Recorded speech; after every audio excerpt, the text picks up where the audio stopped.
Hello my friends, I'm Ventox, your resident Fate Phantom fanatic, and today we are going to be blitzing through Lostbelt 7. Hopefully we're going to be blitzing through a lot of Lostbelt 7. I've set aside pretty much the entire afternoon for this purpose, and this purpose only. So, the first thing we have to do is beat the boss fight that we are currently stopped at. And once we do that, hopefully I'm just going to be zipping through this at breakneck speed. Vent spent his AP. Vent has been very, very purposefully driven to amass friend points. And that has been an ongoing project for quite some time. You'll note that at the end of our last stream, I had like 3 million-ish friend points. I'm now sitting at about 100,000. And I have been grinding that on my alt account. I have been grinding that on my main account. So I've spent probably about 3.5 million in the last few days.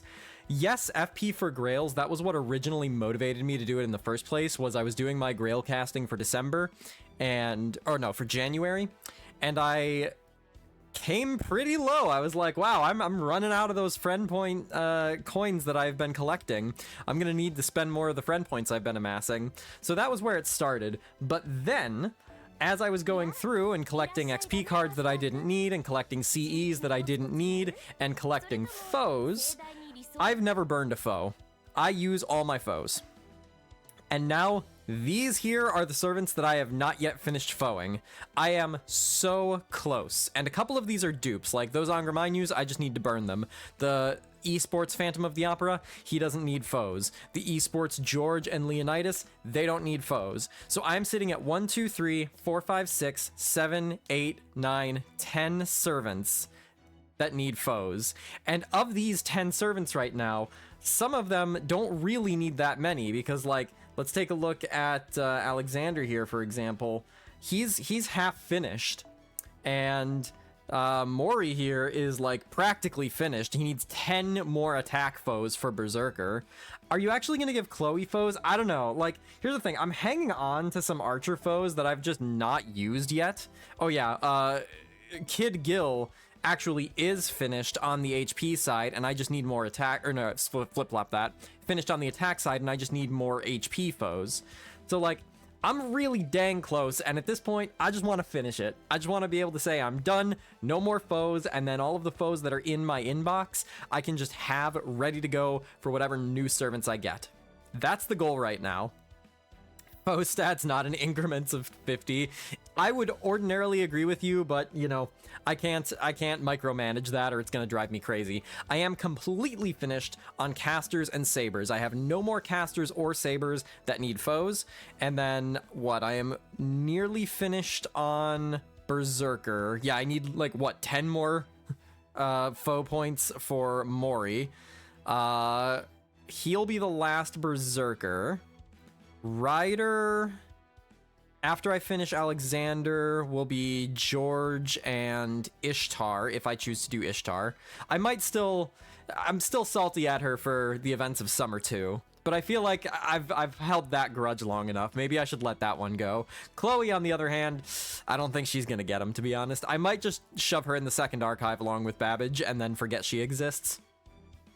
That may be how I approach this. But overall, that's been the reason why I've been grinding so much, why I've been spending so much AP just grinding out Fuyuki XA. That's the reason why if you are on my friends list with a Phantom of the Opera that has Beginning of the Journey, you've probably been getting somewhere in the neighborhood of tens of thousands of friend points over the last few days.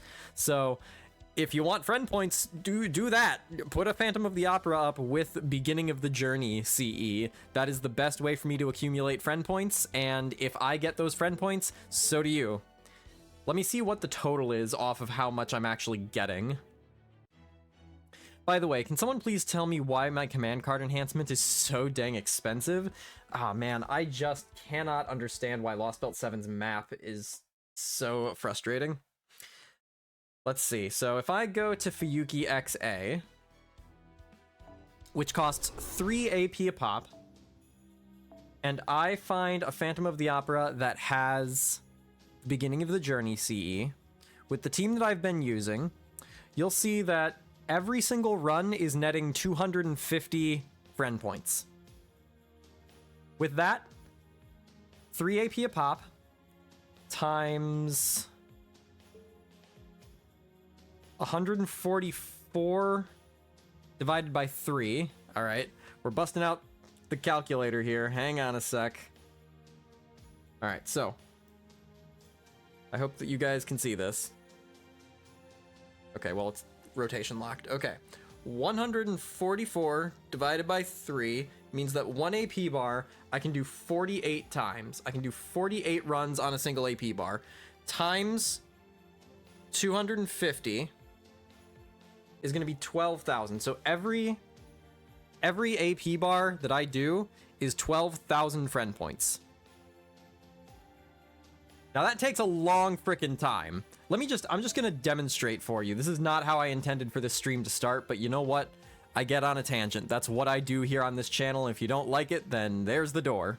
So, here's what we do. We go in, we hit the start quest button, we have to wait for it to load. I am tapping for maximum efficiency so that I can just skip the opening animations. And then I go 1, 2, 3. Now we have to sit through Phantom's animation, and then we have to sit through the death animation, then we have to sit through the loading transition, and then I have to do 1, 2, 3, but I have to make sure that 1, 2, and 3 are sequentially different servant's face cards for maximum speed. Then I have to sit through the battle finish screen. I have to tap, tap, tap, tap, tap, tap, tap, tap, tap, and then get to repeat. And then probably the longest part of the process is finding another servant who has the CE that I'm looking for. Now, thankfully, in this instance, Lugi's popped up, and so I can just, boom, hit that 250 friend points. But lots of times, I have to, like, refresh the page. I have to go searching. So, yeah, it takes a while. It takes some time. And this is a good activity for, like, while watching a movie or a YouTube video or, you know, mindlessly doing something else, because actually sitting and doing that for real is mind-numbing. I will say, however, doing that has meant that my bone income has been quite good. I don't think I'm going to be wanting for bones anytime soon. Yeah, your Phantom does like using his presence concealment. When I need him most, he vanishes. So, we are going to go ahead and do our daily friend point summon as we do to begin, and then we're jumping right into Lostbelt 7. Me during Lottos, real. Yeah, I'm definitely looking forward to the next Lotto to get more of those friend points, because that is by far the most efficient way to get them. So, Nahui Mictlan, where did we leave off? Well, we had been traversing through the cornfields and trying to make our way to the second stratum, Tlatlauqui, where it is a gigantic ring of water and rivers that we have to traverse in order to get through the boundary from one strata to the next. When we get there, there is a giant, massive river that was way bigger than when our guide Tepeu had done the journey himself. And he was like, I have no idea how you're gonna get across this, good luck. And then a giant monster emerged from the waters, and it was King Protea. And we kind of smacked her around a little bit, and she was like, oh wait, I know you. And she agreed to ferry us across the water. And as we were getting across the water, she gets stabbed in the back, quite literally, deposits us safely on land, and turns around to see the coolest character that has yet to be introduced in a Lostbelt, who is, for some baffling reason, not summonable. Kamazotes. Just like, what a cool dude, what a fun, unhinged guy. And he stabbed her in the back. Using our command spell, he turned her into a underworld guardian, the name of which I don't really remember. Shoholatokol? Something like that. And now she is standing in our way, and in order for us to continue the crossing, we are going to have to defeat her and remove the mask, which is mind controlling her, in order to give her some sense of self back, though she is probably eternally bound to the river.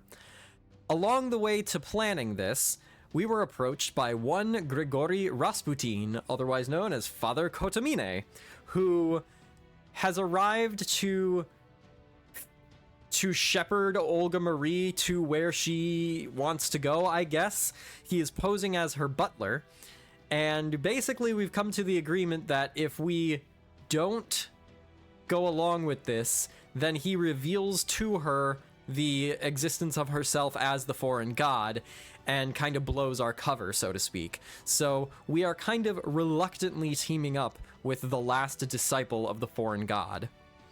And now that we've done that, he is like, oh, by the way, yeah, you don't have your command spells and you thought you couldn't summon anyone, but you probably can. And we were like, whoa, that's crazy. And we can summon people again.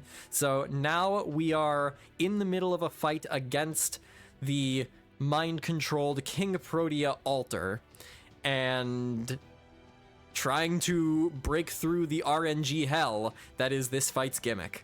So now we're all caught up, and we can jump right in. Happy Sunday to everybody, by the way. I hope that you are all having an excellent day. I've had a very nice, relaxing weekend. I finally, for the first time in my life, finished Dragon Age Origins the other day. Dragon Age Origins is a game that I have been trying to finish for years, and every time I start it, I get through like a couple chapters of it, and then I'm like, yeah, this just can't hold my interest. I'm struggling with my capture card, y'all. There we go. What finally did it for me is I decided I was just gonna sit down and commit to a character who had traits, who had a personality and goals and, you know, opinions, and actually roleplay in my role-playing game, Consequences Be Damned. And that was a lot of fun, and I was actually motivated to see where these choices would lead me, instead of doing the thing where I'm like, okay, quick save, do the dialogue options, find the optimal dialogue option, get the gear, whatever. Nah, that just killed the fun for me. I picked a dwarf who was a casteless dwarf, a criminal, you know, a lowlife, a warrior who has been nothing for his whole life and suddenly gets a chance at power. And so he is surly, he is mean, he is not necessarily kind-hearted, he is utilitarian. That was something that was a really interesting choice motivator throughout the game. And when it came time to like make big decisions, very often I was like, what's going to get me and my sister ahead in life? Those are the choices I'm gonna make. Oh, that's right, I need to fix my team. So I think that the team that we had going here is actually pretty well worth my while for continuing.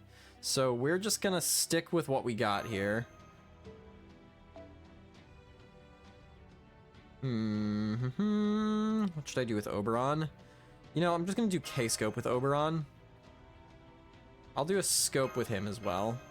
And so the gimmick with this fight is it just shuffles your party. What game is this? Dragon Age Origins.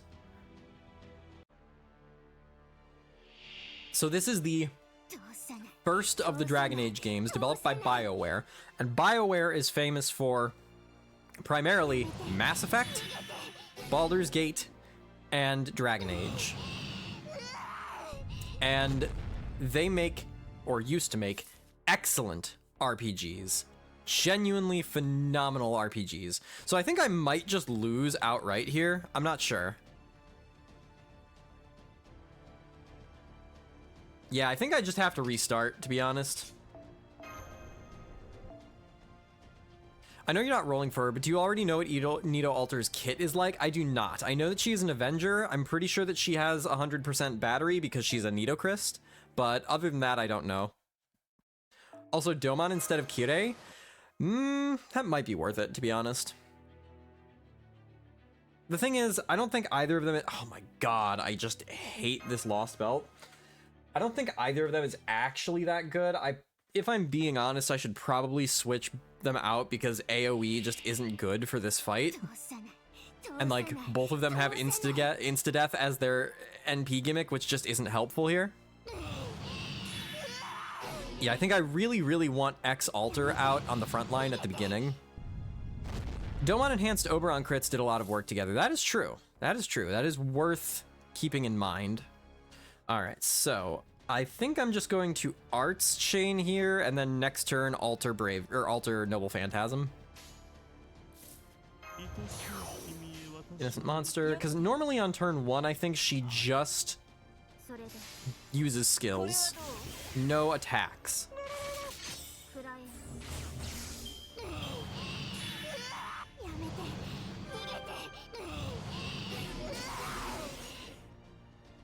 But yeah, back to Dragon Age ooh, good hand. Back to Dragon Age Origins. I really liked my character's journey. I did this charm here to remove that defense up since it's huge. What I did with my character was I had him start off very, you know, sour utilitarian and everything. And as the game went on, I connected with certain companions and some of them kind of softened my character a little bit. I was like, I like this. I feel like I can pursue this path. Maybe I could actually Brave Chain here and then Noble Phantasm next turn.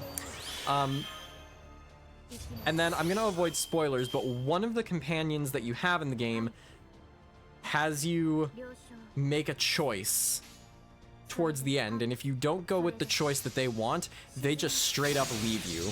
And if you do go with the choice that they want, then after the story is finished, they leave you. So I went with the choice that they wanted, but I was like, yeah, this just puts my character right back to where he started, where he's back to being sour and utilitarian because he has lost a person who was very important to him because that person made him make a choice. Okay, there goes 1 charge. There goes 2 charges. There go 3 charges. All right, sure. That's fine. Cool. Well, this sucks. I could swap Oberon in, I suppose.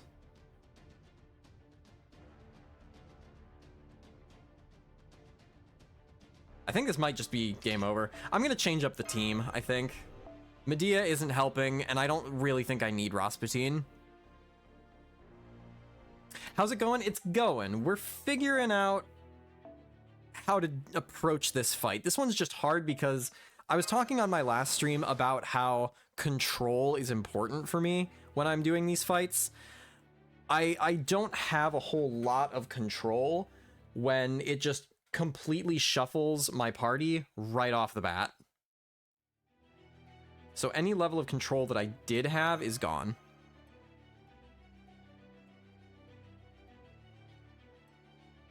All right, I'll just grab a support phantom here. Actually, no, for this fight, especially because the support phantom could be anywhere, I think I've just gotta get a level 121. I did this in 3 turns with Vlad. My challenging run is different from yours. Yeah, exactly. All right, so let's take Rasputin out. Actually, let's just switch off of the evil party for now. We have to leave Oberon in. We have to put Phantom here. Now, Oberon and Domon crits were useful. I don't know if the Castoria is going to be super valuable. Actually, you know what? Maybe she will. Maybe if I go X-Alter, who I still think is a really excellent pick here. If I go with X-Alter with Holy Night Supper, I leave Oberon with K-Scope. I put in Castoria with Devilish Bodhisattva. Then if I end up with a Castoria and MHX Alter turn 1, then that's just an instant Noble Phantasm. Oh, I guess Pretender does also have class advantage, doesn't it? Well, we were talking about Hephaestion, so yeah, let's bust out Hephaestion. At 111. I have never used Hephaestion. I don't know how her kit works. We're just gonna pop a K-Scope and run with it. Phantom doesn't need a CE. I don't need a CE to get a killing blow with Phantom. So one other thing about this is I need to rush. I need to rush this fight because after 10 turns, she just instantly resets to max HP on her first break bar. So if you don't go fast, then you lose. All right, what do we get? X-Alter, Oberon, and Phantom. That's not a bad start, to be honest. Should I just give X-Alter her Noble Phantasm right now? I'm gonna go for it. Yeah, why not? And then we'll lower Phantom's Crit Star Gather. Well, that didn't quite do what I wanted it to. Oberon too greedy.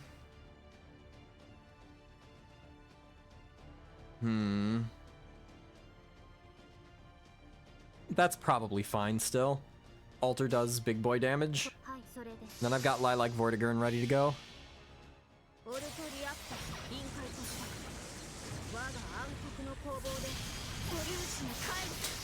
I love how the glasses are just like a little bit too far offset on that emote. Okay, yeah, that was all I needed. So we're gonna lose 20% Noble Phantasm right now. However, that really might not matter because we're just gonna get shuffled anyways, so I might end up with X-Alter on the back row. I might end up... Oh, that's right, she also drains the NP on the break bar. Alright, so here comes the shuffle. Now what? Oberon, Castoria, and Phantom. So let's go ahead and do this. Now... I have a few options here. I could Oberon Brave Chain.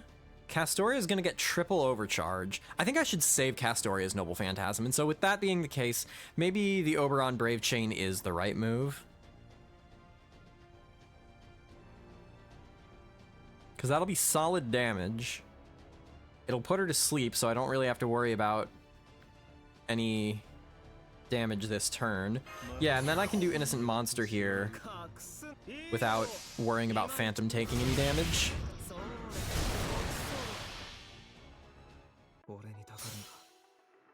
Crazy what happens when you swap out the bad servants for meta servants. Suddenly it becomes easy. It is funny watching the giant King Proteus sprite just spiral down into the abyss. Alright, Break Bar 2. I don't remember what happens on Break Bar 2, so I'm just gonna play it safe and charm her so that I don't have to deal with it.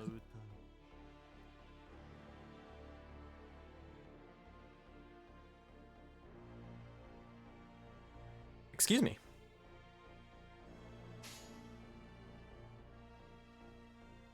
I can probably just go Buster Arts here. Actually, I should probably just go Arts Buster Arts.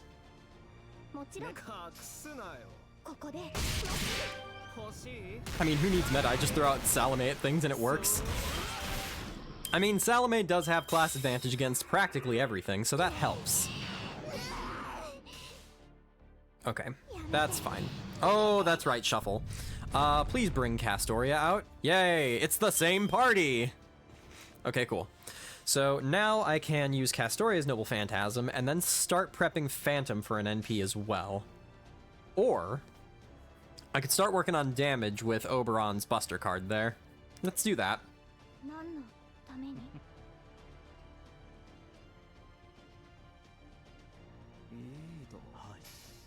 Sometimes I click my phone and then it just doesn't register. Different Phantom? Oh, is it a different Phantom? Oh yeah, it is, because I've got the charm.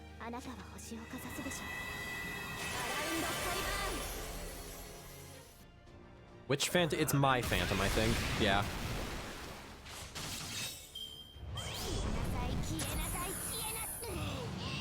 Okay, this is where she starts healing herself. Oh, and she's got the defense up. Maybe I should charm her this turn just to get rid of that. Yeah, I think I will.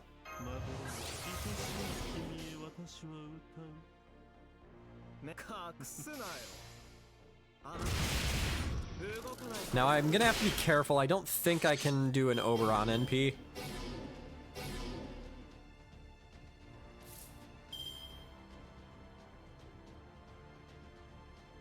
You know, even if people die, I've got a backup Phantom ready to go, so I think that's fine.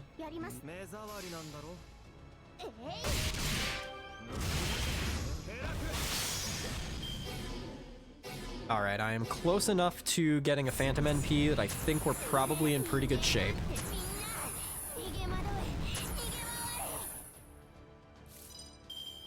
Yep, okay, cool. I think we win.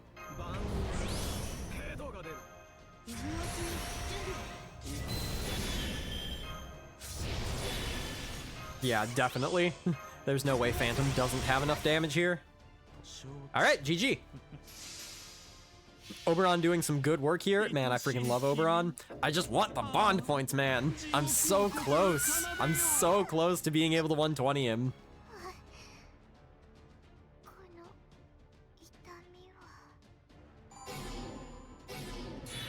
Good night, Phantom. You're telling me that using the gimmick evil team was not the best possible strat? Look, I got a new servant. I want the opportunity to actually use him. But I guess during boss fights might not be the optimal time.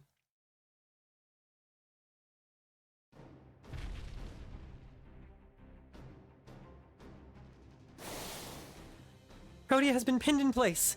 Sheba says she'll begin using her self-replication to regenerate from her wounds in 10 seconds. I'll launch you up to the mask now, Father Kodamine. Yeah, so the battle plan here is that Kyrie is going to pull the mask off of her. Thank you. Do try to give me a soft landing if you can.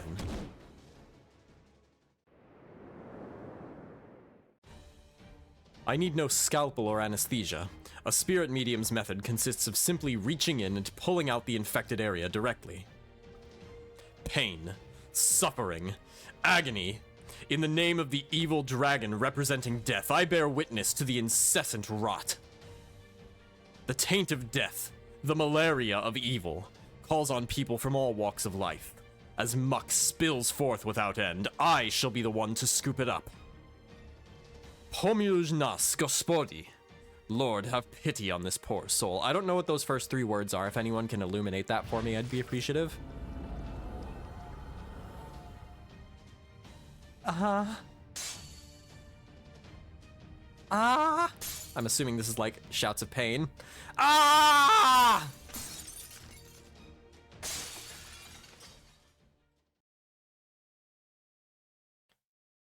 This fight had a lot of hidden mechanics. You could stop the Quake, Goddess Metamorphosis, and the heal skill by bringing certain servants? Really? Huh. So what servants have what effects on that?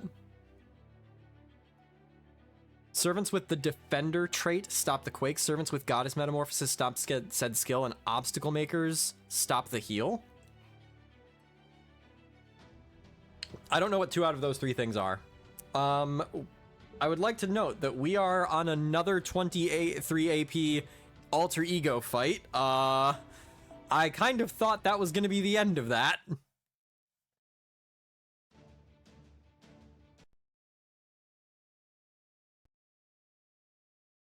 We did it.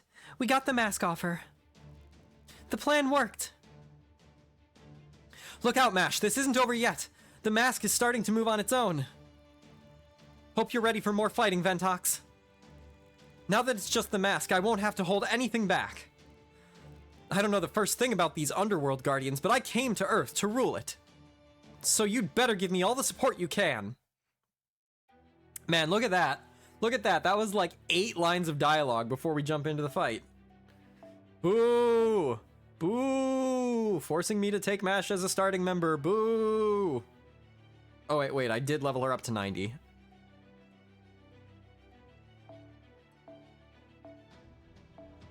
Can't even take a support Phantom. SM, my damn H.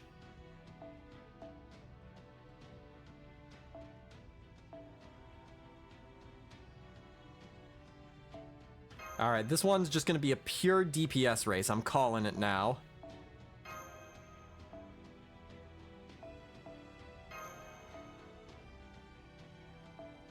Where's Demonic Bodhisattva? There it is.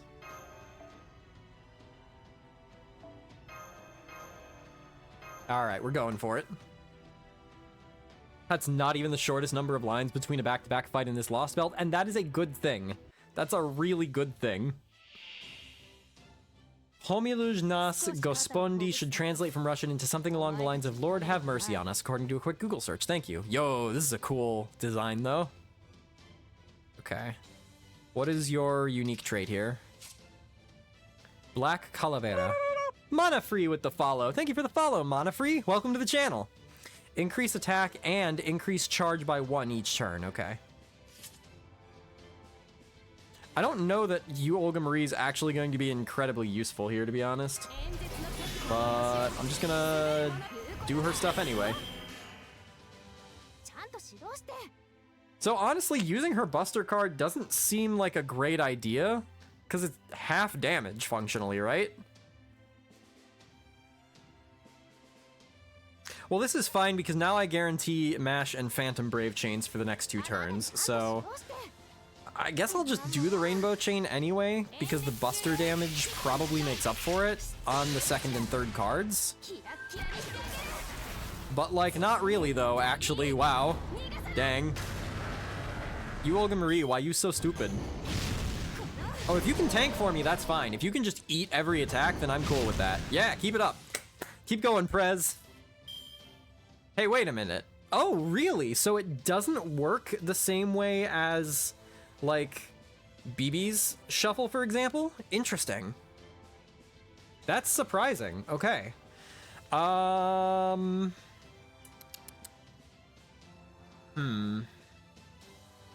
Okay, let's Innocent Monster. Lord Camelot.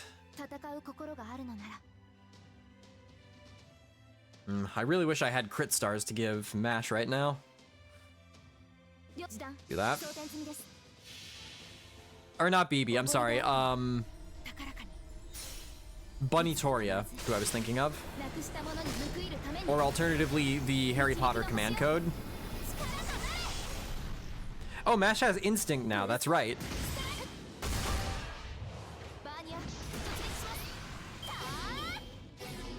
The half attack also applies to crits, so even when they crit, the damage is pretty meh. Oh, that's sad to hear.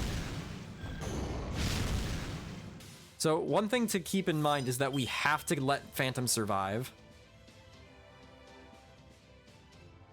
Which is a bit of a problem, actually. I hope that the mask is single target.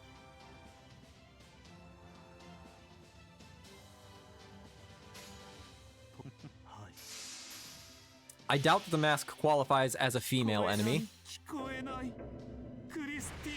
The half is a color debuff, mathematically, okay.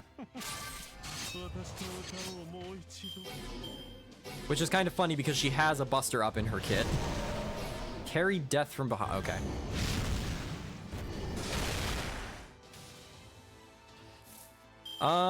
Phantom dead, probably? Yeah, Phantom probably dead. What does female matter to Phantom? My Phantom has the anti-female damage command code on his buster card.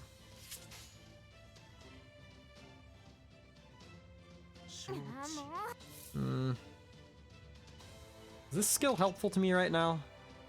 No, it's not.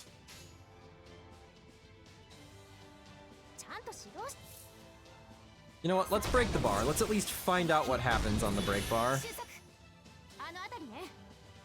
Hopefully. I believe in the crit mash. Nice.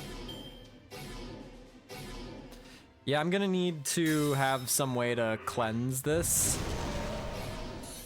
Oh! So that's what happens on break bar. It just instantly kills someone for free, for funsies. Okay. Sure. Whatever you say, Miss Skull Mask.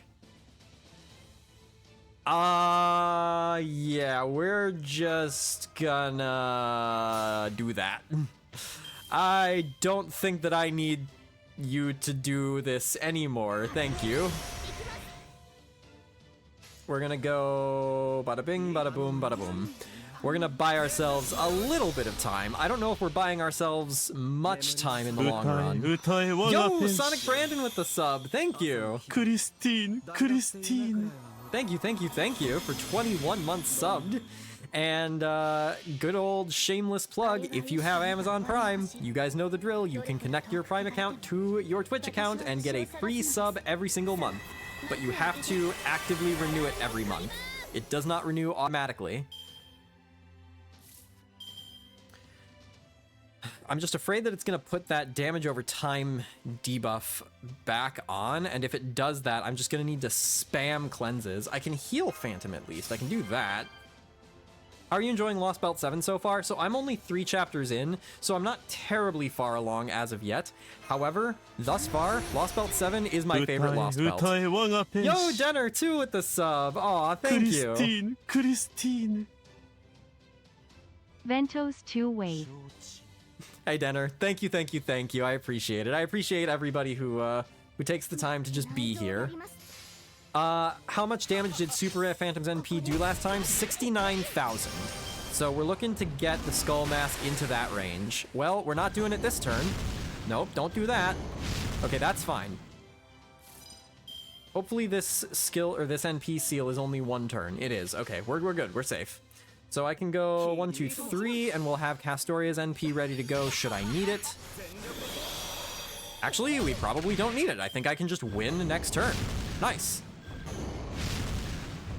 Feels like it should have been more than 3 chapters to get here, and yet when I hit at the end of part 1, it also still felt too short. Like, I think that the pacing of this Lost Belt is by far the best that we've had in any Lost Belt so far. I'm only 3 chapters in, so I can't say for sure like how it's going to go in the long run, but for right now, I think that this Lost Belt is the best one there is. Hey, one more sub or gifts or bits or whatever, and we get the scam train. No way, Phantom is surviving better with meta servants? Crazy! Yeah, I will say that my gameplay with Phantom definitely changed as soon as I rolled Castoria. The minute Castoria joined my account, is this enough for the scam train? Yes, it is! Cheers, Senpapi. Thank you. Alright, scam train. Choo-choo, everybody on board. 103k, Pog. Yep, pretty dang good. Yeah, Castoria is just A, the perfect fix for a lot of my problems, and B, better than any other servant in 95% of circumstances. Did one of my command spells just regenerate? So it would seem, though not in the truest sense. You have neither regained your qualifications as a summoner, nor has the command spell regained its abilities. At most, you should now be able to summon a servant or two in Mictlan outside the boundary of the underworld. I don't know who she's talking to right now. How dare you? How dare you? This is unforgivable. No, not unforgivable. Unbelievable. How could a giant like me fall to a human?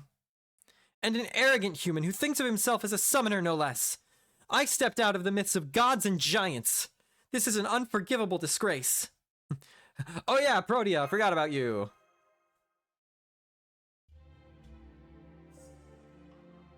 So I guess this is probably just a costume. Protea? Well, whatever the case, facts are facts. And the fact is, I've been saved. Fine then. I hate to give up this alterization, but I will. Do with me what you like. Is that a real word, or did fate just make that up?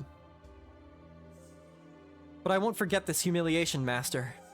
Next time we meet, I'm going to make you pay. Okay, bye.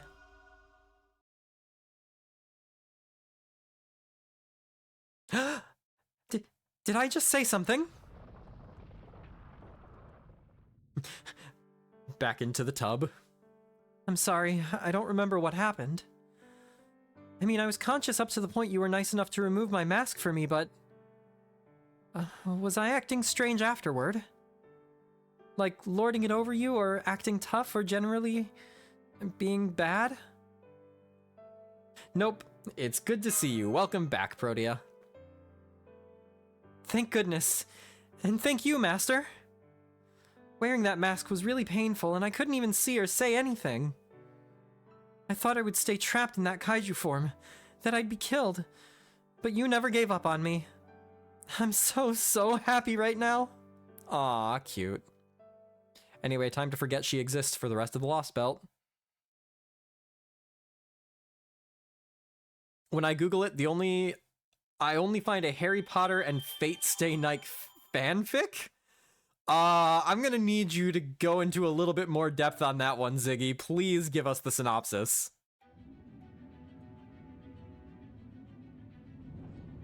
Alright, so we've made it past the boundary between the first and second layer. At the Golden City. You're a wizard, Shiro. Harry Alter. Son of a... God, man. I'm gonna forget about it every single time.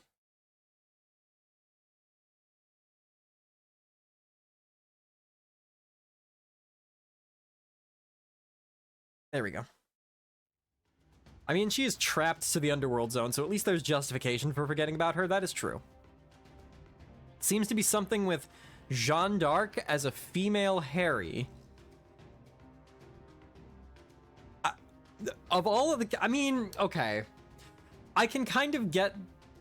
If you're gonna draw a parallel between, like, Jeanne being burned at the stake and witches, and then witches and wizards, like, okay. I can kind of get that. I'd be willing to give it a shot. If I get 5 subs in the next 10 minutes, we'll do a reading of this Harry Potter Fate Stay Night fanfic. At this rate, a capture card reset counter will be higher than the Ort counter. I don't know, it depends on the chapter, because we had that one chapter that immediately dropped like 18 Orts at a time. It's so hot. The heat really kicked back into high gear as soon as we crossed the river. I want to go back and play with Protea. I mean, you can. Oh, you're going back into the first underworld, Marine. I'm so sorry to hear that. Tepe, you meanie, of course I'm not going to go back. I'm still one of Vantox's bodyguards, you know? I wasn't being serious, I just wanted to vent. But it'd be nice if you'd let me stay under your wing for a bit. Under my wing? Ah, I see, because the shade will help keep you cool, yes? It's nice to see Tepe and Marine getting along so well. They're like father and son. Oh no, I probably shouldn't just jump right to calling Tepe a father. We don't know how old he is. Father. That's the name for one of the 2 providers of genetic material for your species, right? I don't really see the merits of procreating to raise a genealogical successor. But if you're imagining the 2 as father and child, I agree that Tepe seems older than the rest of you. Let's see, if you convert his age to human years, I'd say he's around 90, give or take. That would mean he's more of a grandfather than a father. Oh gosh, I had no idea we've been asking so much of a senior citizen. I mean, me with Don Quixote, Gramps, Li Shuwen, We've definitely got no qualms about asking the elderly to do more than their fair share here in Chaldea. Oh, don't worry, I'm quite alright. Dinos' bodies remain in perfect health until they meet their end. More importantly, are you sure you don't mind leaving Protea behind? I still don't understand this summoning system very well, but wasn't there something else you could have done? Flashback to the scene from 5 seconds ago. Thank you, Protea. We could never have crossed the first underworld without your help. Most comfortable cruise I ever went on. You're still so happy, even after that major huge mess along the way? What, that? That wasn't a mess, that was just another interaction with a primitive creature. It's like when you go to pet a dog and it ends up biting you. That kind of thing happens all the time, right? That's pretty clearly something that happened to director Olga Marie, but I think silence might be golden here, right, Senpai? Well, this is as far as I go. Thank you so much, everyone. Huh? You're staying here, why don't you come with us? You're part of Chaldea too, right? I'm afraid she can't do that, young miss. Although the mask no longer holds any sway over her, King Protea is still unable to leave this boundary of the underworld. The only reason she was able to operate here without either the Stormborder or Ventox as her master was her having been made into the Stratum's guardian. He's right. I may have been summoned in the Stormborder, but I fell to Mictlan before I could form a contract and magical energy connection to Master. I still have a large magical reactor, so I can at least move around here on my own. But that weird bat guy, Kamazotes, forced me to agree to become a guardian in exchange for power. I knew it. Kamazotes was using my command spells. That little bat bastard. Do something, Father. Give her a way to leave this toxic work environment. I wish I could. I can remove the infected parts from her, but this matter reaches into her very spirit origin itself. To take King Protea out of this level of the underworld would require a complete reset. So what if we had her disappear, and then summon her again at the border? Perfectly viable until you consider the risks of resummoning. Remember, King Protea is a divine spirit. The odds of summoning her again are slim, and even if you succeeded, it may not be the same King Protea. Even when speaking of a single heroic spirit, it is impossible to see the same version again once they've disappeared, except for the many times in Fate Grand Order that has already happened. That is the fate of all servants, Lady Olga Marie. I hope you can understand. What? Why would anyone ever... Who had the idea for such a terrible system? Thank you for getting sad on my behalf. But it isn't all bad. I may have been turned into an altar and made into a Shoshitonal. But at least I can stay materialized here in the first level of the underworld even without a master. So I'll wait here in case you all come back. And if you do, then I'll flail around so hard no enemy will be able to touch us. I'll always be your servant, Ventox, no matter what happens. So skimming over the first chapter of the fanfic, it looks like it's actually a Harry Potter x Fate Apocrypha fanfic, not Stay Night. Oh, hell yeah.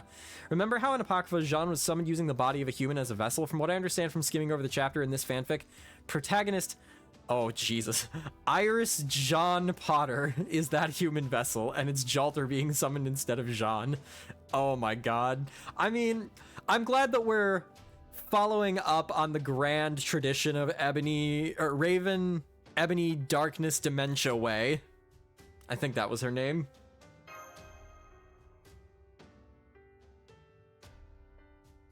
$32,000 words, read it on stream. I'll do it. I need proper incentive, but I'll do it. Unless it's not safe for work. If it breaks the Twitch terms and conditions, then I probably don't want to risk that. I see. I do feel bad about leaving her behind, but if you say so, I'll take your word for it. It's so nice of you to worry about Protea, even though you didn't talk to her much, Tepu. Did she take your breath away too? I don't blame you, her horns were really cool. No, not exactly. I only feel that aquatic animals are, well, difficult. Most Dinosaur live on land. Only a scant few live in water or to take to the air. Terrestrial dinos like me have a hard time sympathizing with their unique way of seeing the world. But I still feel bad about our society isolating such dinos just because they are of a different size or shape. By the way, Mash, have you been able to contact the border? No. Our last communication was about 48 hours ago. They said their comms equipment had broken down. I see. So you don't have any information about their status now. Perhaps then you should be more concerned about them than about a single servant. I'm aware Chaldea's staff consists of seasoned veterans at this point, but this is still Mictlan. It is a Lostbelt and exists in direct opposition to proper human history. And of course, humans aren't nearly as durable as servants. Were I you, I might not just wait for something to happen to them. Thanks for the tip. This author is something else too. Author has written 22 stories for Naruto, Harry Potter, Stargate, SG-1, X-Men, Warhammer, Percy Jackson and the Olympians, Ruby, Fate Stay Night, Honkai Impact 3rd, Hyperdimensional Neptunia, Sekirei, and Underworld. I know some of those words. Excellent. As your next step, I suggest you prepare to combat the horde of carnivorous insects approaching from above. How ironic that the dinos are herbivores, and the insects here are carnivorous. But of course, the worst part about these insects is all the diseases they carry. Very true, those winged insects can penetrate a dinos' hide to pump any number of toxins into their blood. These toxins don't damage the cells directly, but they do send unbearable pain signals to the brain. So painful is the toxin that many dinos choose to take their lives simply to end the suffering. In fact, this condition is the 6th most common cause of death among our kind. So even the weakest of creatures have means of devouring the strong, Ha ha ha ha. Just what I would expect from the jungle. Survival of the fittest clearly has nothing on this place. What's so funny? Do you want to get hit with pain so bad it makes you want to end it all? Please, Ventox, please get those bugs out of here. Oh, please be the bugs that give you like 12 billion NP every time they attack you, and our rider class. Oh. Please set one of the following servants as your starting member. Son of a gun. Ah. Okay, well, Mash is clearly the most useful here. At least I can bring Phantom, but I'm not happy about his placement.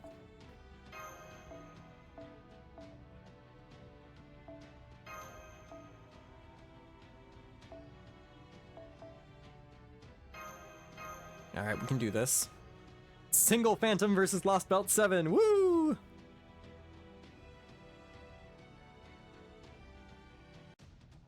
The fanfic is rated M, equivalent to R. Aw, shame. Then I guess I shan't be reading it on stream. I know that you guys are disappointed, but I gotta keep my channel alive. Hello, Double Phantom Man. Look, 20 minutes ago, there were double Phantoms. I've fulfilled my quota for this stream. This is better than Shimosa. Make it a Discord reading instead. I could do that, to be honest. Like that time that I was playing Slay the Spire, and I was like, we're gonna play some regular Slay the Spire, and then I'm gonna play this Passion Lip mod I found, because like, isn't that quirky? A Fate character in Slay the Spire? And I got about 5 minutes before I started my stream, before I thought to myself, maybe I should vet this mod before I use it on stream. And sure enough, oh yeah, that was an adult-rated mod. So we did that on Discord instead. The deck, by the way, was terribly imbalanced. Like, incredibly strong. You could stack stats super, super easily. Aw, missed the crit.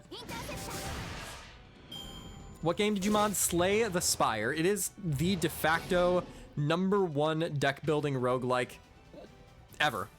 Just flat out. Basically, any deck builder that you have ever played has taken its inspiration from Slay the Spire. And for good reason, because it is just an excellent game. Like, the foundation of it, the balance, the mechanics are all really, really well done. Okay, you know what? Maybe I should have used Christine. Hey, what's up, Prelictor? Happy Sunday. Mash, could you just kill the bug? Also, yes, I absolutely should have used Phantom's NP. We're just gonna use it now. This might be a little bit of a waste, but that's fine.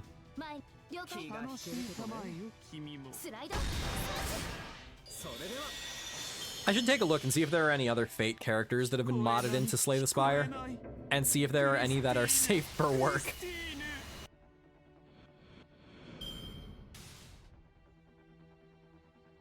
Yeah, I'm assuming this isn't going to be like major boss battle. Yeah.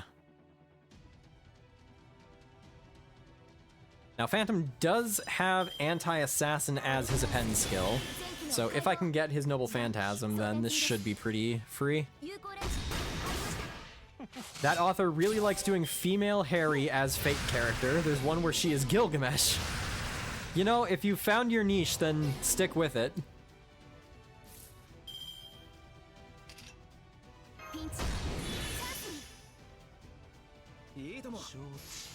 Alright, one more turn and then I should be able to get Phantom's NP. Yep, there we go. Easy peasy.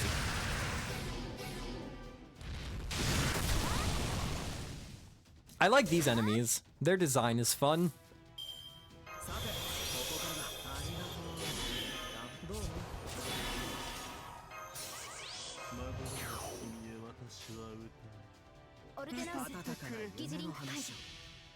No, I'm skinning over the fanfic's second chapter. It's not the protagonist being the vessel instead of Letitia from Apocrypha.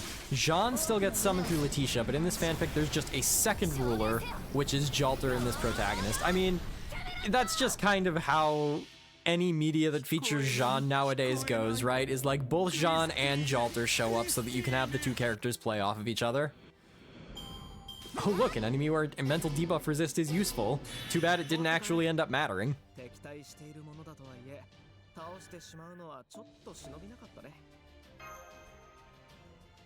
So you can have the two characters make out. Exactly. Why else was Fate even written in the first place?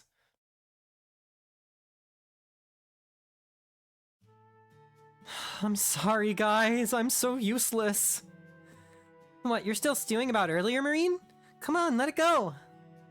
We're in a strange new land. It's impossible to see through this foliage. It's super hot, and those things could fly. I don't blame you at all for not noticing them. Even Mesh's Ordinax didn't detect them until they were right on top of us. It's true. I'm sorry, I still don't know why it didn't register those insects as a threat. It's not your fault, Mash. I'm a lookout. My job is to catch things your gizmo misses. I like the word gizmo. Gizmo's a good word. I have? Okay, then I'll keep doing my best. Maybe one day I'll be a real jungle treasure hunter. That's all well and good, Marine, but why don't we take a little break first? It's not safe to cross the jungle by night. There's the Koema, the great serpents who move too quickly for us to notice. The Shipakti, large alligators who blend into their surroundings until they're within biting range. Those carnivorous insects and the mindless dinos lurking around. We would be much safer staying in one place and resting until the sun returns. Once it has, we can resume our journey. You know, I'm actually kind of with you on that, Xenon. I don't really care that much about Jalter. I don't love OG Jean, but I'd say I like her better than Jalter. I feel like Jalter has gotten a little bit Flanderized from her initial appearance in Orleans. Summer 3 really kind of shifted the perception of Jalter's character, and that's kind of how she has been maintained ever since. And that is a little bit of a shame to me. And Jalter's being power crept in both gameplay and character. I mean, yeah, let's not forget that there was a time where Jalter was like the single target DPS servant in the game. Okay, then I'll take Night Watch. No, that's okay, Marine. I found a frequency the bugs don't like in the last battle, and I set up a bounded field to repel insects. That should be enough. The Ordinax should alert us if there's anything else hostile getting close. I think we can all sleep soundly tonight. Oh great, then I can break out my sleeping bag. I love curling up in it. Marine, you crazy. No one loves a sleeping bag. Repelling insects with a frequency of sound they dislike. What a clever idea. So this is how proper human history's humans compensate for what they lack themselves. It's also a textbook example of why maybe you shouldn't always fill every void you find. Take nuclear fission, for example. Sure, it provides plenty of energy, but it also produces some seriously harmful waste. Really, when you think about it, the whole course of human technological development makes no sense. Any species with 2 brain cells to rub together would figure out a way to deal with that kind of waste before experimenting with nuclear fission. But proper human history's humans are focused on getting the absolute most potent thing they can at the expense of all else. There's an expression someone coined that really sums it up. You can be too smart for your own good. Anyway, my point is, you shouldn't be too quick to praise proper human history, Tepeo. Still, if they ever get around to real clean energy revolution by finding a stable way to achieve nuclear fusion, then I'd be willing to accept them as honorary space humanoid life forms. What are honorary space humanoid life forms? Saber Wars universe confirmed? A humanity worthy of my rule. Or, to put it another way, humanity 100 years from now. Can I ask you something, Olga Marie? There's something I've been wondering about for a very, very long time now. Why President of Earth? I'm not asking what the position means, I'm asking why you want it. Oh, come on, Mash. Why would you even need to ask something so Yeah, actually, why do you want to be Prez, Yuo? Are you mocking me? Love that face. Fine. I guess presidents do need to hold the occasional press conference. I came here from an empty planet when I heard this planet crying out for help. I came here to help, so I have no intention of claiming the planet as if it were my own property. And that's why I don't have any plans to declare myself king or become one like Kamazotes did. I see my role on this planet as being about raising and guarding its intelligent life. I want its government to be fair, its history to be just, and to create a world where all kinds of people and opinions are treated with respect and acceptance. A president supervises her people, represents their interests, and celebrates their successes. That's the sort of leader I wanted to be. I think. So what this is definitely indicating is that there was some outside factor corrupting the being that is the foreign god that became you, Olga Marie, I think. Like, it seems to be implying that this is kind of the original state that she arrived to the planet in, and something caused her to go out of whack. Which leads me down one of two paths. Either back to what I was talking about on my last stream, where I think Kirei could just be the big bad, where like he just kind of took her over to his own ends and recognized, like, I do not myself have the same power that you wield, but I can manipulate you and mold you into what I want you to be. So either that, or the Chaldean is the one who has influenced her in some way. And no matter what way that is, it's probably not good. Like, maybe Goetia is doing Goetia things again. I don't know. Marie did die by being thrown into Chaldeus. What was Chaldeus? How did Marie die? This was like 8 years ago. I don't remember this at all. You know, I probably should actually review Fuyuki XA. The only thing that, or Fuyuki Singularity, I suppose. The only thing I really remember about Fuyuki is Levliner. Levliner and Salter, I think, was there.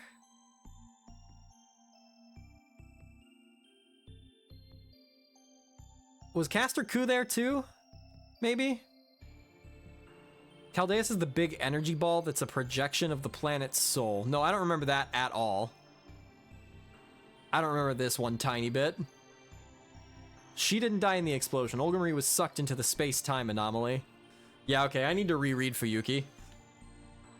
None of this is ringing any bells. To be honest, though, that makes sense because Fuyuki was like my introduction to the Fate franchise. I didn't have any context for anything that was going on because that was just how I started Fate.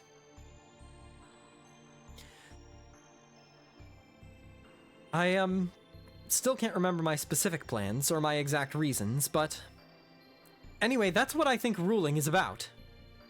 That's why I have to wipe everything away and start your foolish species over from scratch.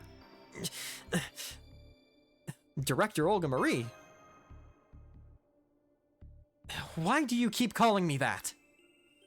As if what happened at the palace wasn't weird enough. How many times are you going to... No, wait. The first time we met was at that cave, right? Where did I get palace from? Well, never mind. Since your memory's obviously so terrible, I'll make it real simple for you. I have come to this planet to rid it of evil and put it back on the right path. I am the leader, here to guide humankind out of its own foolishness. That is you, Olga Marie. Does that answer your question? Yeah, but if we're so foolish...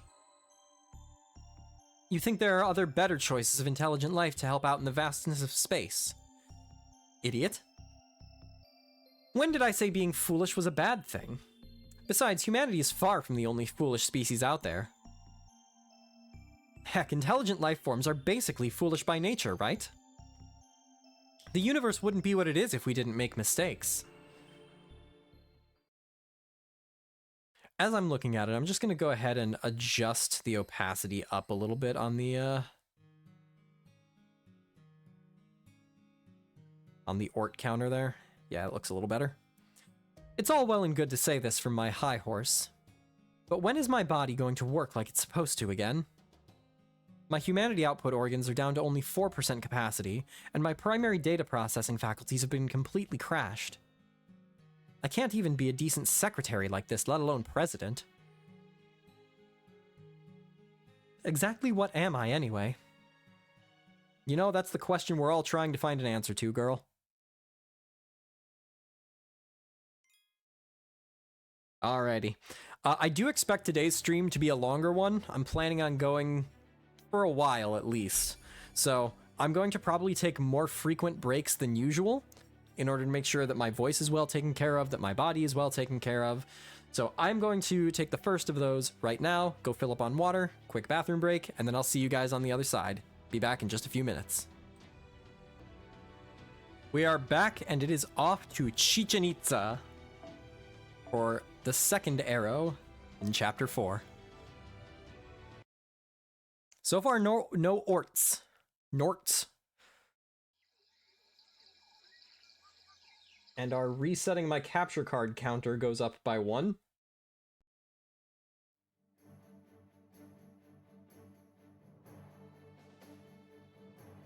It's so wide open out here, I think I'm getting dizzy. Wow, I had no idea there were places like this in Miklon. I thought it would all be steep mountains and dense foliage everywhere we went.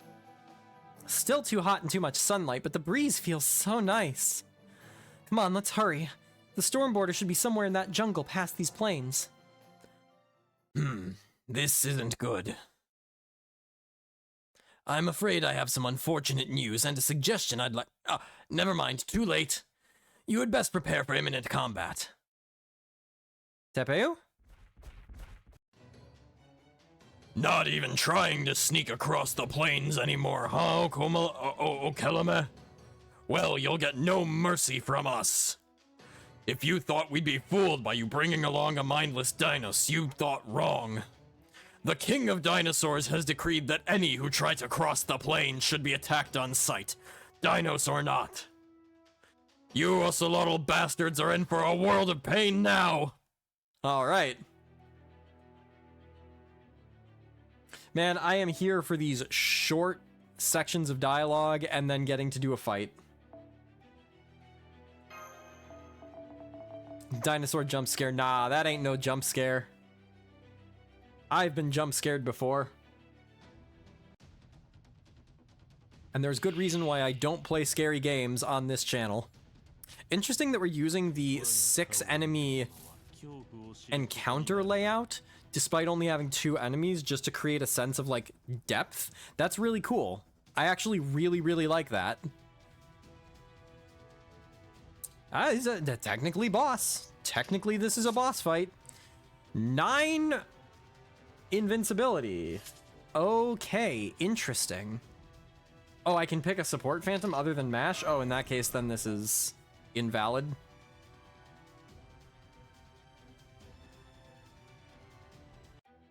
Also, side note, anybody who wants a way to help me out here while you're just hanging out watching the stream, currently my Berserker has the plus 50 friend points CE on, or my extra I'll put on beginning of the journey.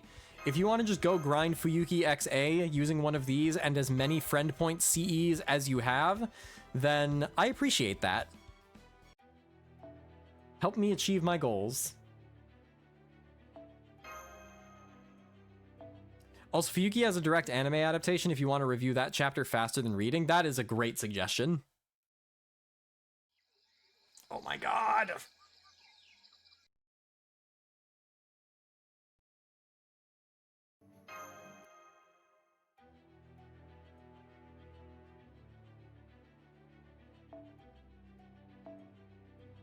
Okay, cool. Neat. Which also means... Oh, interesting. Okay, well, I'm gonna... For this one, I'm just gonna switch these 2 around so that I've still got Phantom Oberon Phantom. I don't know if Oberon is really the best choice for me here. Or if he is, maybe I should put a scope on him so that I can put these guys to sleep right off the bat. Brave chains are definitely going to be useful here, though. You are the support phantom now.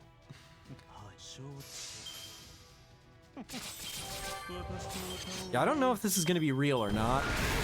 If this is real, this might actually, especially with that damage output, I would... Oh, no, okay, never mind. This is going to be a fake out. Oh, yeah, okay, and they get full charge per turn? Nah, this is a fake out. We're good.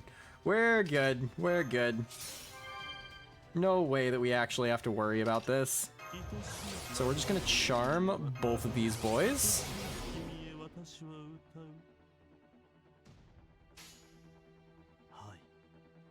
Then I'll do...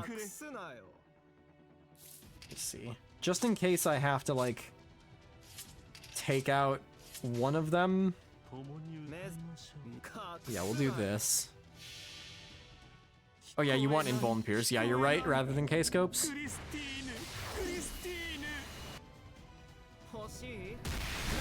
Yeah, I can buy at least 2 turns.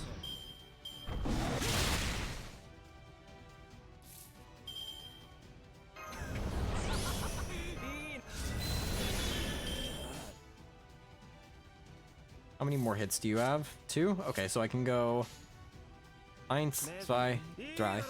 And we can at least break a bar on one of the dinosaurs. I'm wondering if the fight might end if we take out a dino.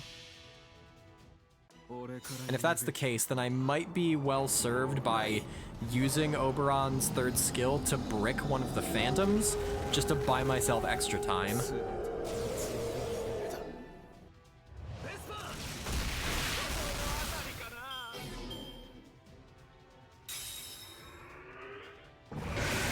Mala's power. Well, it gets attack up. Okay, yep, there it goes. I was wondering how long that was gonna go on for, because we do have here on the bingo board. Let me make it a little bit bigger for y'all. We have a 6 enemy at a time wave, and so we had the UI set up for it, but unfortunately we didn't have 6 enemies, so that one goes unblocked for now. That's weird. These Ocelome seem tougher than usual, and they're using weapons I've never seen before, too. Let me at 'em. I wanna fight 'em. I'll fight 'em real good. Fight! Fight! Fight! Fight! Fight! Fight! I appreciate their energy. They'd make a really good crowd at a sporting event. There's no end to them. We can't handle all of this alone. Come on, Yuo, what are you doing? Help us out here. I'm sorry, but I can't deal with dinos, any more than 2 of them, and I get all itchy. Everyone, fall back! Run away! Run away! Run away! It seems like a helpful solution. 10 points to the first person who can tell me what musical that song comes from. See? See? How is that helpful here? How the heck are we gonna get past that? Indeed, this could be quite the conundrum. Dino's soldiers have been stationed at equidistant points all across the plains. They must be keeping watch for Ocelome attempting to make their way here from the lower strata. We might be able to sneak past them in the jungle, but there's nowhere to hide out in those plains. There's no chance of them listening to us either. Dinos with jobs are quite stubborn. They take their duties very seriously and work tirelessly for hours on end. Cannot relate. There is no point in trying to negotiate with them. If we try to pass, pain is all we should expect. Dinos are really into expressions about pain, huh?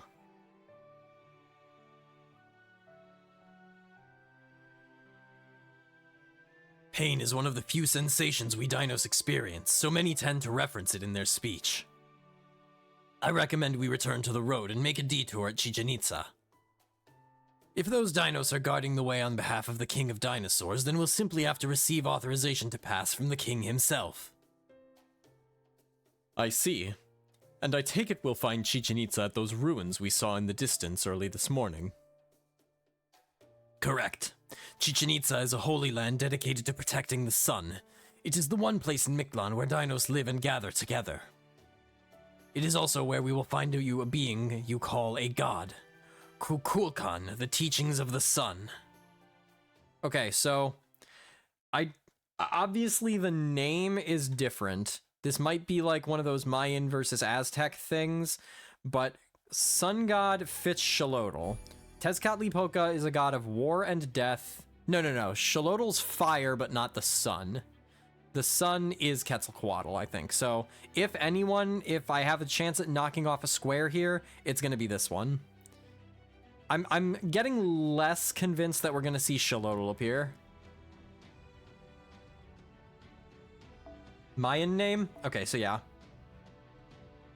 Kukulkan is, yeah, Ketz's Mayan name. Okay, yeah. Jaguar Man calls Ketz Cuckoo. Okay, there we go. There we go. In that case, then, yes, I am more and more convinced that we are going to be seeing... Hello! Hello!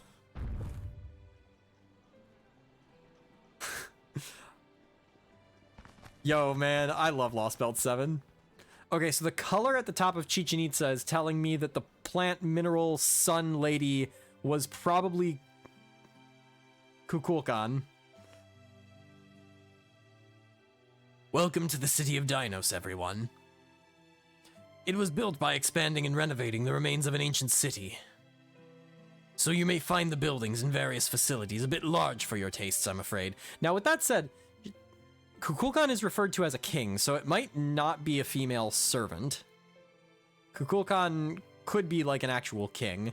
I'm assuming Kukulkan is going to be the Lostbelt king as well, but that could still be Tezcatlipoca if we're counting like the Lostbelt is an underworld and he's the king of the underworld. I'm not sure.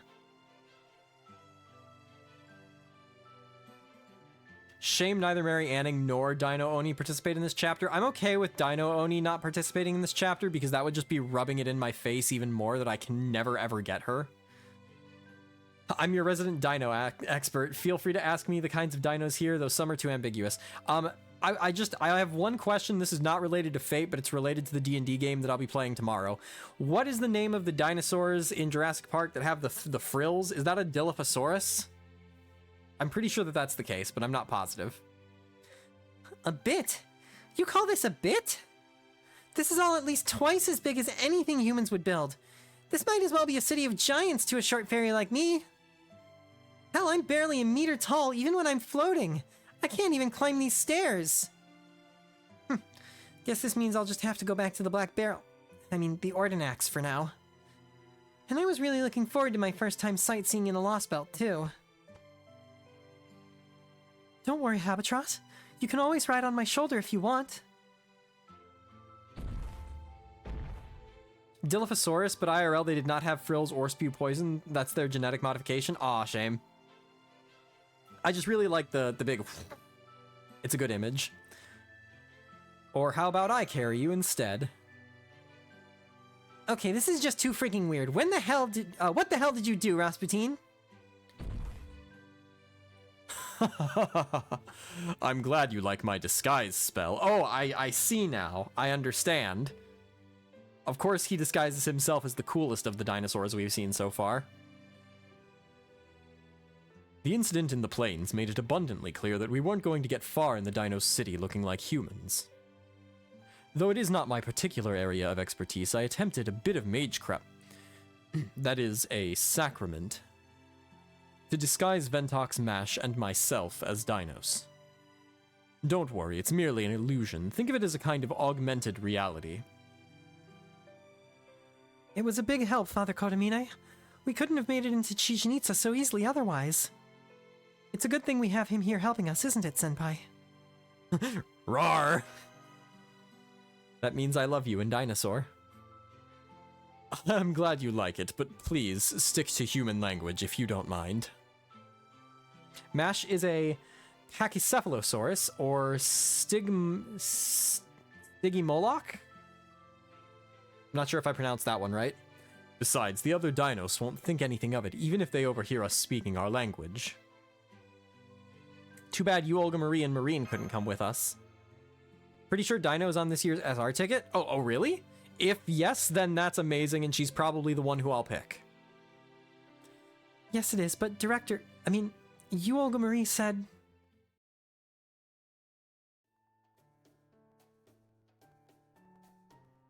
Disguise myself as a lizard? Of course not.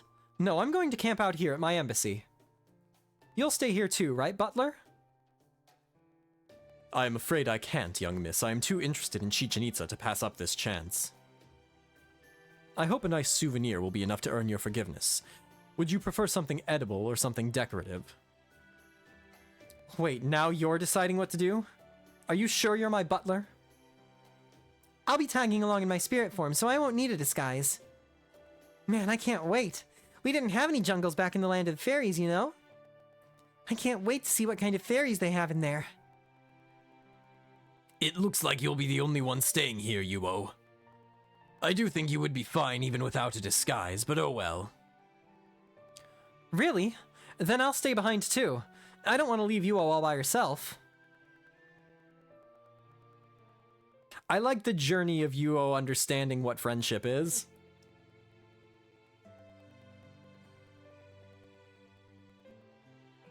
That being said, our goal is to rendezvous with the Storm Border. All we need to do is get permission to pass. As long as we can do that, they shouldn't have to wait outside for the city for long. Yeah, I guess that's true. I probably shouldn't have treated this like a sightseeing trip. On another note, Chichen Itza, right? Way more dinos here than I expected. Do you know how many live here? It was about 2,000 dinos back when I was still living here. But it seems the Ocelome's hunts have driven a great many dinos here from all over Mictlan. I would guess there are about 2,400 dinos here now.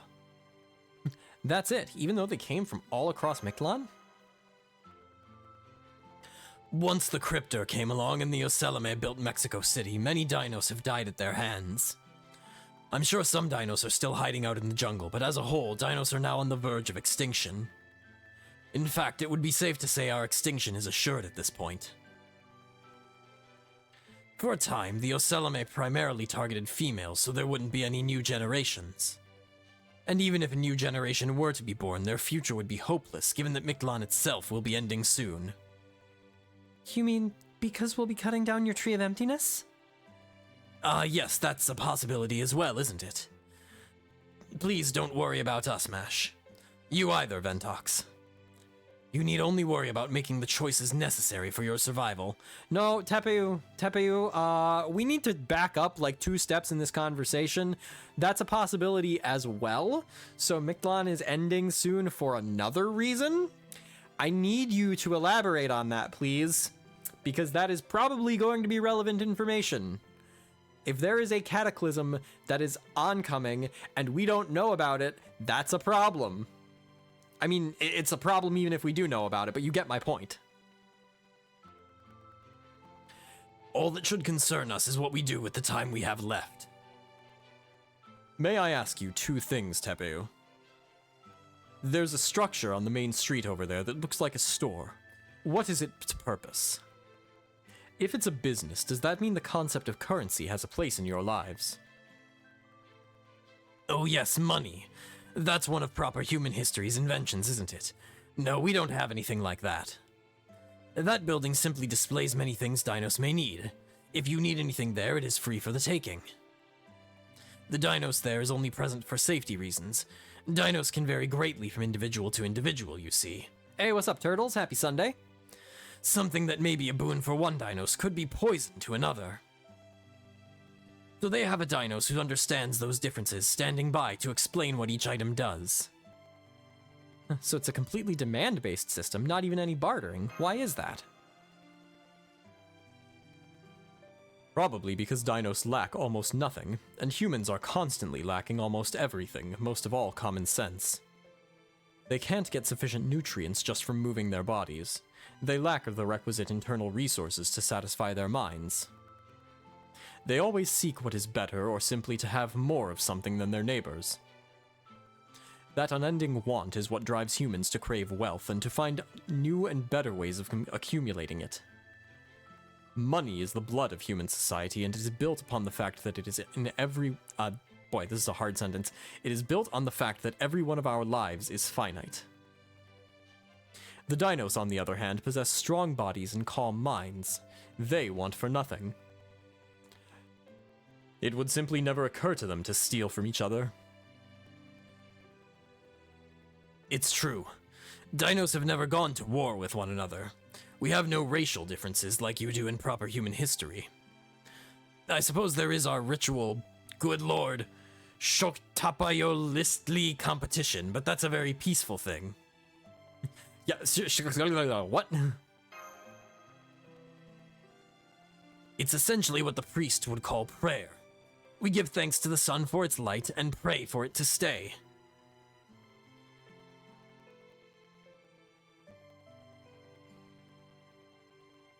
Maybe? Maybe? We could be seeing that pop up. Pray for the sun to stay. Tepeu, I believe it is time for my second question. That building over there, the one which resembles a Mesoamerican pyramid, is that an altar where the king dwells? There are buildings like that in proper human history as well, but those buildings lack... That ore on the top of the altar seems to stretch up to the sky. It looks like some kind of jade crystal.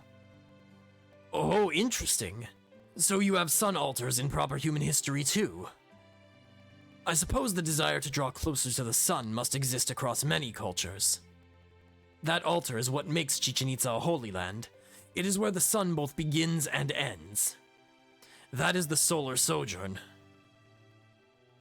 In proper human history, the sun is in outer space, and the earth revolves around it, yes? But there is no outer space in Mictlan. Our sun lives here with us. From what you have told me of proper human history, it seems our sun is a tiny artificial one. It begins its journey here at Chichen Itza, travels all the way to the 9th stratum, then makes its way back. That altar is the sun's house. It gives the sun a place to stay, gives it its strength, and sends it back on its way. I'm pausing here because I'm seeing something very, very, very important to me. Is that what I think it is? Is that what I think it is? The Google machine? Oh, that is absolutely what I think it is. 100,000% that is what I think it is. My friends, say hello to the Piedra del Sol, the Sunstone. Take a look at this, and you know what servant has the Piedra del Sol as one of their 2 eligible noble phantasms? Quetzalcoatl. I am stoked. If I do not get a Quetzalcoatl appearance after this, I am going to be so disappointed. There is 0% chance that this is not related to Quetzalcoatl.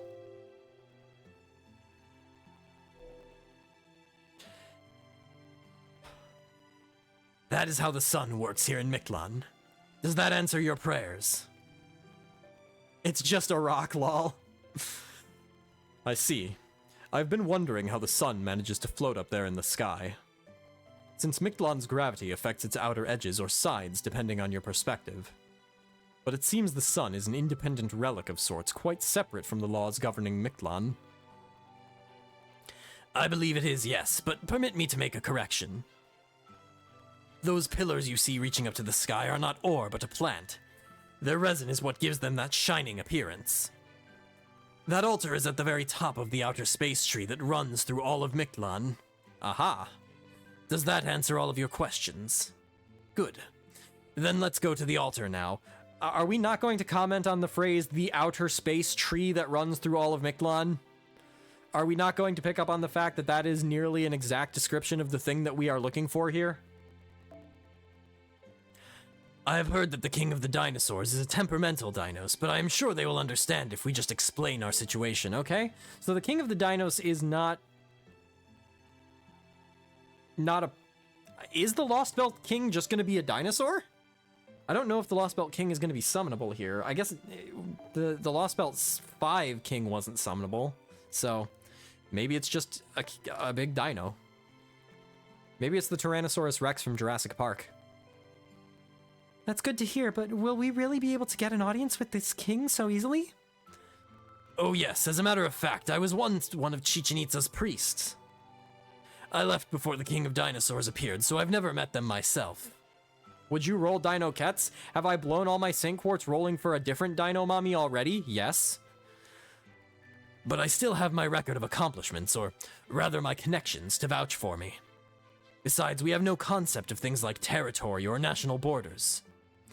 Anyone is free to go where they like in Mictlan, just like the sun. Is that true? Didn't you explain to me 1 chapter ago that there are certain dinosaurs who are exiled or who are ostracized because they are different? Yo. This guy is just, what if pelicans were dinosaurs? Tepeu? What are you doing here? Go choke on a corn cob. Damn it, who let a heretical thinker like you all the way into the holy solar sojourn chamber in the first place? And who are those young dinos there with you? Did you just come here to show off how clever your prize pupils are? Bastard! They aren't my pupils, they are my teachers. I have been learning a great deal from them. At any rate, I'm glad to see you're in good health, Priest Vukub? Vukub? Vukub? I'm gonna go with Vukub. We'd like an audience with the king of the dinosaurs. Would you mind letting us through? Would I? Of course I'd mind! The king is very busy dealing with the Ocelame right now. You wouldn't know this since you've been so blissfully retired to the jungle, but the Ocelame are vicious creatures called humans. The king understood this was an existential threat to the dinos, so he closed off the plains and vowed to fight. Chichen Itza has no place for a gutless coward like you. Leave, now! I'm afraid you're mistaken, Vukub. I still have a home here. I made it myself. That's not what I mean, damn it! Soldiers! Soldiers to me! Roar. Get this ingrate out of my sight immediately! Don't let him anywhere near the King of Dinosaurs' chambers! Well, that didn't quite go to plan. God, Tepeu's the best. See? That wasn't exactly the kind of welcome I was expecting. I can't insult Tepeu. Tepeu, if you'll forgive me saying so, you don't seem to be doing the best in terms with that Vukub fellow. It's true, Vukub despises me. To him, I'm little more than spoiled corn. He's even sent assassins after me a number of times. I had no idea he'd been promoted all the way to the head priest. Pity I forgot to congratulate him. So if the head priest hates you that much, then... Looks like we're not gonna get an audience with the King of Dinosaurs anytime soon. At least not through the front door. That Vukub guy's seen Mash and Ventox now, so we can't go and ask for an audience on our own now either. He'll turn us away just for being friends of Tepeu. Ouch. Well, there's nothing more that we can do about that now. We'll just have to change tactics. Since Tepeu's connections turned out not to help, we'll just have to find another way. I say we look for someone else here in Chichen Itza who'd be willing to help us, and meet with the King of Dinos via a different route. It is interesting that that his title is King of Dinosaurs, but the species is called Dinos and not dinosaurs. Oh, that wacky Vukub sending assassins. I agree. This isn't a problem we'll be able to solve overnight. In which case, we'll need a place where we can relax and think. Tepeu, is there any shared lodging facility for visitors to Chichen Itza? Why don't we use my old house? It should still be standing. It's off the main road quite a ways, so we should be able to discuss proper human history without being overheard. Oh, and let's have Yuo and Marine come with us too. Of course, none of you are dinos, so it would be best if we stayed together as much as possible. Yeah, dude, this Lostbelt is just so much better than any other Lostbelt so far. It's just... There we go. On top of all of the other things that I have praised it for already, I really appreciate the level of whimsy that there is. There's a difference between, like, gag comedy, which Fate does all over the place, and whimsy. And, like, just this notion of, like, this dinosaur society and this dino scholar who's 90 years old, and just kind of, like, peppy and chipper and, like, yeah, we're all gonna die soon, let's talk about corn. Like... it's delightful. It's fun. I think Traum might still be my favorite so far, but the vibe of LB7 is so different from Traum that it's hard to compare. Then again, I guess Traum isn't a Lostbelt. No, I agree. Traum, up until now, was my favorite part of Part 2. And I think it really does speak to the quality that I loved Lostbelt 6, I loved Traum, and I am loving Lostbelt 7. If that pace continues, then they're good. Have they ever said Tepeu is 90 years old? Yuo said that he is roughly equivalent to 90 years old in human years. Hey guys, congrats on a hard day's work! I managed to get into the city without any trouble just by sticking close to Yuo. That's because the other dinos thought you were one of my accessories, so be careful, because that won't work if you get too far away from me. Anyways, thanks for coming to get us. Sounds like we've got yet another problem on our plates. So, you were refused an audience with the King of Dinosaurs, huh? I get it, I'm not in the habit of seeing unscheduled visitors either. We've only got one choice then. I'll just have to destroy the altar. Doesn't matter how high and mighty they are, once they don't have a palace to live in, they'll have to come outside. We needn't escalate matters quite so dramatically, young miss. In fact, doing so would cause serious diplomatic issues. Excuse me. Our only problem at present is that Tepeu's reputation proved lacking. We have other options still available to us. Right. Tonight we'll discuss what to do at Tepeu's house. Then in the morning we'll go out into town and gather information. I see. Alright, if you guys are okay with that, then I am too. Okay, Tepeu, show us the way to your house. I'll hear more of what you've got to say once we're there. Yes, I think that would be for the best. I'll need to tidy the place up since I've been away for quite some time. But I dare say you won't find anywhere else quite like it in all of Chichen Itza. I'm rather proud of it. It may be a little too big for your tastes, but I can promise you that you'll at least get a very good night's sleep.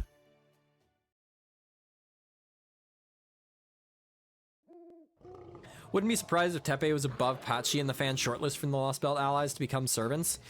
Is there anyone else other than Tepeu, Patchy, maybe the twins from Lostbelt 5.2? I mean, apart from the three, like, goblins from the beginning of Lostbelt 6, what were their names? Aw, boy. No, not Mike, not Mike. The three who go with MASH, like, right at the beginning. Wag? Yeah, Rob, Wag, and Winky. That was it. Yeah. Dude, Rob, Wag, and Winky. They deserve to be Avenger class.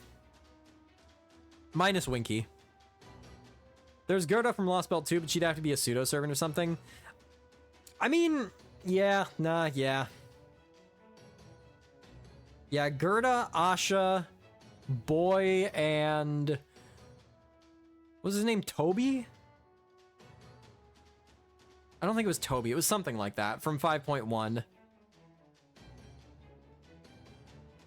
Yeah, Timmy. That's right, Timmy. Yeah, the child companions don't really get much of a say. They don't really do much in most cases. They're just kind of like, oh, we're friends now. I kind of understand. Sometimes it gets like this. I'm sorry about this. As you can see, weeds sprouted up just about everywhere. I'd like to think that those of us lucky enough to own gardens in either proper human history or this Lost Belt share similar struggles. I trust I can count on your help with weeding and pest control. Look, I can't blame him at all. I am eager to experience home ownership. However, I do not want to do yard work. Okay, so I can't do that. How am I doing on Oberon Bond? 558k. To be fair, I've been chipping away at that 25 AP or 25 bond points at a time while farming Fuyuki XA. It is not bond efficient.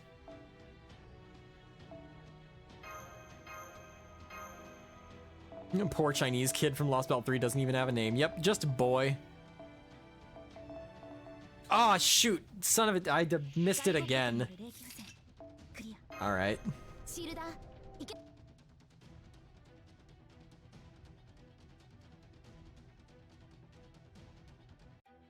What you farming for? Friend points. Farming for friend points because I am so close to finishing my foes. I just need more foes for like 2 or 3 classes of servant.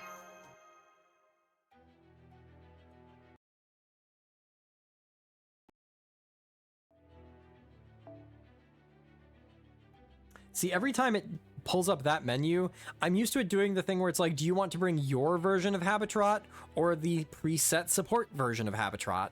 I'm not used to it saying, do you want to use your MASH or literally any support servant? I'm prepping for level 150 Phantom and Oberon real, honestly.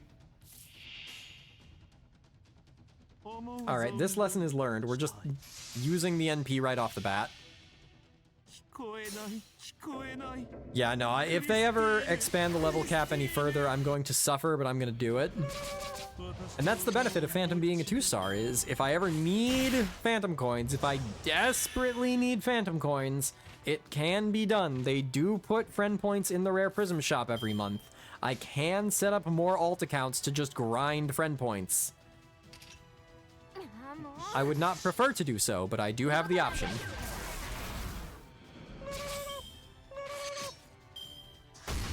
Haven't even gotten Uriel to 120 yet. Please let them wait with the increasing level cap even further. I mean, if it happens, then you'll still have 2 years, in theory, to prepare for it.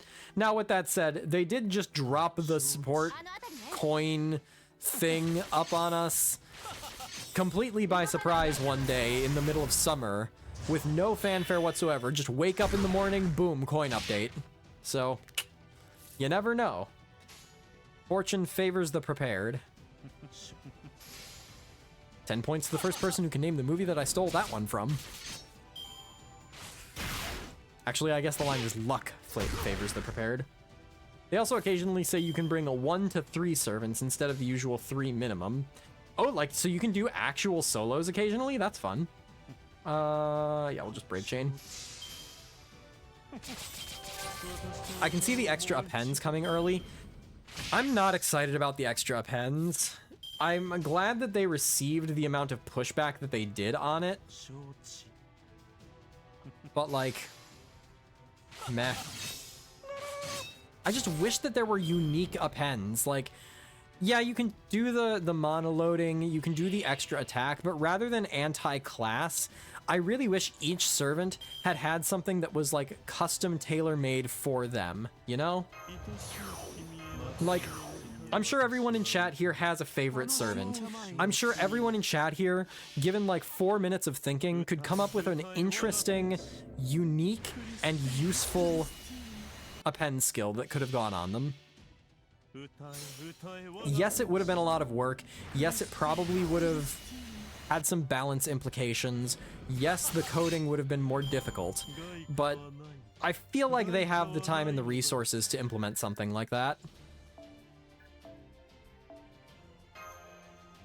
Bonsies and appends were both incredibly big missed opportunities. Yep, absolutely. 1000%. Chaldea really does impressive work. I can't believe it. My dilapidated old house feels absolutely pristine. I think you may be giving us all a little bit too much credit, but I do feel satisfied with our job here. But Senpai and I really can't take all the credit. Cleaning's totally my thing. I can even make an oil-splattered engine room shine like a mirror. And kitchen cleanup is one of my greatest talents as well. Cleanliness leads to living prudently. So based on what I have learned, the Japanese, or a Japanese word that means like clean and cleanliness is kirei, so there you go. It's true. We could never have finished this quickly without you two. I didn't know you carried a cleaning mask, Father. Well, I can't possibly thank you enough. I've wanted to try cleaning every corner of this place before, but there's only so far these arms can reach. So I'm afraid my cleaning sweeps here have always been somewhat lackluster, since Chichen Itza is quite literally built on the back of ancient ruins. Kirei, that's often used to mean pretty. There you go. I'd like to note that his roof is just like rows of bamboo that are set like a full foot apart. So I don't know what you think this roof is accomplishing, Tepeu. Most dinos don't mind since they're nature lovers to begin with, but dirt and dust accumulating in corners has always irked me. I even thought about moving into a less civilized environment just so I wouldn't have to worry about keeping it clean. Is that why you were living in that cave so far away from the city? Oh no, I had other reasons for that. I primarily wanted to get away from the nature-loving dinos and also kind of had to hide out in a faraway place so that the assassins that the head priest sent after me couldn't kill me. But never mind that now. I was hoping you and Ventox could tell me more about proper human history. I believe you said there was a city called Chichen Itza in your world too, yes? What was it like? What sort of civilization did it belong to? That specific part of the roof is over his garden? Ah, okay. You know what, that makes... Yeah, okay, I see. In the background, like, over here, we've got more of an actual roof. Well, I'm far from an expert on the subject, but I'd be glad to tell you what I know. Proceeds to go into in-depth levels of detail that only an expert would know. In proper human history, Chichen Itza was a Mayan city located on the Yucatan Peninsula of modern-day Mexico. The Maya civilization lasted from around 2000 BC to AD 1697. See, nobody just knows that. Absolutely nobody just knows off the top of their head the exact year that the Maya civilization went away. The era from 2000 BC to AD 250 is known as the pre-classic period. From AD 250 to AD 900 is known as the classic period. And finally, the period from AD 900 to the late 17th century as the post-classic period. Each of these periods is said to have experienced their own decline and subsequent rise to prosperity.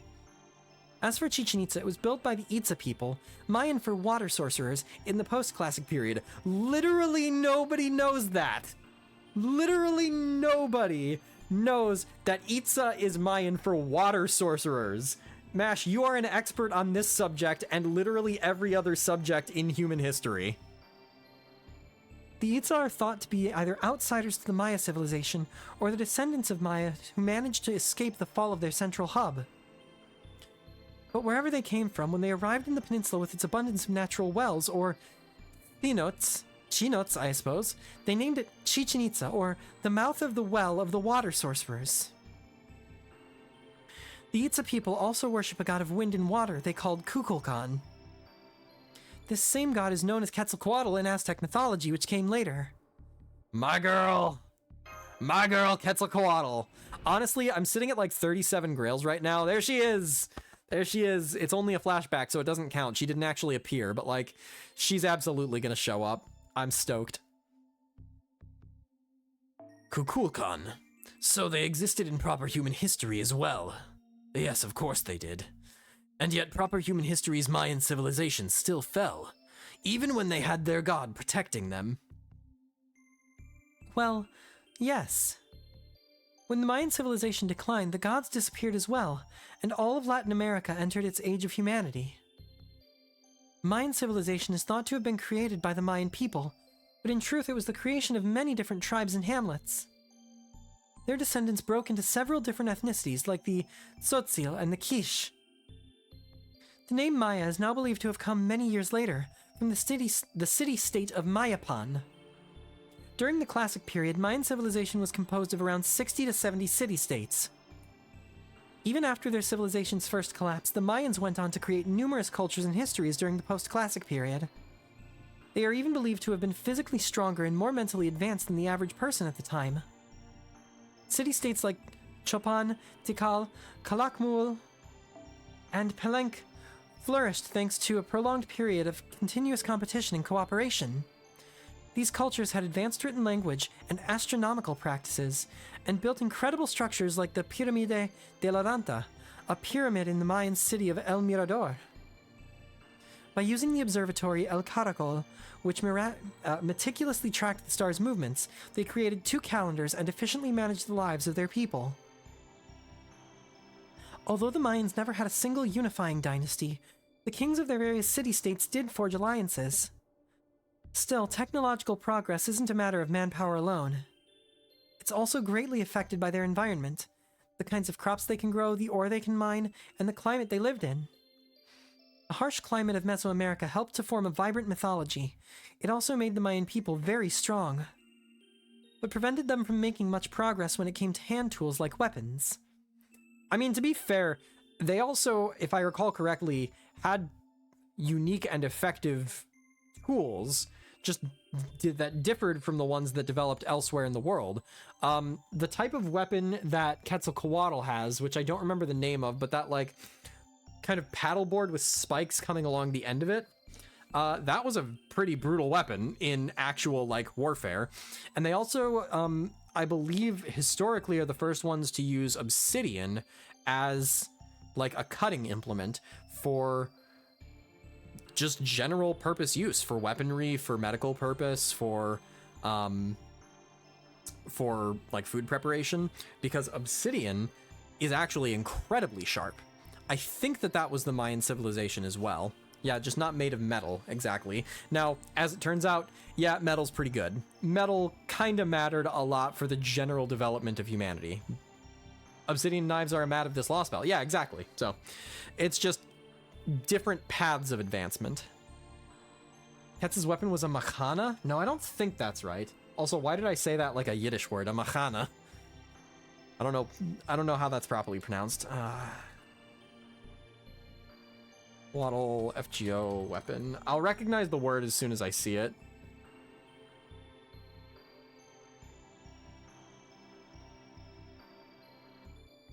The weapon's name is the Makana. Okay, well, no, I'm wrong. I thought it was I think it's like a Makahuatl or something. Makwahital. That's it, a Makwahital. Obsidian is just so brittle. Yes, that is true.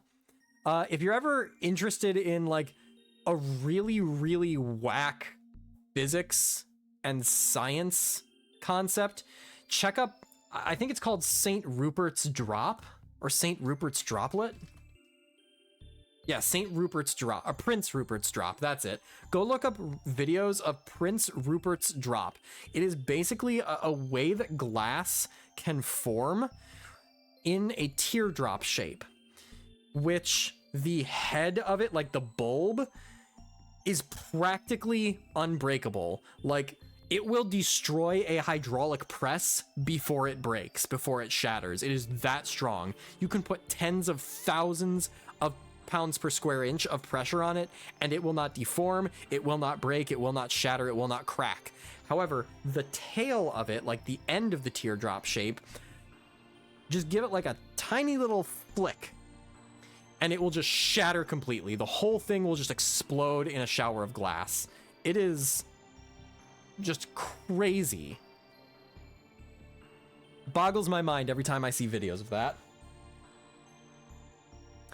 After the center of the culture gradually shifted from the Yucatan Peninsula to the central Mexican plateau, the same thing happened with the Aztec civilization, which flourished in the post-classic period. Their arms consisted primarily of wooden weapons like spears, bows, and macana, swords made of wood with Well, there you go. with shards of obsidian embedded in their edges. Just the thing I was talking about. They never developed guns, nor did they have mounted cavalry. So there's a strong argument to be made that the people of Mesoamerica lagged behind the European nations in matters of warfare. And then, the successor to the Mayan civilization, the flourishing Aztec kingdom, collapsed in the mid-16th century. It did not collapse because of strife with bordering kingdoms. They were overrun by foreign conquerors who came from across the sea. From across the sea, what do you mean? They were led by a Spanish conquistador named Hernán Cortés. He landed on the shores of Central America with only a few trusted companions, and eventually conquered the Aztec capital of Tenochtitlan. The Aztec king at the time, Moctezuma II, died in the ensuing upheaval. And in the end, Hernán Cortés and his fellow conquistadors destroyed the Aztecs. From then on, the Aztec lands became Spanish territory dubbed Nueva España, meaning New Spain, which would later become Mexico. I've heard of that. Less than 500 Spaniards destroyed an Aztec kingdom of tens of thousands of people. I mean, not by themselves. It's not like these 500 people just walked in and murdered everybody. It was primarily through disease and the treachery of people in the Aztec kingdom itself. I remember an Aztec legend that went something like this. Though the good god Quetzalcoatl may have vanished after being defeated by the evil god Tezcatlipoca, one day he will return from the northeastern lands and restore the Aztecs to their former glory. By that time, the Age of Gods had already ended, but that didn't stop the people from believing. At the time, Quetzalcoatl was believed to have white skin and a black beard. So when Cortés appeared, matching that description, Moctezuma II believed him to be the second coming of Quetzalcoatl and welcomed him as a guest.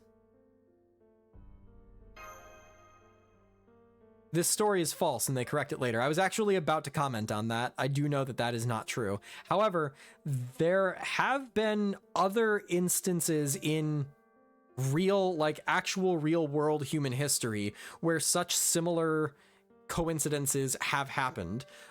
In my mind, it is the Mongols going to invade Japan, if I recall correctly, where as they were like shipping out on boats to go invade, they got completely wasted by typhoons and storms and tsunami. And so they retreated, they went back, and then they gathered again. And then on their second trip, the exact same thing happened. And it was just kind of believed that, like, the gods favored Japan and were protecting it. And, like, that's kind of crazy. Good and evil, creation and destruction, sun and darkness, Tezcatlipoca and Quetzalcoatl. But the Mayan and Aztec people didn't believe the relationship between the two gods to be quite so simple. Right. I'll go into Tezcatlipoca and Quetzalcoatl's relationship more later. Cortez used the Aztec people's belief in the legend of Quetzalcoatl to his advantage. He won the Aztec Empire's hostile neighboring tribes to his side, and with their help conquered the capital, though he was outnumbered. Aztec Empire? Didn't you say it was a kingdom earlier? Yes, I did. At this time, the central Mexican plateau was home to many different city-states. In the case of the Aztecs, the two cities of Tlacopan and Texcoco had sworn an alliance and formed a powerful empire. They used that combination of power to dominate the neighboring tribes. It's said that in the Aztec kingdom's capital city of Tenochtitlan, over 50 people were sacrificed to the rain god Tlaloc and the tribal god Huitzilopochtli. Good lord. Every day. The Aztec people regularly waged war with neighboring city-states and used their overwhelming military force to capture a great many people for use as slaves and sacrifices. They must not have been popular. Yeah, they must not have been popular. That's the takeaway from that. Right. The Aztec Empire's success was built on countless bodies and all the resentment that created. So Cortez wasn't solely responsible for their downfall. Bad blood had been building between the Aztecs and their neighbors for many years by then. When it came to warfare on flat land, the Spaniards' guns and cavalry gave them an overwhelming advantage. The Aztec Empire simply did not have anything similar to use. Neither guns nor horses were much help in the jungle, and the Aztecs had tremendous advantage in terms of numbers. And that is why probably Cortez's smartest decision was to not wage war with the neighboring tribes, but instead to enlist them as allies against a common enemy in the Aztec Empire. He then spread rumors that he was the second coming of Quetzalcoatl, and instead of being treated as an invader, he openly paraded through Tenochtitlan's gates, took Moctezuma II prisoner, and occupied the Aztec capital. In the end, the Aztec Empire was destroyed in the name of the Spaniards' greed and the neighboring tribes' fury. Though they arguably had the most powerful empire on Earth at the time, to say nothing of the flourishing capital Tenochtitlan, it still collapsed from within, unable even to fight a proper war. If Moctezuma II hadn't believed in the legend of Quetzalcoatl's second coming, or if the Aztec Empire had been less receptive to outside cultures, the history of Mesoamerica might have gone very differently. Yeah, that's why Moctezuma II was said to be the ruler who brought about the end of the Aztec Empire. He was blamed for the error of welcoming a foreign invader as an Aztec god. And in the end, it was his own people, the people of Tenochtitlan, not the Spaniards, who killed him. The Spaniards actually let Emperor Moctezuma go free, but then the nobles and the other people of Tenochtitlan stoned him to death. There are numerous theories as to why the Spaniards let him go, but the most prevalent says that they wished to avoid being seen as having committed regicide themselves. Anyway, that was a very abridged version of Proper Human History's Mesoamerica, but it's all I can tell you. Just that little surface-level synopsis. I hope it was helpful. Oh yes, certainly. Those guns you mentioned, that is what the tools the Ocelomer use are called, yes? So they were conquerors from the outside world. Guns used to suppress the local tribes. Massacres. That all sounds just like what has been happening in Mictlan as of late.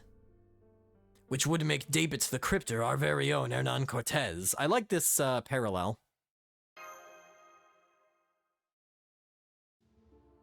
Oh, I'm not blaming you for that. It's... How can I put this? I'm simply struck by the similarities is all. We have our golden city, Chichen Itza, and Kukulkan, the teachings of the sun. And proper human history had an altar city also named Chichen Itza, and a Kukulkan who was a god of wind and water. We also have our subterranean world named Mictlan, and you have your underworld, also named Mictlan. As I told you back at the cornfield, we never had a concept of such a thing as a god. We learned about that from Daebit the Cryptor. Our teachings of the sun, Kukulkan, only came to be called a god because of what we learned from him. I feel as though this notion of gods fits much better now. Not to say one is real and the other is false. I am merely saying that thanks to new knowledge and perspectives, what had simply existed till now had been replaced with something wholly new. It's all very exciting, though there are still some parts I don't clearly understand. I think I'd like to learn more about these gods of proper human history next. That is, Tezcatlipoca and Quetzalcoatl. It is rather late now, though. Why don't we call it a night and I'll show you to your beds? Let me ask you one thing first. Tepeu, you dinos clearly don't belong here in Chichen Itza. If anything, your lifestyles here seem to be based on those of people from proper human history. Who built this city? The being you call the King of the Dinosaurs? Oh no, the King of the Dinosaurs only showed up quite recently, so he has nothing to do with Chichen Itza. No, it was Kukulkan who built Chichen Itza. In fact, it's said that Kukulkan the Sun God built this city to oversee all of Mictlan. Interesting. I wonder if this has to do with the divergence point at which this becomes a Lostbelt.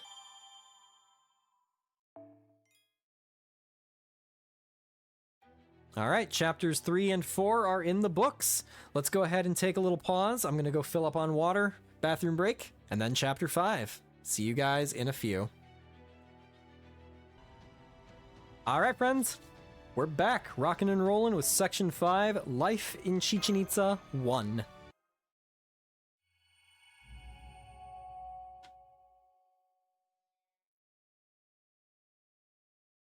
And this one didn't even kill my capture card.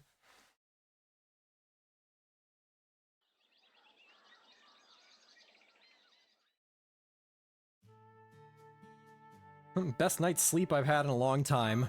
Man, video games really are about wish fulfillment. Your brainwaves are back to their usual amplitude, so I guess he reduces their output at night. Good morning, Senpai. It was so nice having individual rooms last night, wasn't it? And good morning to you too, you Olga Marie. I see you still like to get up early, just like... Good day. Wait, my mistake. It should be good morning, shouldn't it? I'm glad to see you slept well. Give me a moment and I'll fetch some corn for breakfast. Morning! I slept great. It's so nice being in a safe city for once. I didn't know you could sleep too, Marine. I usually stay dormant in my spirit form to conserve energy, but you don't have a spirit form, right? Nope. We Marines might be Captain Nemo's clones, but we're not actually heroic spirits. If we enter our spirit forms too far away from the storm border, we won't be able to materialize again. The only reason I can be here as an individual now is because of the power being supplied by Chaldea and Trismegistus II. The storm border keeps us stocked up on magical energy too. That's why the Nemo series can work so hard. So being able to sleep as well as we did last night's a big help. It lets me reduce my magical energy consumption and even recovers a little. I had no idea. Well, of course you wouldn't know if we were still on the border. It's not like Captain ever explained. I may not be able to use my spirit form, but there are plenty of upsides to this. Like, no matter how injured I get, once I get back to the Nautilus, I can switch out with another Marine while I go heal until I'm back to my old self. There are always 12 active Marines, but there are a total of 24 of us. Strength in numbers. I don't own a copy of Nemo. In his Noble Phantasm or in any of his animations, does he ever exceed 12 Marines? Oh, right, there's only 19 of us now. We lost 4 in Atlantis, so one in Britain. Is that right?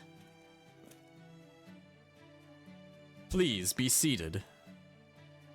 Apologies, old habits die hard, and I am so accustomed to giving mass. One of the drawbacks of being a pseudo-servant. Anyway, I know it's early, but I was hoping we could get this morning's Universal meeting started. I trust you don't object, young miss. I'll allow it. I've already got the materials ready to go for the meeting.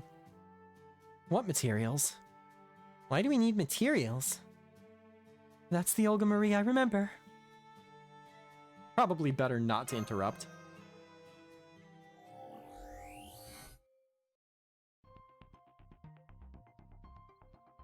Oh, I see you've remembered one of your abilities. How wonderful. I guess we're getting like a little bit of a sneak peek at some of the places that we'll be seeing later in the Lostbelt. We've got the top of Chichen Itza here. I recognize the Piedra del Sol right there. And then we've got some sort of Colosseum, perhaps, or an arena of some sorts, by the looks of it. And then we've got the plains that we were in where we got attacked, the street of Chichen Itza, and the second layer of the strata of Mictlan. Now then, according to this footage, the only route into the throne room is the staircase leading up to the altar. And since it's always patrolled by Dino's soldiers, it is not an option for us. Furthermore, the President had been closely observing the King of Dinosaur's private quarters, the building that looks like a summer home. But as far as she's been able to tell, there is no one there at the moment. So even if we were to force our way into the temple, it seems unlikely we would have a chance to meet with the king. Does this mean they're ramping up security even more than we expected? Against a possible Ocelome attack, you mean? I'm afraid we'd have to ask the Dinos about that. All we can say for certain right now is that it will be difficult to make contact with the King of Dinosaurs via normal means. Which is where this comes in. Tell me, Ventox, what does this place look like to you? I want to see what Yuo will say when I say a venue for a political rally. No. Do try to think before you speak. Oh boy. That's a Shokta Pyolistli. We call it Shokta for short, Shrine. Shokta is a ritual we Dinos perform to honor the sun. I am so gratified that they have a sprite of Tepeu just holding giant corn. They really went through the effort to just add this corn sprite and just tuck it nicely underneath his little feather arm. They went above and beyond for this Lostbelt, man. I love this game. It's one of the few, no, the only form of entertainment we have. What about it? Last night I boosted my sensory abilities and started scanning the thoughts of all dinos around the city. Their baseline color is green, the pivotal color in your world. Never mind that though, the point is, this is the subject on which their thoughts were most varied. The next Shokta match is happening tomorrow morning. I can't wait, I wonder which team's going to win. The winning team will receive personal congratulations from the king and blessings straight from Kukulkan. Tournament Arc! Let's go! Well, doesn't it sound like we'd get to meet this King of Dinosaurs if we took part in this ritual? You're amazing, Madam President. Well, of course, it's my job to listen to Earthlings' voices. So what is Shokta anyways? That I don't know. Your Earthling rituals are still mysterious to me. Shokta involves using any part of your body besides your hands to score goals by sending a ball about this big into a net about this big. It's a very challenging ritual. I doubt proper human history has anything like it. I used to want to be a Shokta player myself when I was a young Dinos. It took me far longer to give up than it probably should have. Tepeu, That sounds a lot like, is the localization team going to use soccer or football? Oh, okay, you know what? Fair enough. I get to choose. And I'm an American, and as an American, my opinion is objectively right, so it's soccer. Say what? I'd like to personally apologize to all of the non-Americans out there. Let's go, USA! USA! USA! Let's go over the plan one more time. Our goal is to win the Shakta tournament, meet with the King of Dinosaurs, and gain permission to cross the plains. To do that, we're going to need to befriend a strong Shakta player and convince them to let us join their team. Do we all understand the plan? That sounds like a really ambitious plan, and we have to win. Yeah, it's not enough just to participate. If we want to see the king, we've got to win the whole thing. That's why befriending a strong Shokta player is part of the plan, Marine. If I'm not mistaken, sports were a major ceremony in Mayan civilization as well. Apparently, a warrior was not considered worthy unless they could beat their opponents in sports as well as combat. Tell us, Tepeu, how many players are there on a Dino Shokta team? Our matches played 2-on-2, 4-on-4. Why would we hold an important ceremony with so few players? It's 11-on-11, just as you'd expect. I'm sorry, but could we just abandon the pretense here and start calling it soccer already? I understand how you feel, Mash. I even agree with you. Nonetheless, with teams of that size, it's entirely possible that some teams lack the necessary number of players to cooperate. Compete. There we go. It was like, that wasn't a word that fit in that sentence. Fortunately, that may well give us just the opportunity we need to join a team. So I guess now we go out into the city and look for the Shokta players. Let's see, the ritual's tomorrow, so we only have today. Luckily, I'm pretty sure days in Miklon are twice as long as ours, so we ought to be okay as long as we hustle. Good point. We should get going now. Father Kodamine, would you disguise us as dinos again? Of course. I even spent the last day refining my disguise sacrament. Last time, we all wholly looked like dinos. But this time, I've made it so we'll only look like dinos to other dinos. Really? So neither Ventox nor Mash will look like dinos to me. Correct. That goes for me as well, of course. Well, young miss, do you think you'll be able to accompany us now despite your dislike of dinos? Okay, I'm willing to compromise. What's more, you and I are going to have a competition of our own, Mash and Ventox. Okay. Senpai? Looks like I don't have to say anything more. Exactly what I'd expect from Chaldea's master. Though I don't really know why. There's nothing to be surprised about, Mash.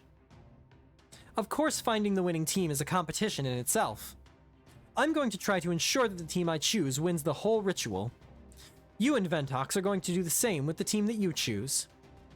And as long as one of us wins, we'll still get an audience with the King of Dinosaurs. So if anything, this only increases our chances of our plan succeeding. Ah, now I see. There is a total of 8 teams taking part in the ritual. So the more teams we can infiltrate, the greater our odds of being granted an audience. I think this idea of splitting up and searching for different teams to join is a very good one. Very well then, Ventox and Mash will be one team, Young Miss and myself another, and Tepeu and Marine the third. Got it. If I play soccer with the other Marines all the time... Oh no, I play soccer with Marines all the time, so I'll make sure I find a good team. Let's meet back here when the sun reaches the 4th stratum. It would be best if we stayed abreast of one another's progress. So does that mean that Tepeu is going to get to live his dream of being a soccer player?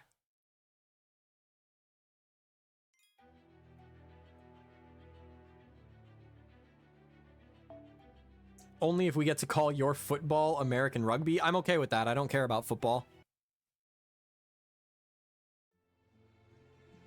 I know, how can I call myself an American? But it's okay, because I do like baseball.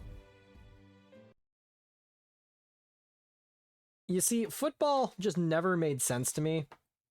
I have never enjoyed watching football, but the thing that really just confuses me.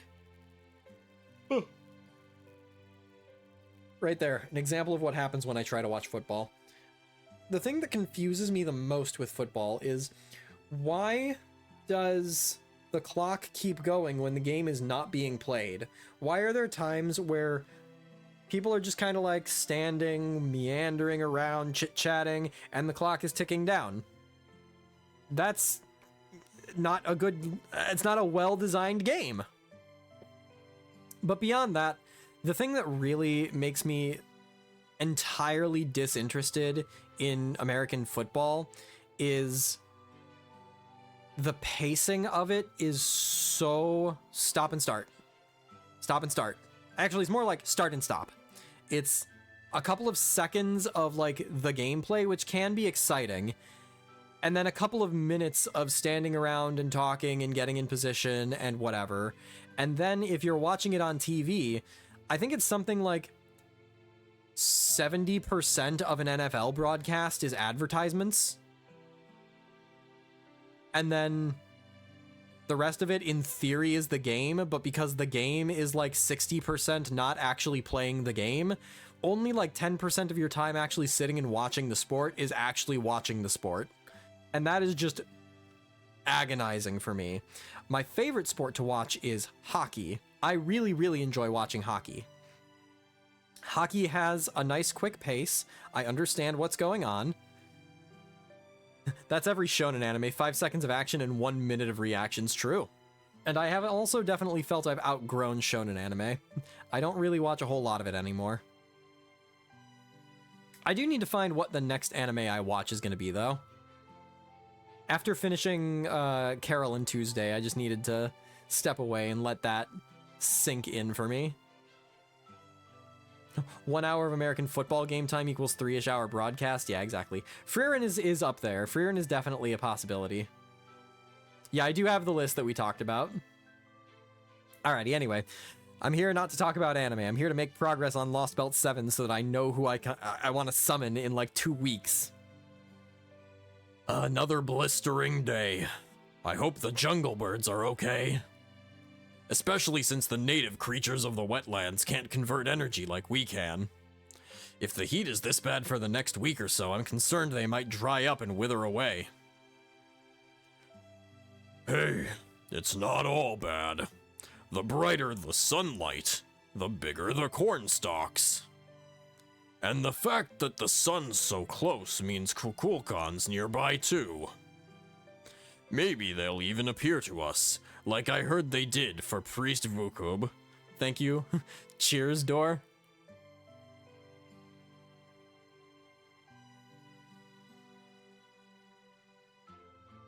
What does willowy mean? Let's not talk about Vukub. I'm still pissed about all the dinos his choices have killed. Right now, I just want to forget everything except the Shokta ritual. I hope it turns out to be vivid and beautiful. The willowy dinos has excellent lipstick. Your makeup is on point, darling. Slay Queen. Shokta's been better than ever since the crypto showed up. There's been fewer casualties, too. Anyways, it really is hot today. I hope the priests are interpreting Kukulkan's feelings correctly.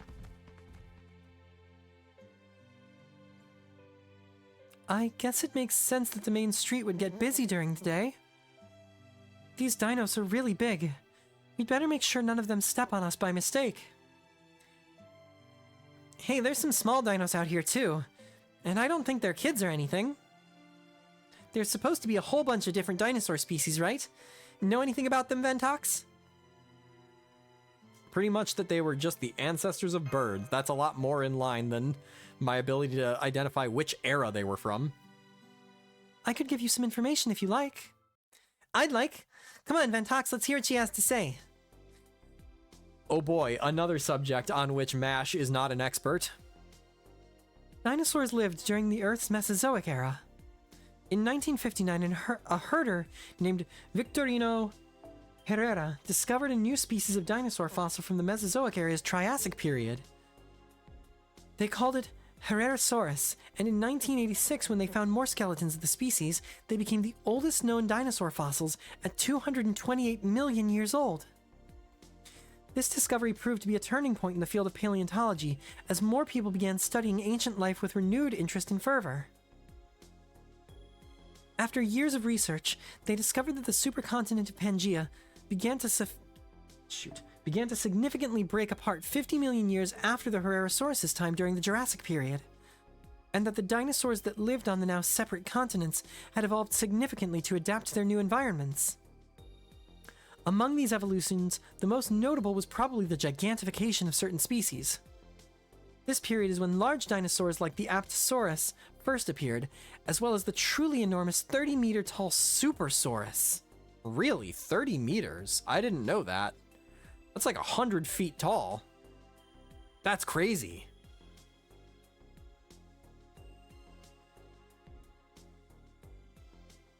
I really wish this exposition could have been optional, because dinosaurs are a subject much more likely to be known than,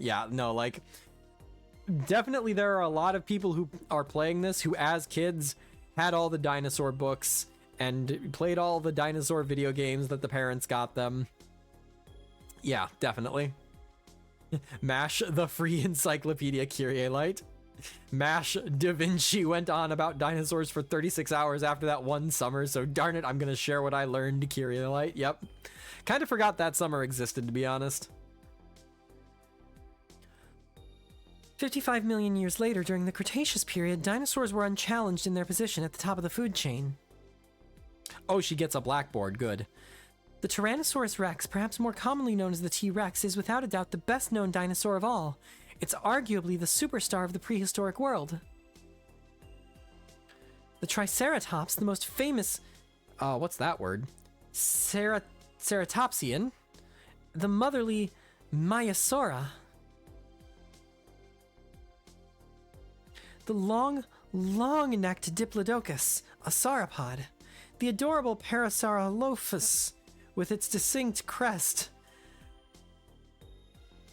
I would like to offer a formal apology to every Japanese word that I have failed to pronounce throughout my career as a Fate Grand Order streamer, because that's got nothing on this Lost Belt's combination of off-the-cuff dinosaur names and Nahuatl language. Lost Belt 7 is pushing me to my limit, y'all. Oh, shoot. For the airborne species, we have the famous Pteranodon and the Quetzalcoatlus, the largest flying dinosaur ever discovered. For aquatic life, we have the Mosasaurus and the Chronosaurus, a species somewhat similar to crocodiles that was once one of the deadliest predators at its time. And that is just a small sample of the many species of dinosaurs who lived on Earth in the Cretaceous period. Look, I love MASH, you're adorable, you're a nerd, but this is what I'm talking about when I say Lost Belts get bloated. I do not think that this dissertation on the different species of dinosaurs is actually going to be plot relevant. Okay, I need water. The more dehydrated I get, the more my diction suffers. No plesiosaur rep, SMH. But the dinosaurs' reign ended along with the Cretaceous period and one of the big 5 extinction events. It was the 5th of these that wiped out the dinosaurs, along with most life on Earth at the time. Cheers, Dort.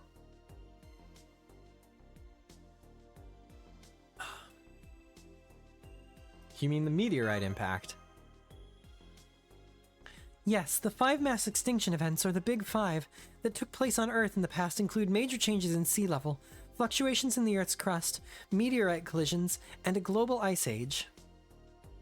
The event that wiped out the dinosaurs is believed to be the Cretaceous Paleogene extinction event, in which a large meteorite collided with Earth and caused a heat wave that spread across the entire planet.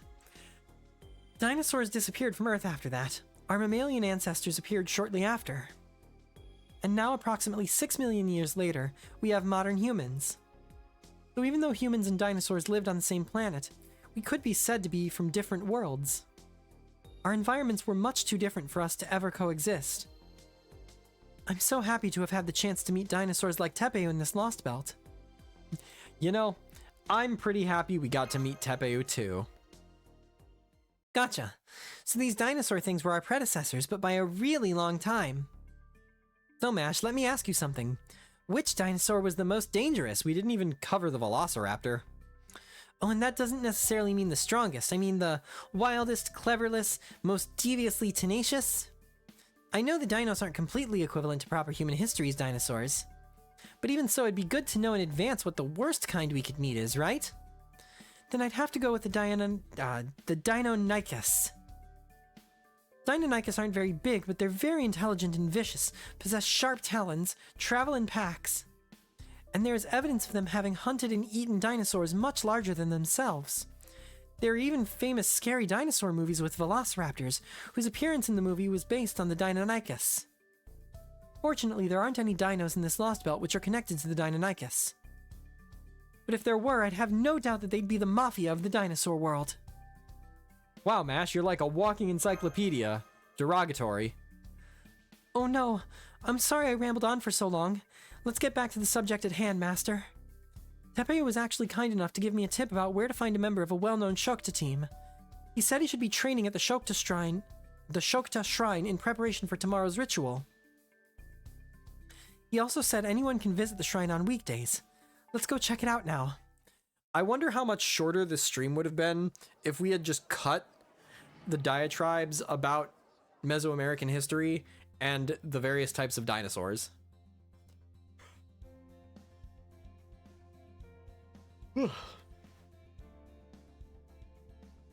It's important to stretch every now and again, guys.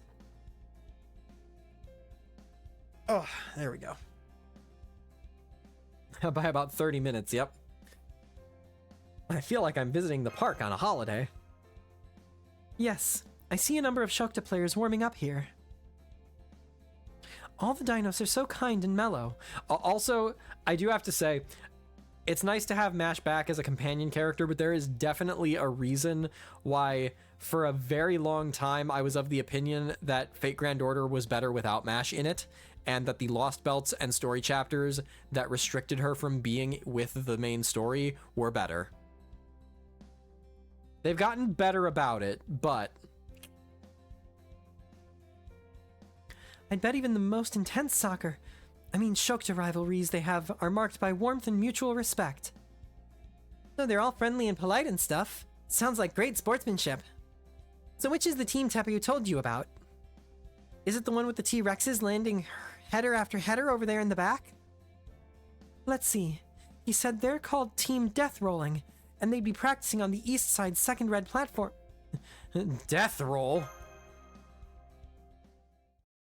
I'm assuming this is a T-Rex. Hey there, bro. Always happy to meet a fan. Hup. This doesn't look like a T-Rex. Thanks for coming. We are... the unfailingly chivalrous Deinonychus Brothers 11.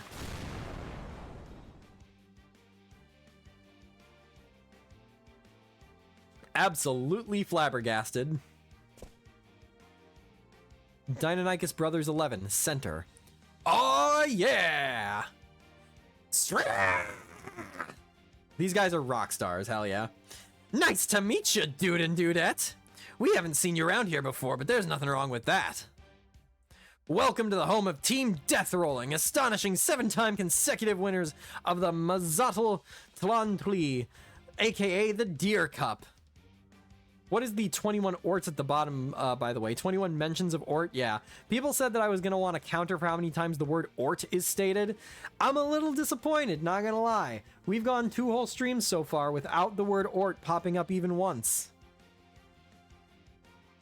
Woohoo! I can't believe we still have fans. Reminds me of our glory days. So you're just here to watch, or maybe to cheer for us. I know it's sudden, but we could grab a little bite to eat if you want. Just say the word and you'll have all the fresh corn, green beans, and even forbidden cacao beans that you could want.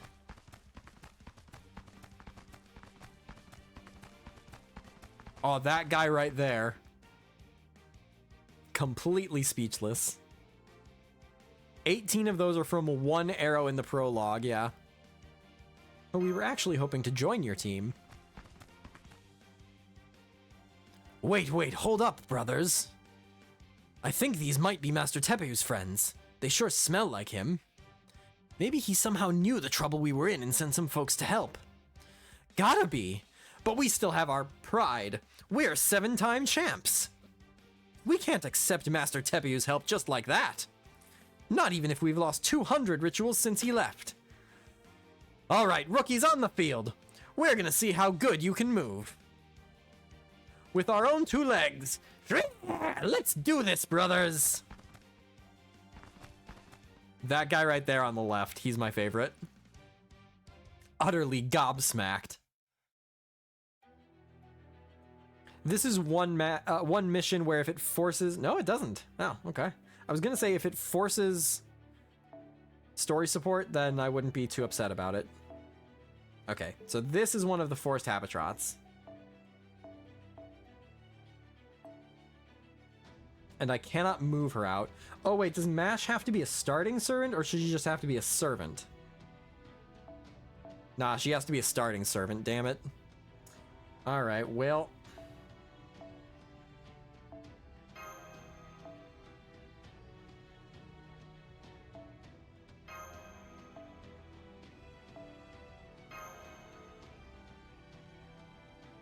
Sorry, Phantom. Well, I guess this is probably closer to adhering to my rules.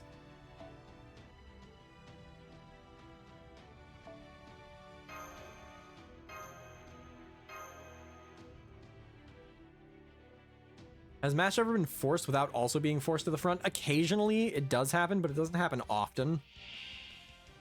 Hey! It's been a minute. Oh, that was from when I switched tabs to look up the St. Rupert's drop. It has been a minute, but we can go ahead and put an X on the 6 enemy at a time wave. How much does this actually help us? This one could happen. We've seen the Alien Priestess pop up a couple times already. She hasn't actually done anything yet, but she could. This one I think is pretty likely. We kind of maybe sort of already had one, but I'm not counting it. If I get desperate, I could. Banger soundtrack is probably going to happen at some point. This one we might have missed the boat on. The Chaldean has already shown up, so that might have been their token appearance for the Lostbelt. And then on this horizontal, this one right here is unfortunately, I think, probably a liability more than an asset here. I don't think we're going to be seeing this happen. I mean, we got like a little bit of exposition about what this is, but I don't think we're going to see it. Did I cut off the edge of this? Why does it look wrong? I don't know. Okay, whatever. All right. Back on to our first match of show. What was this called? Shakti, Shaquatl, Shoka. Oh wait, Habitrot is also AoE, right? Here, let's target the weaker one. Actually, no, there are unique effects on the field. What's going on here? Eject yourself and the opposing player when attacked. When HP reaches 0, eject yourself and the opposing player. That's funny. Buff all allies and retreat after turn. Okay, so we'd like to take him out. Ignore evade and deal damage and increase crit rate. Okay, same. Okay, so let's take this guy out if we can. I don't think support Phantom at level 100 with just a Brave Chain is going to be capable, though. And Habitrot doesn't have enough of a battery. So I'm going to need to bring in Oberon. And then we will just eject Habitrot.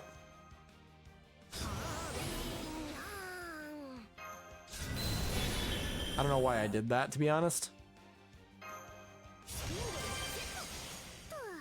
Debuff immune. Oh, but I already used his debuff. Wah, wah, wah. Oh no, she's a rider. Oh shoot, oh well. The devs watched soccer.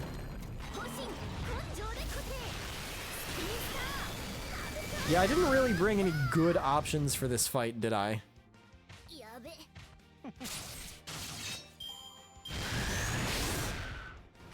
I mean, I guess Phantom's a decent option. I like their sound design. Bye. Hey, it's Phantom of the Opera.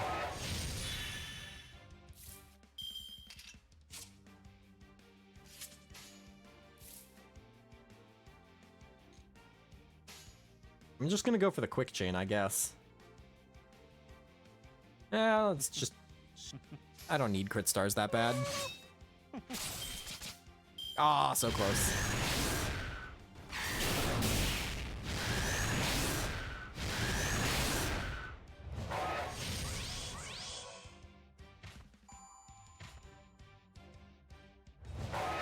Impregnable GK. I'm assuming that's goalkeeping. Oh no! And I can't even charm it away. Shoot. Okay. Here's the play. We brick Oberon so that the support Phantom survives long enough to get a Noble Phantasm.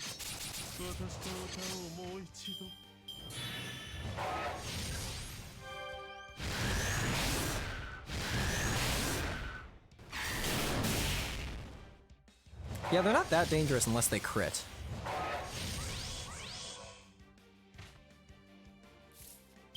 And I can just remove the invincibility from this guy.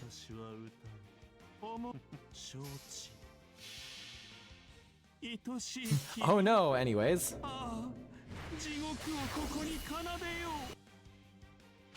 Yeah, if I can get my Phantom a Noble Phantasm now, that'd be good. We do still have Mash in the back line who can eat a couple of turns as well. Now that's annoying.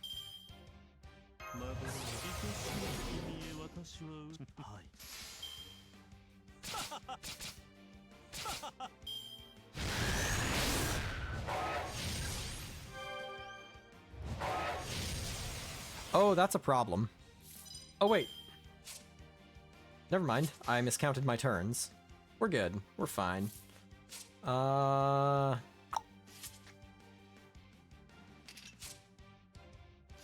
That's annoying. Let's just try to take this guy out. And then if I can't, then I probably can just win next turn. The following turn. Wait, no! Okay, good.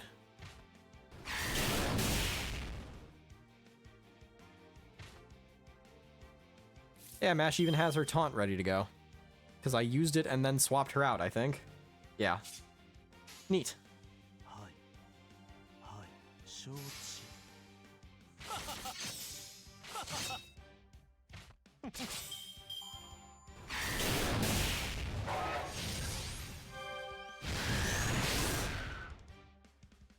Alright, and that should be GG.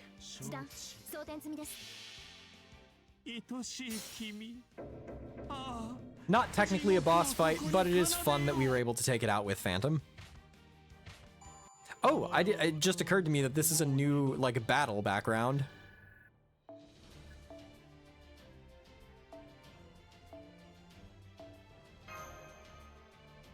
I wonder if this field is darkness. Well, there is, if I recall correctly, whoever was like the Christmas servant enforces darkness, so that might be a servant that I try to summon just to pair with Phantom's buff. Lohi. I'm not familiar with Lohi. All I know is that the 5-star for the Christmas event pairs with Phantom. That was some incredible ball handling. How did you even get your legs to move like that? You were like a cornstalk rustling in the wind, or Toshli, a rabbit racing across the plains. Bro, I can't believe such amazing players want to join our team. We're so lucky. So you're Ventox, and you're Mash. We're the Deinonychus Brothers 11. You can call us the Deinonychus Brothers 11. But there aren't 11 of you. So you noticed. Most dinos don't think twice about that. Okay, let's go back and look at some of the other teams. This one's gotta be a mistake. Whoa, a talking Toshli! Wait, is it a Toshli? I've never heard of a Toshli dinos before. Are we sure she's a Toshli? She kind of reminds me of another animal. Almost like an ocelotl, but not quite. Maybe some other free-spirited feline creature. Now, Habitrot. I know we didn't expect to have a practice game so soon, but this is the team Tepeu mentioned. Hello, everyone. It's nice to meet you all. Yes, we're here on Tepeu's suggestion. We'd like to fill the vacancies on your team and play in tomorrow's game... ritual. Would that be possible? Tomorrow? Oh, you mean the next sun cycle? You bet it's possible. Hell, you guys are already honorary Brothers 11. Now that we've got enough for a full team, we'll even get enough participation prizes for everyone. Don't be stupid, bro. These new teammates are so good, we're gonna end up winning our first match. Yeah, you got that right. Now we don't need to worry about biting it in the first round. It sounds like you're all setting your sights very, low. Aren't you one of the famous teams favored to win the whole ritual? Averting their eyes. You know, you kinda went flying after I barely touched you in that last match. Did that actually hurt, or were you just trying to play it up for the ref? No, it totally hurt, of course. We're like super sensitive, so it doesn't take much to knock us around. We definitely weren't trying to get sympathy from the judges or even have them give our opponents a yellow card. No, not us, never. I also noticed you all seemed entirely focused on offense with no one guarding your own goal. Oh, that. Well, see, our defenders are out of action after a little, cacao bender. We've all been there. Am I right or am I right? Never mind them, though. Why don't we talk cacao beans? I know too many will make you sick, but they're sure good, right? Tepeu! What were you thinking? Okay, so now we've hit the first point in the Lostbelt where I'm starting to feel the bloat. Like, alright, sure. Funny haha dinosaur soccer. Did this need to be here? Has the last 40 minutes of Lostbelt 7 really been necessary?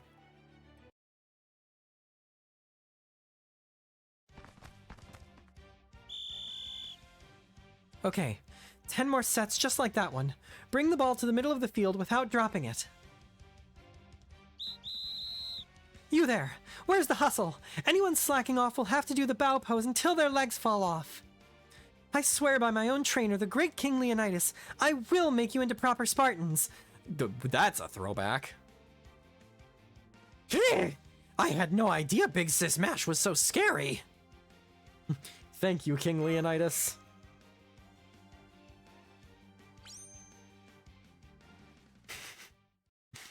That's good. Man, not even Master Tepeu was this hard on us. Your old lady's something else. Sucks for you guys that you need to get across the plains, though. Well, then we'd better win, because Priest Vukub will never let anyone see the King of Dinosaurs otherwise. You mean he's like that to everyone? Oh yeah, Vukub's always been kind of a jerk, but he's gotten even worse since the King of Dinosaurs showed up. And now that he's in charge of all the soldier dinos, he's been acting like he owns all of Chichen Itza. We don't mind one way or another as long as we get to play Shokta, but he's made some other dinos want to leave the city altogether. But hey, all that's just personal taste, right? It's not like he stopped Master Tepeu from doing what he wanted, you know? Master Tepeu used to coach us back when he was still living here. He used these formation things, and with those we won almost every ritual we played. You don't use them anymore. It wouldn't make any difference even if we did. Each formation only works once because the opposing team knows what to expect afterwards. Master Tepeu used to come up with different formations for every team we played against. Now that we don't have his formations anymore, we're back to sucking. The days we piled up the wins are way behind us. We're not really very big as far as dinos go, so we can't compete with the larger ones' body slams. So we've only managed to win by letting our opponents hit us and then playing it up so they get penalty cards. But even that stopped working after the Cryptor showed up and spread his stupid language around. The priests went back over the rules, and they decided players could foul up to 3 times without any penalties. So now our defenders gotta let one guy hit them 4 times instead of just once, and that obviously led to some real accidents. That's why there's only 7 of us now. The bit about our defenders sleeping off a cacao bender was a lie. And so why do you still play? We love it, why else? There's just something special about Shokta, there's nothing like it. We know it's not essential to our survival. But running around with my bros laughing and kicking a ball, it's so satisfying. Why didn't you just have Tepeyu stay? Well, sure, we would have rather he stayed at Chichen Itza. But Master Tepeyu is a lot more headstrong than he looks. He can't stand not understanding something. Being eccentric like he is wouldn't be so bad if there was anyone else like him around. But there's no one as different as Tepeyu in all of Chichen Itza. Hell, maybe among all dinos, period. He wasn't ostracized or anything, nobody really minded. It was more like he just kind of realized he didn't fit in. That's how it seemed, anyway. I'm a little unusual myself, even among my bros, so I could sort of tell how he was feeling. And that's why I convinced my bros not to stop him from leaving. I told him Tepeyu's better off alone, and that being around people is harder for him. But I guess I was wrong. Looks like he had friends after all.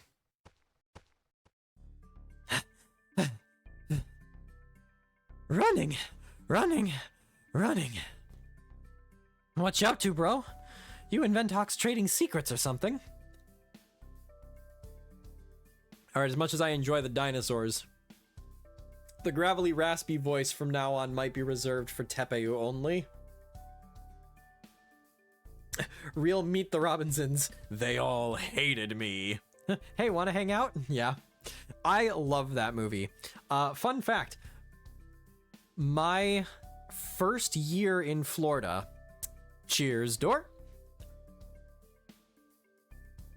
My first year in Florida, for Halloween, I went as bowler hat guy, and girlfriend at the time, now wife, she went as Goob. So the two of us went to Walt Disney World and took some photos, like with the villains stuff and in front of the castle.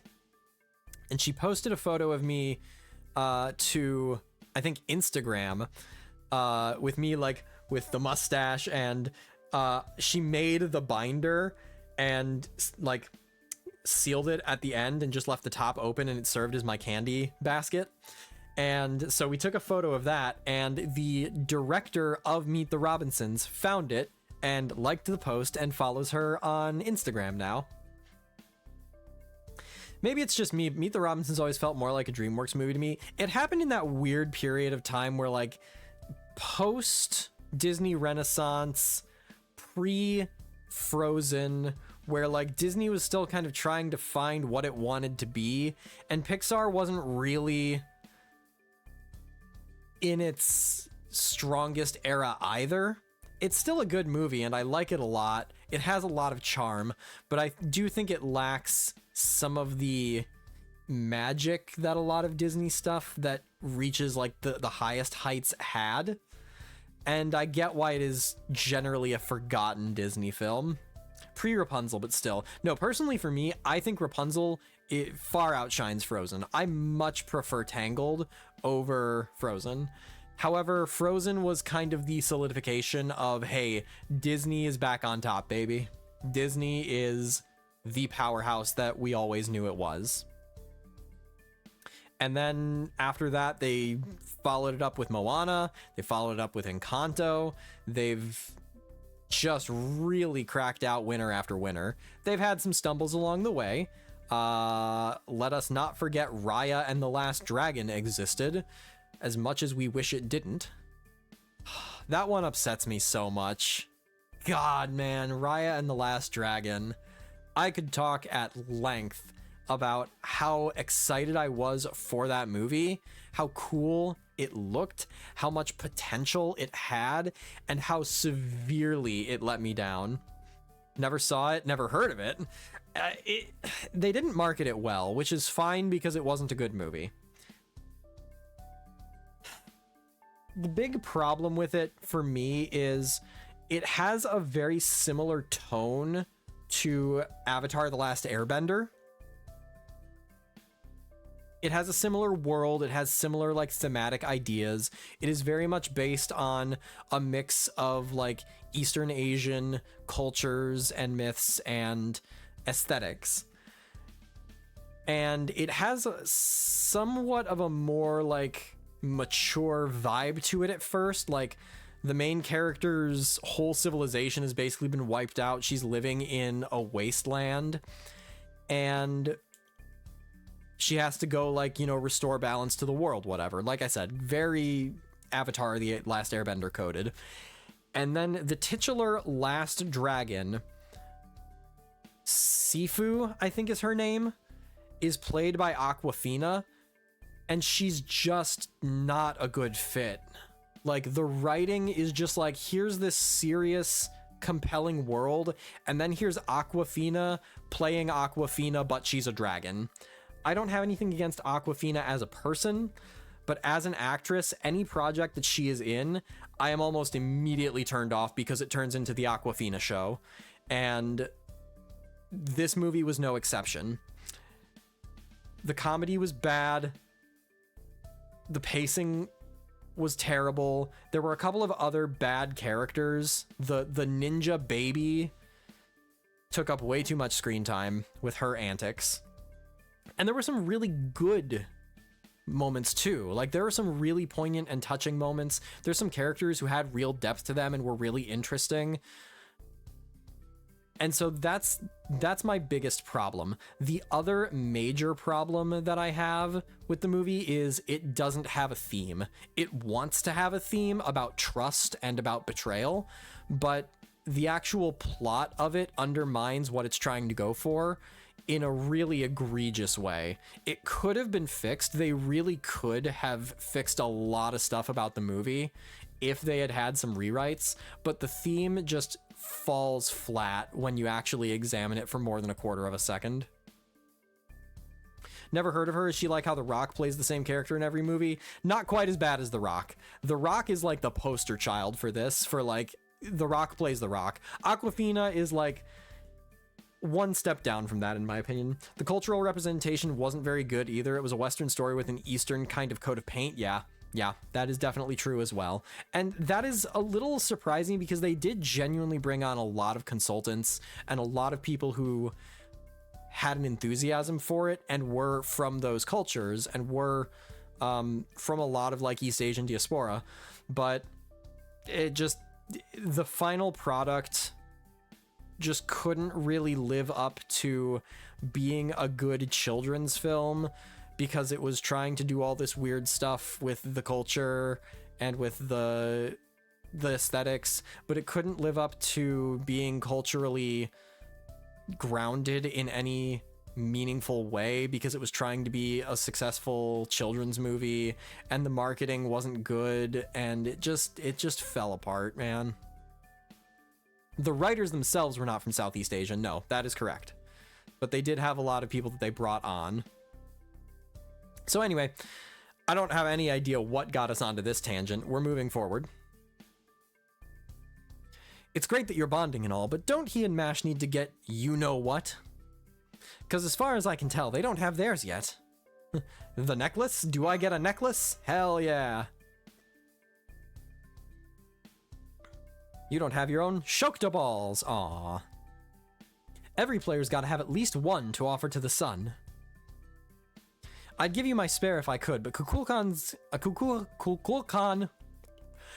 will get really pissed if your ball's not brand new.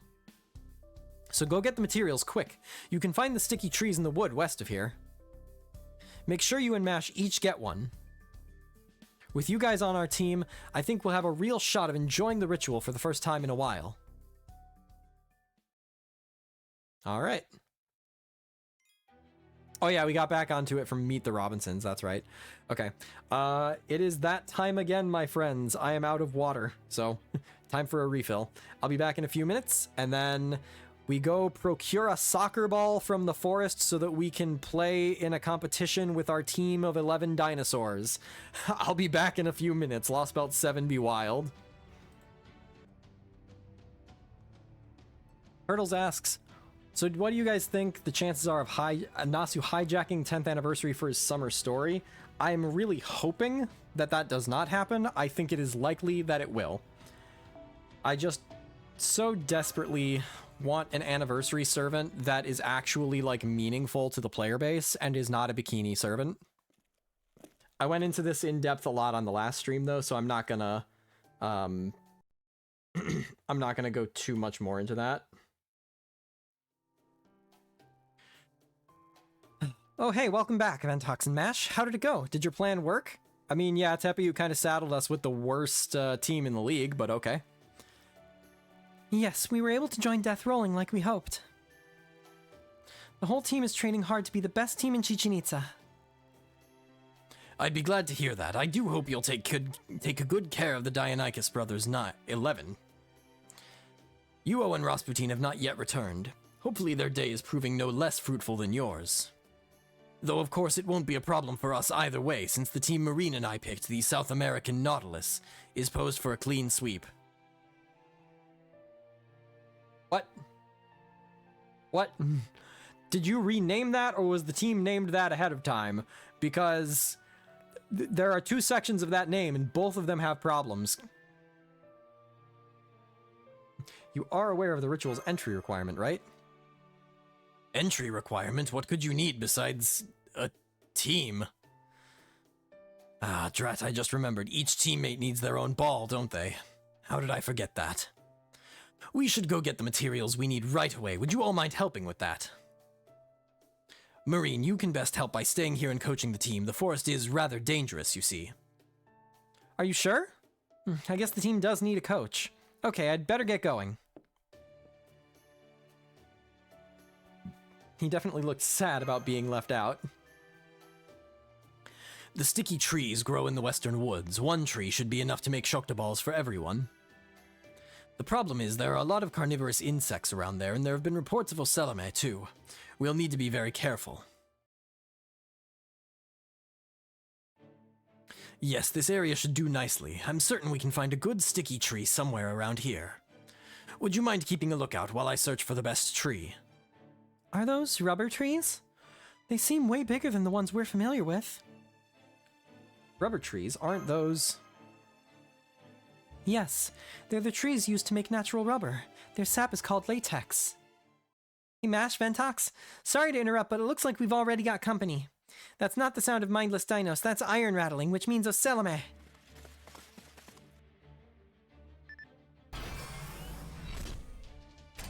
I see the ocelame. They're armed, preparing for battle. Nice. Yeah, Section 5 is the first chapter that I've gotten to here that has had me... Okay, I learned. That has had me thinking like, yeah, we're feeling kind of like filler now. Oh. Oh, okay, so I have to put either Habitrot or Mash here. So obviously we go with Mash, who I am not used to being in the middle of the gold pack.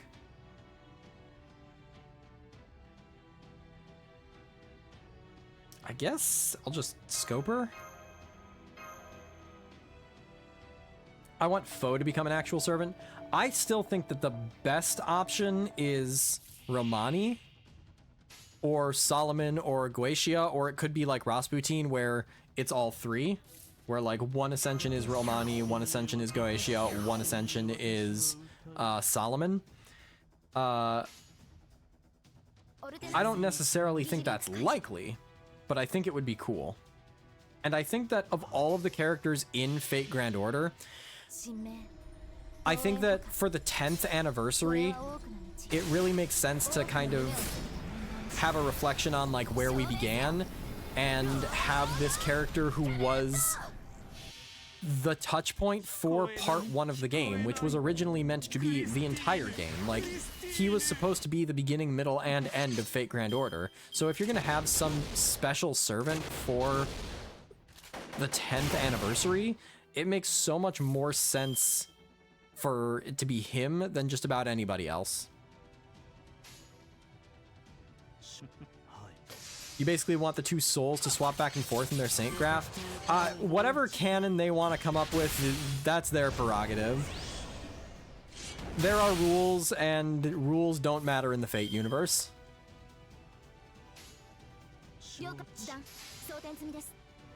I think it may be Goetia, but without Roman/Solomon, we still need to rewrite them into the throne.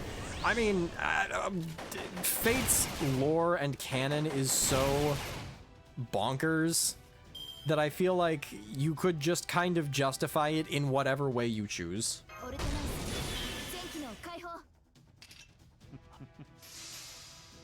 So grand 6-star swimsuit Artoria. Yep, pretty much. That's what I'm asking for. Nah, if you're ever gonna give a 6-star, it's gotta be actual Neko Arc as a playable character. Like, not just Neko Arc being present for someone else's animations. I mean, Neko Arc playable character, 6-star.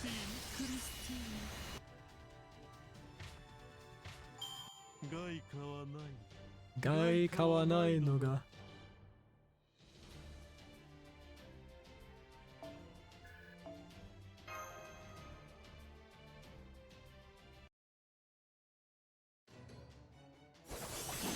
Also, I know that this section is section 1, which means that there's probably a section 2 out of this, like, little story arc. So I'm guessing section 2 will be, like, us actually starting the soccer tournament. Cross, hand, toque. Upside down cross.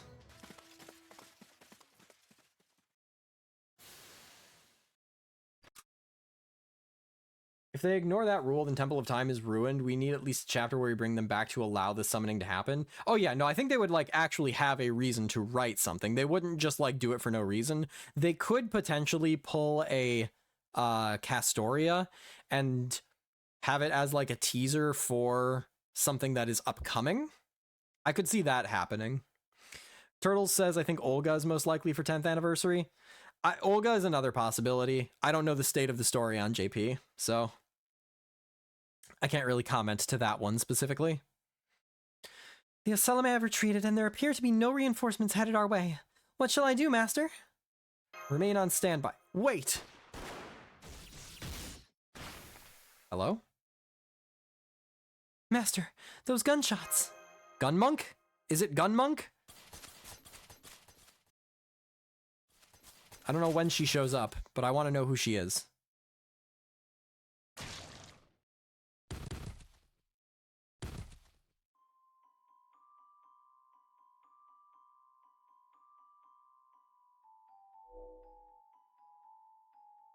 Is this man?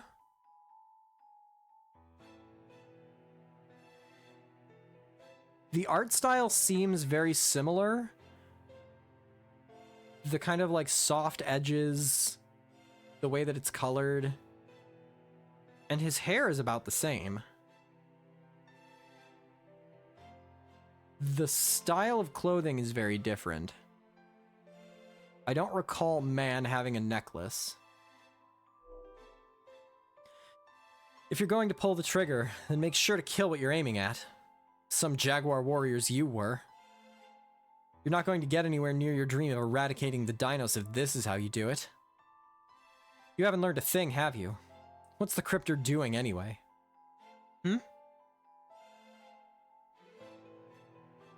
Those gunshots. Hey.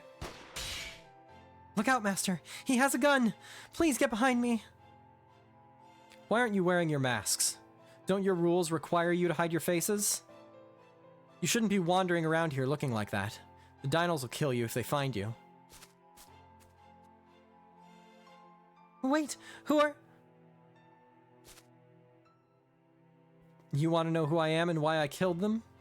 Are you serious? What kind of idiot would tell you that? You don't let an enemy escape. If someone points a gun at you, you kill them. It's that simple. You're not aiming a gun at me, so I'll let you go. But come after me, and I'll kill you. Now quit wasting time. Mictlan hasn't got much left. All the Dinos and Oselame need to worry about is trying to win the war.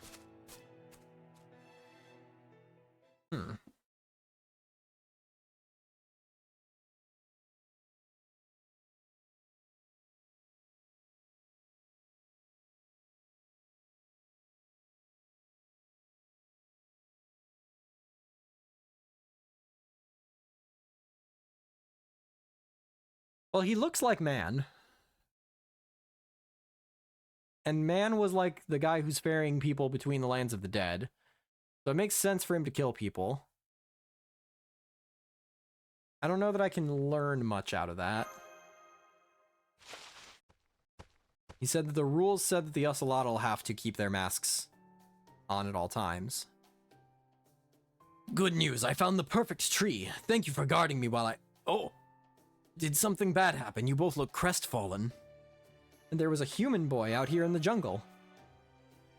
A human boy? You mean an ocelotl? No, that can't be right. You must have been seeing things. Have you been chewing on peyote, perhaps? What's peyote, Tepeo? A fuzzy plant about the size of your head. The priests are fond of chewing it for the hallucinations it gives. Anyway, we should be heading back. We still have to make enough balls for everyone before the ritual begins. Yes, I guess you're right. I'm still wondering who that boy was, but right now we need to focus on rendezvousing with the Stormborder. So tomorrow we need to win the ritual and gain an audience with the King of Dinosaurs, and be granted passage across the plains. Let's stay on our toes, Master. This is one mission we absolutely can't afford to fail. Dino weed? It's more like Dino LSD, I think. Hey, congratulations, Xenon! Melt is good. Melt will definitely take you far.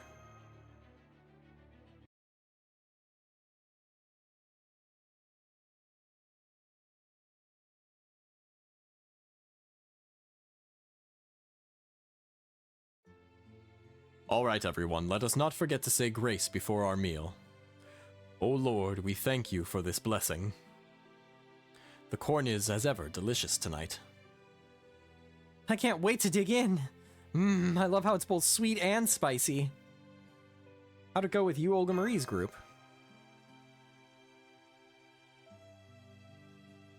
What's that look for?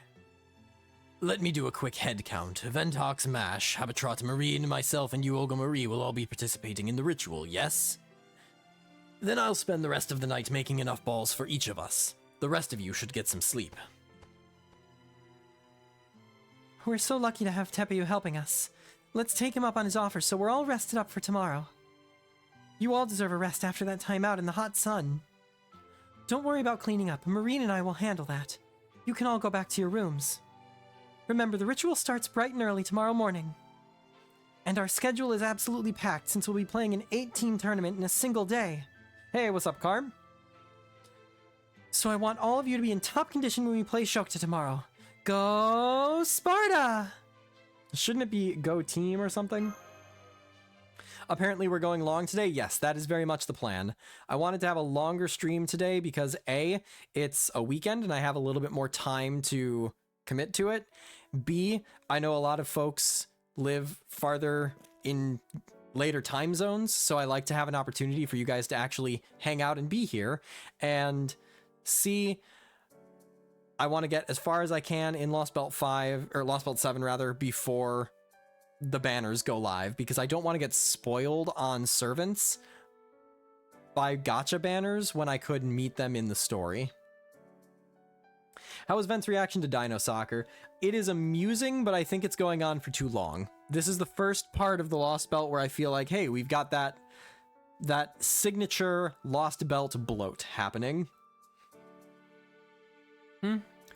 Aren't you supposed to be resting now? What about you? How come you're up on the roof? Dinos might be lizards, but they're still the dominant species in the world, right? I was just seeing how they live.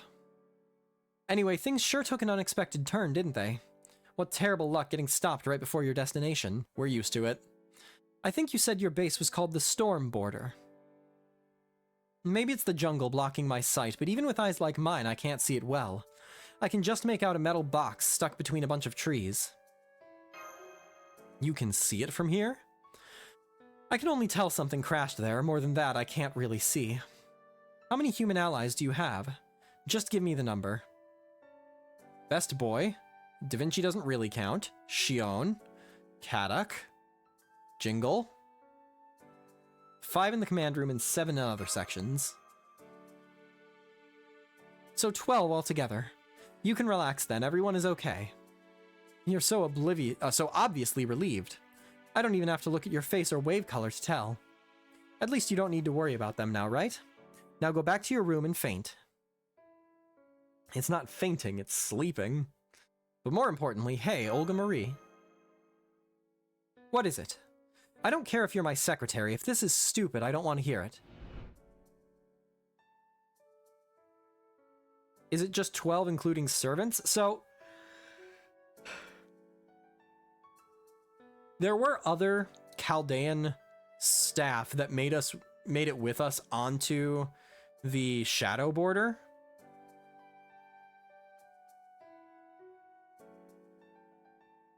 I'm trying to remember their names, but I can't. They've been mentioned by name like once. There was like a man and a woman, I recall. But I don't think there were that many others. Yeah, Mounier is really the only one. Do you not sleep? No, I don't. Is that a problem? I don't have this sleeping function you humans devote so much time to. I can shut myself down to stay safe in case of an emergency, but I never have any of what you call dreams. Doesn't bother me, though. Just goes to show how different we are. I can't believe I didn't realize it sooner. How inconsiderate of me. Ugh, gross. What is that color? Stop it right now. I can't stand it. Don't treat me like you and I are the same. We aren't. That's why we're here now. Yes, we are both intelligent beings. That means we can communicate, share goals, even be friends. But I refuse to be treated as if we were equals. I am you, Olga Marie, an alien being from far away. Don't ever forget that. That's right, you and I have nothing in common. Nothing at all.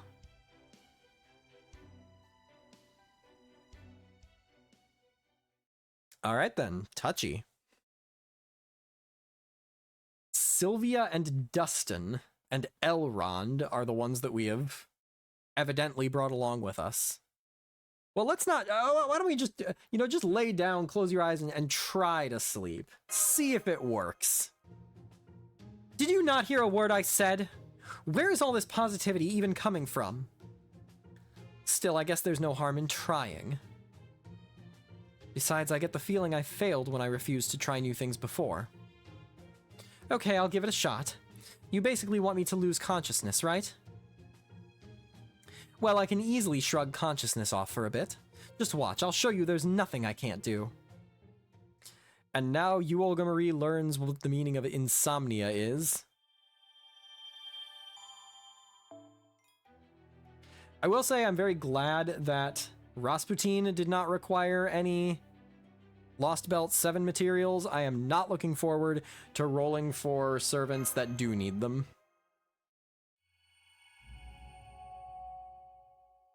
Section 6, Burn, the Flaming Striker. Ah, just straight into a fight, alright. I don't know why my capture card decided right in the middle of the loading screen. Oh. She's dreaming. Which is a problem, actually. I think that's a big problem. Okay, we still can't NP.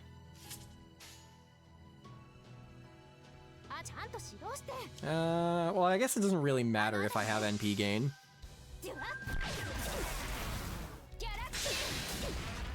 You know, I probably should have used the skills, though, because that Buster AoE is good. That feels like it's hitting a lot harder. Oh, I see why it's hitting harder. Oh, interesting. Oh, no. That's not good. That's a problem.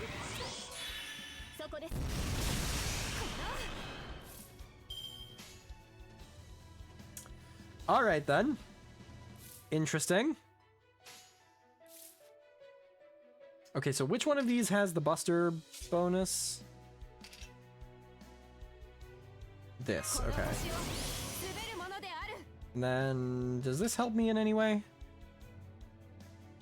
Crit stars... Just crit stars. Not really this turn, at least. Let's hit Grand Lancer. So who are we going to have as Grand Berserker, one wonders?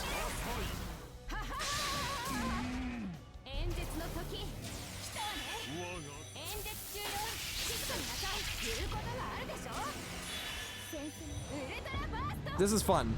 Now she feels strong.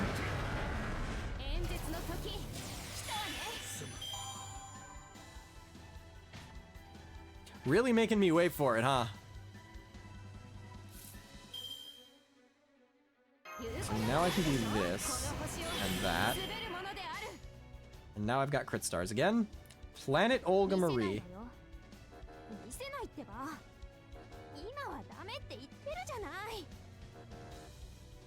I'm glad that I can do that still.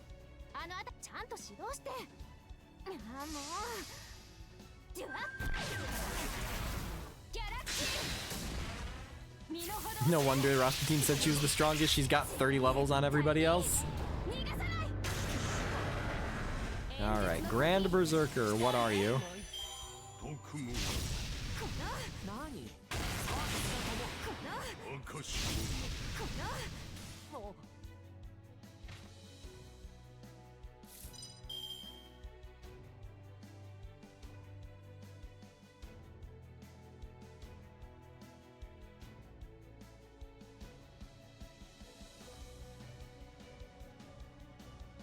Okay, that's a new servant for sure.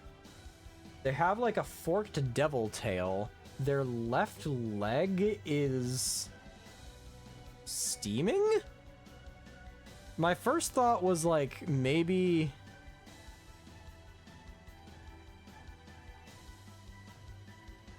my first thought was Achilles with like the one leg thing, but that doesn't really work because Achilles exists and isn't a berserker.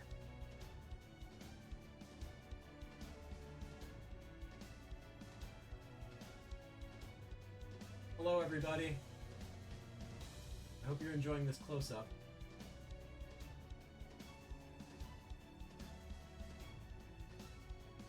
He's got horns, it looks like. I think, like, you can just barely make out two little horns. Actually, there's an easier way for me to do this. What am I doing?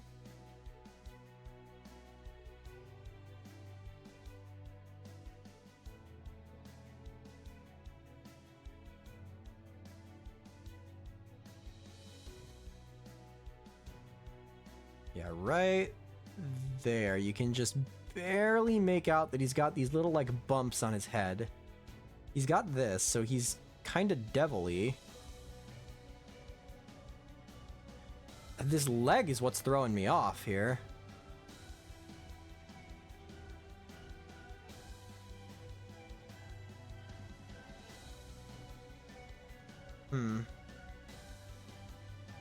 My first thought was, like, Lucifer, perhaps? But I feel like that would be a really bold move for them to make a Lucifer servant.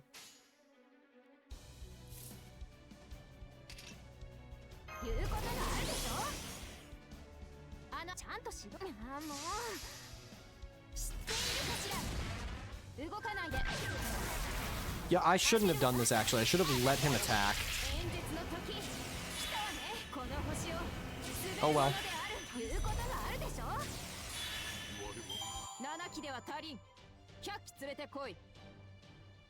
I guess we'll just have to wait and see what happens.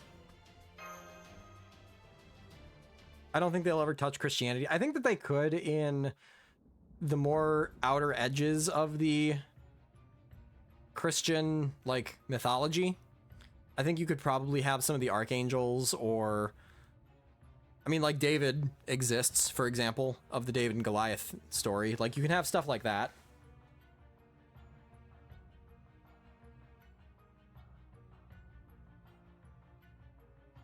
Yeah, like, the concept of an archangel and the weight of that concept is very common in fiction, so I could see them doing that. It's just the main point of the, like, modern cultural religious experience, I don't think they would ever touch that. They will never ever touch Jesus Christ himself with a 10-foot pole. They will not touch the Christian God. I don't think that they would do Satan or Lucifer. Yeah, something like Noah, for example, like, doesn't really have an impact necessarily on the actual religious practice of the modern day real world. It is a story that has cultural significance but isn't actually religiously relevant in any sort of way. Like, nobody is praying to Noah. Too easy. Some grand servants those turned out to be. So those were the ultimate beings humanity had defending itself? What an absolute joke. I suppose they got a bit of damage in my left horn, so I can't really say I came out unscathed. But it was a perfect victory for me. This battle has shown me that Earthlings don't deserve my reign. Enough letting the last remnants of their forces roam free. I'm off to confiscate this storm border thing. Ha ha ha! Ha ha ha ha! Ha ha ha ha ha ha! Evil Marie Olga laughter. Huh? What the? What was that? Where was I? Wait, I know, that was a dream!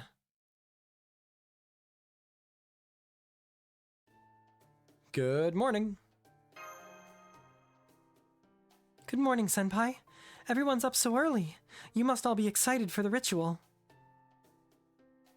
They say it's going to start when the sun passes through the 5th stratum. There'll be 4 elimination matches in the first round, then 2 in the semifinals, and it ends with the championship match.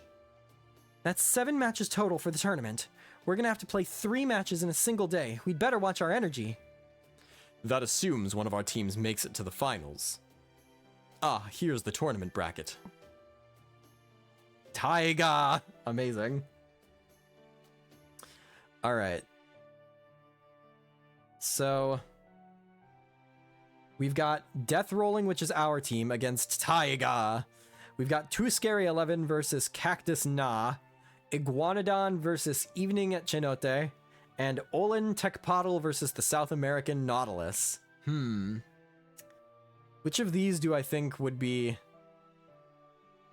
I'm gonna assume that Evening at Cenote is the team that Olga Marie is on.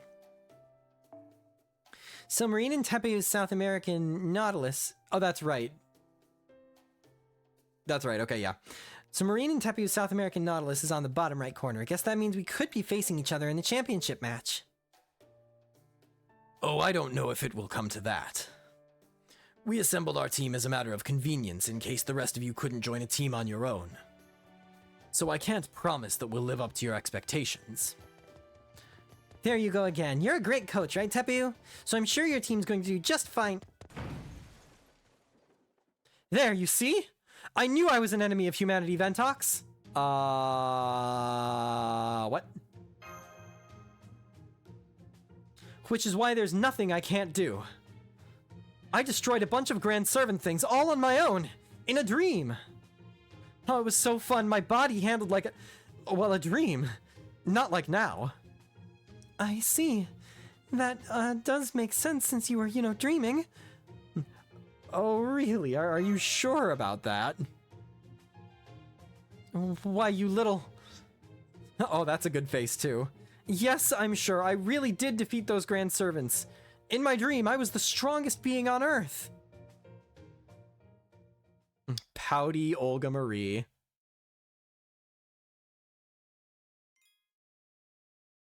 Actual gaslighting moment, yep.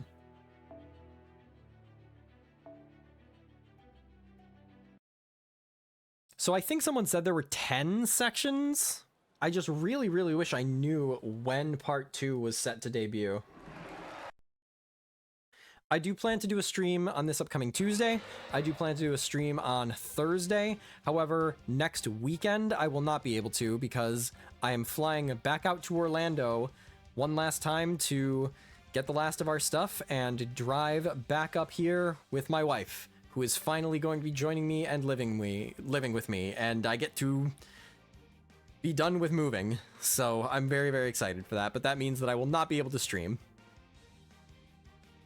We know that part is mid-January, 1 to 2 weeks at most. Yeah, like mid-January could be like 4 days from now. Mid-January could be like 14 days from now. So I don't know how much time I have left.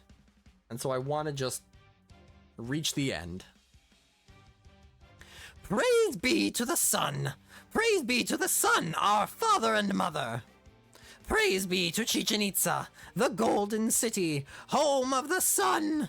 Praise be to our king, the envoy of the sun. Praise be to the space tree that underpins our way of life, the great pillar that holds our subterranean world together. I promise you all that the ritual this sun cycle will be a wonderful one, or I'm not Priest Vukub, keeper of Mala's blood vessels. Cheers, Dor. The hype is crazy. I know, Senpai. I never thought we'd ever be standing on a professional soccer... Shokta field together. But since we're here and we're competing, we need to give it our very best. Master, you'll be our key defender. Habitrot and I will do our best as midfielders. You said it, Big Sis Mash. We are the Deinonychus Brothers 11. And we want to win! Aw, yeah! Superhero landing. Aw, yeah. Damn straight, we've been going over all the new tactics you taught us. The moving football, the side attack, the strategic retreat. With so many weapons in our arsenal, we can't lose. Man, I can't wait to try them out in the ritual. Are they gonna work? They're gonna work, right? It's gonna be so awesome if they work. I don't even care if we win. Whoa, easy there, bro. Winning's important too. We've got to play boldly but carefully. Remember all the intense training we went through with Ventox, Mash, and Habicat. Especially Mash's training. I'm still not sure why we had to practice dribbling with giant rocks on our backs, though. I like Coach Mash. Anyway, you three are our brothers and sisters now. We all want to make your wish come true, whatever it takes. Let's go, Deinonychus Brothers 11. We're gonna make sure Ventox, Mash, and Habicat get to see the king of the dinosaurs like they wanted. Whatever it takes.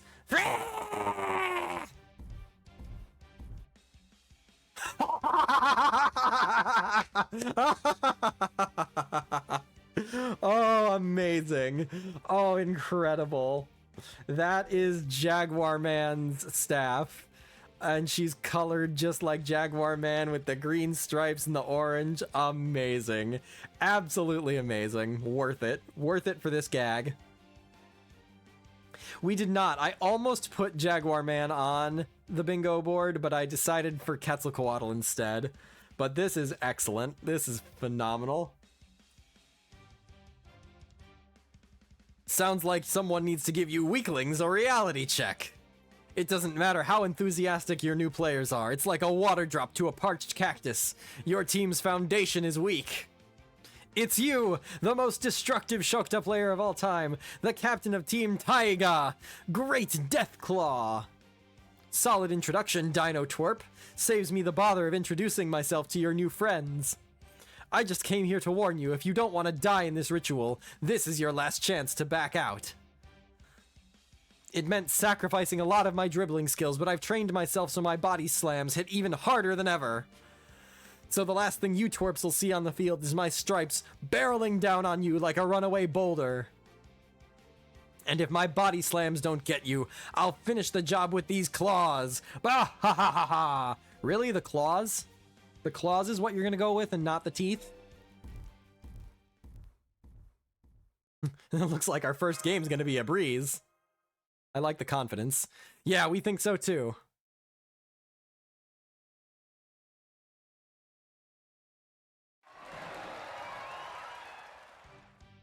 Good ritual, Taiga. Thanks to you, we won the first match and the crowd's hearts. Oh, I was expecting like some sort of weird, odd, mechanical shifted combat. Man, I've never had this much fun playing Shokta before. Thanks again, Ventox and Mash. Hey, come on, there's no need for thanks among brothers. You got us there. Thanks for the spot-on introductions and clean passes, pal. You were awesome out there. The rituals in this round are all finished. It looks like Marine and Tepeu's team won too. I knew it. Marine seems like he'd be good at Shokta, and with Tepeu guiding the team, I figured they'd make it. So if we both win our next ritual, we'll face them in the finals. I'm afraid you're soon to wake from that dream.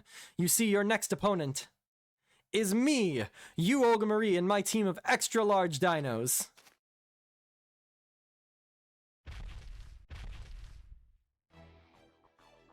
Director Olga Marie, you actually formed your own team? With the glasses, he do be rocking them shades though. Indeed, she did. We formed Team 2 Scary 11 by defeating one of the favored teams, then recruiting them.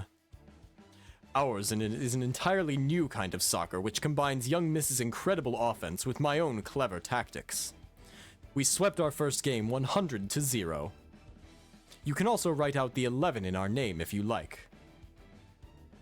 You have a lot of free time, don't you, Father? Say whatever you like, Chaldea. I'm the one who's going to meet with this so-called king of dinosaurs and snatch up that passage permission. So I suggest you remember just how great I really am and leave the field now before you get hurt. Thanks for your concern, but we're members of Team Death Rolling now. Even knowing that we're against the President of Earth, the match isn't over until the buzzer sounds. Very well then, if it's a game you want, it's a fair game you'll get. Get ready, Mash and Ventox. This is going to wind up being the true championship match of the day.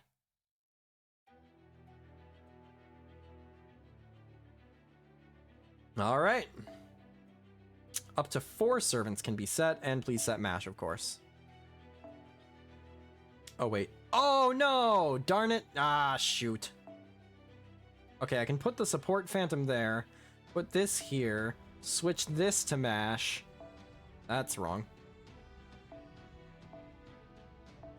And then I guess I have to have Habby Cat. Alright, Habby Cat, you know what you have to do.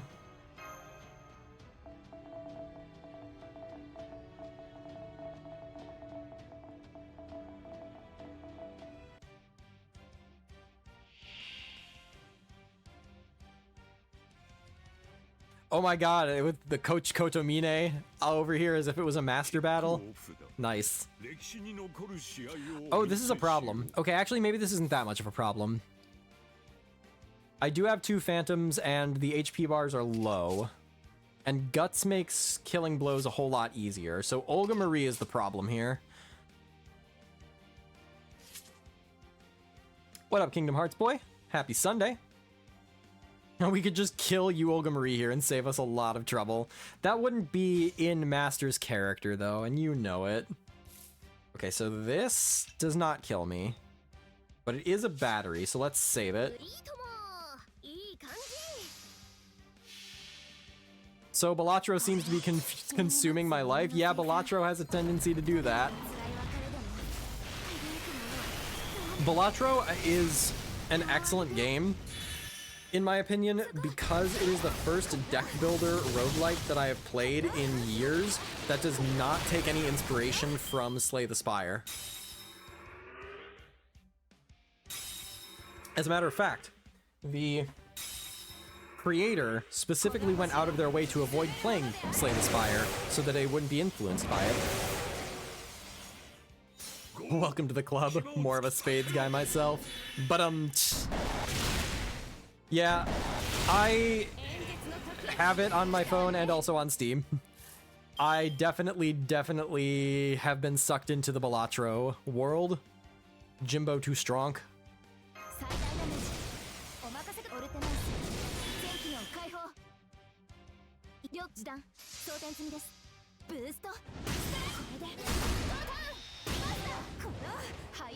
You know, I thought Mash was going to be able to break that bar, but that defense up was too strong, I guess. Lamentation without reason. Favorite Joker? I'm a fan of the Hitchhiker. Okay, one more turn of target focus. When HP reaches 0, incapacitate all enemies? That's not cool.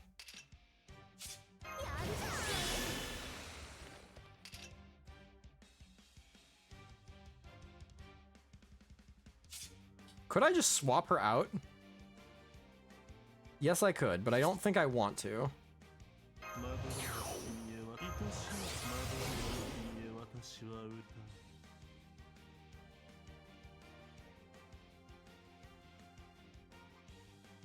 Should I sacrifice Habitrot now in order to save Mash for another turn? Who's next in the lineup? Oberon.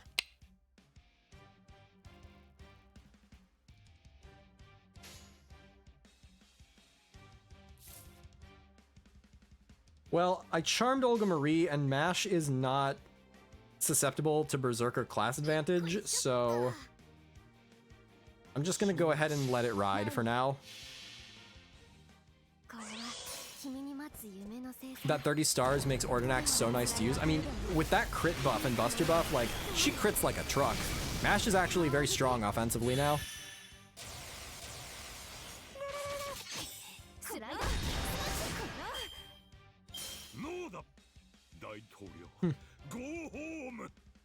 Go home!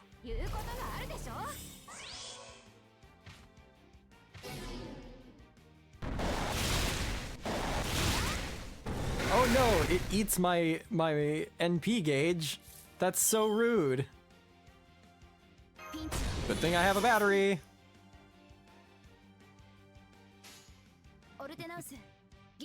And then this, oh well, it does have defense up, so maybe not.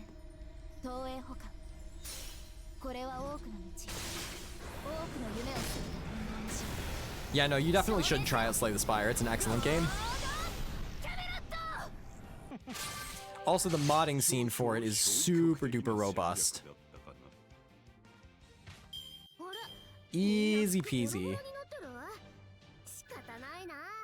Was that a boss fight that was easy because of Phantom? I don't think I can say yes.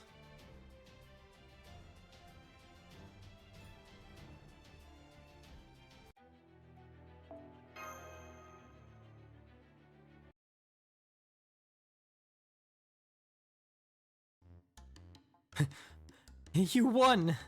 You defeated us, utterly! What a shame. I suppose you haven't got the hang of Earth sports yet, young miss. This is why I suggested you swallow your pride and ask to join Ventox's team. What are you talking about? Making our own team was your idea. Want to just join the team now? Mid-tournament? Yeah, okay, I'll transfer to your team. That way I can still take part in the final. Besides, I think our match left your team with some injured players. That'd be a big help. Stamina ain't exactly our strong suit. Plus, I'm worried we might not be able to play to our fullest in the final with our injuries. Is there anything you guys need that would help? Aw, that's real considerate of you. We could use some ice bags and medicinal herbs from the main street. We want to make sure we're in good condition for the final. If you're running out on an errand, Senpai, then I'll go with. Nah. What could go wrong with me, the most important human in the entire literal universe right now, going out on my own? He's gone. Maybe I should go after him. Why bother? Nothing dangerous is going to happen in this town. The dinos here don't attack unprovoked. He'll be fine as long as he doesn't do anything strange, so there's nothing to worry about, right? Mash, you idiot.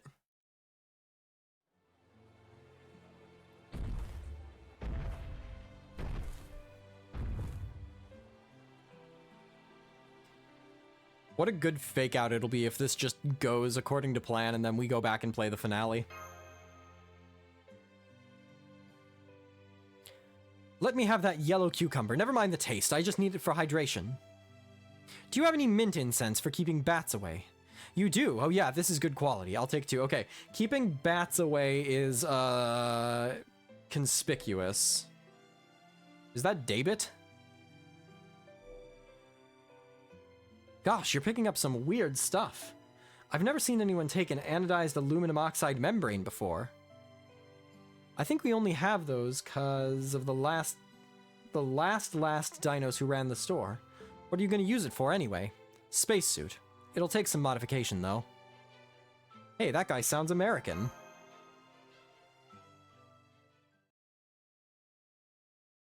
That is Daybit.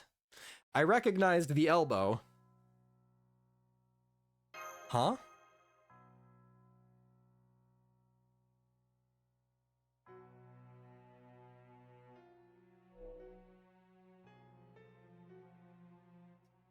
Interesting. Oh, you're disguised. Solid work, if temporary. I'd head back to your hideout before night if I were you. Mictlan days are long. Daybit Sem Void! Never mind me, just getting ready for a trip. Chichen Itza has the best stuff. Mexico City's main street is alright, but it's less than a year old. Best place for quality goods is a store with some history. Oh, wait, I get it. You there. Give me some styptic grass and 2 of these same yellow cucumbers. Also Honey Orchard's strong vine rope, more Batward mint incense, and all the anodized membrane you've got. There, that ought to cover it. Take it. He just foisted a whole bunch of stuff on me. See ya.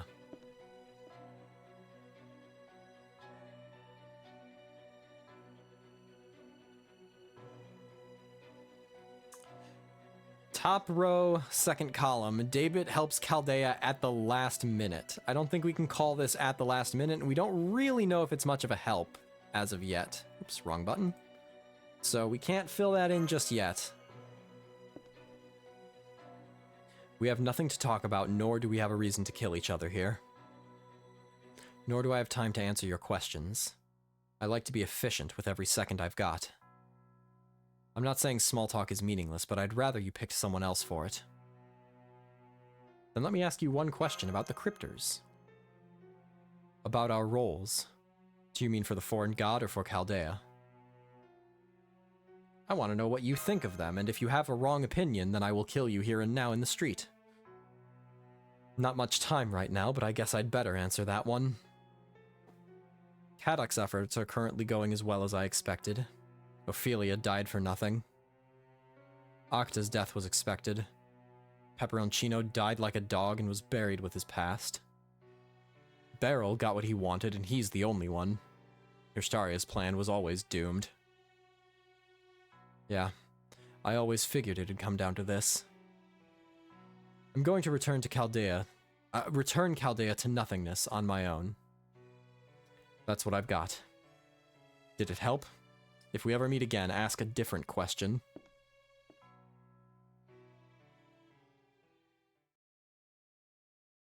What?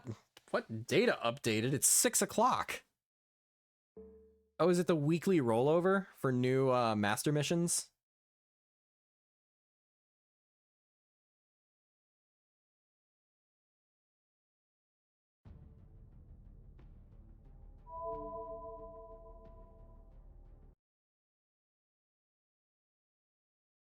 So, do you want to kill him in the street now?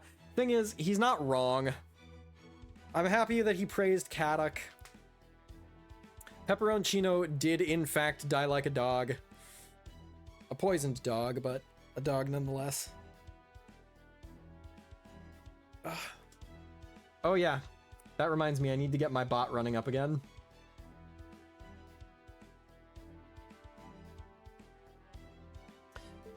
How am I doing on friend points? Let's see. Wa or ha? Yeah. That one, both answers are technically correct. Okay, just over 100,000. Ophelia didn't die for nothing. We took down Surtur thanks to her sacrifice. I mean, yes, we did. As far as David Sem Void is concerned, does that matter in the long run? If not, then she died for nothing. If we ourselves are fated to lose, if he is expecting him to win, then she still died for nothing. I thought he would have kinder words towards Pepe, even though he's not wrong. I thought he would have kinder words too, but I guess he is, like he says, he wants to be efficient, and it's not efficient to mourn the dead. It's not efficient to dwindle and linger on, you know, what is gone. Guess you didn't go very hard on Lotto. I didn't go very hard on Lotto. I did go hard on Lotto. I think I got like 50 boxes relatively. That is harder than the average gacha player. But I did also spend 3,400,000 friend points in the last 3 days. So I am so close to achieving a goal, and I don't want to be patient for it anymore. I want to get it done, damn it. So if anybody wants to help me, go to Fuyuki XA and use my Arcuid or my Mysterious Heroine X altar and give me friend points. What'd you spend the friend points for? I'm just really, really close to finishing foeing all of my servants. So I've got these servants left to go. And for the most part, these servants are not like sitting at 0-0. Like Mori, I am so close to finishing and he's my last berserker. I just need 70 more HP foes for Archer, for Kid Gil. Let's see. Alexander's about halfway done. I think, yeah, I'm about halfway on Sanson, so I'm getting close. I'm just not quite there yet. All right, my bot is running. Finished filling every servant like 1 to 2 years ago. Dang, that's impressive. Is this the chapter that I just did?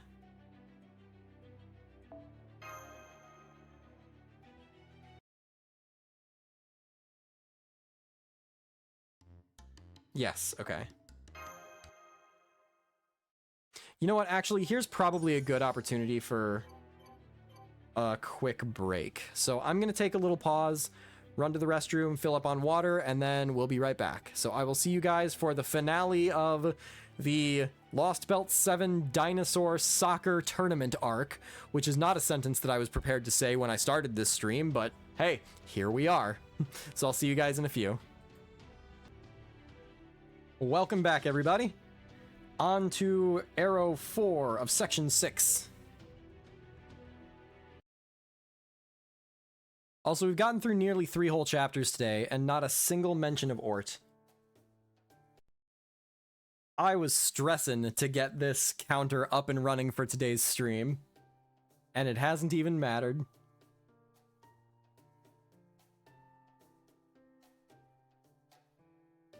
Welcome back, Senpai.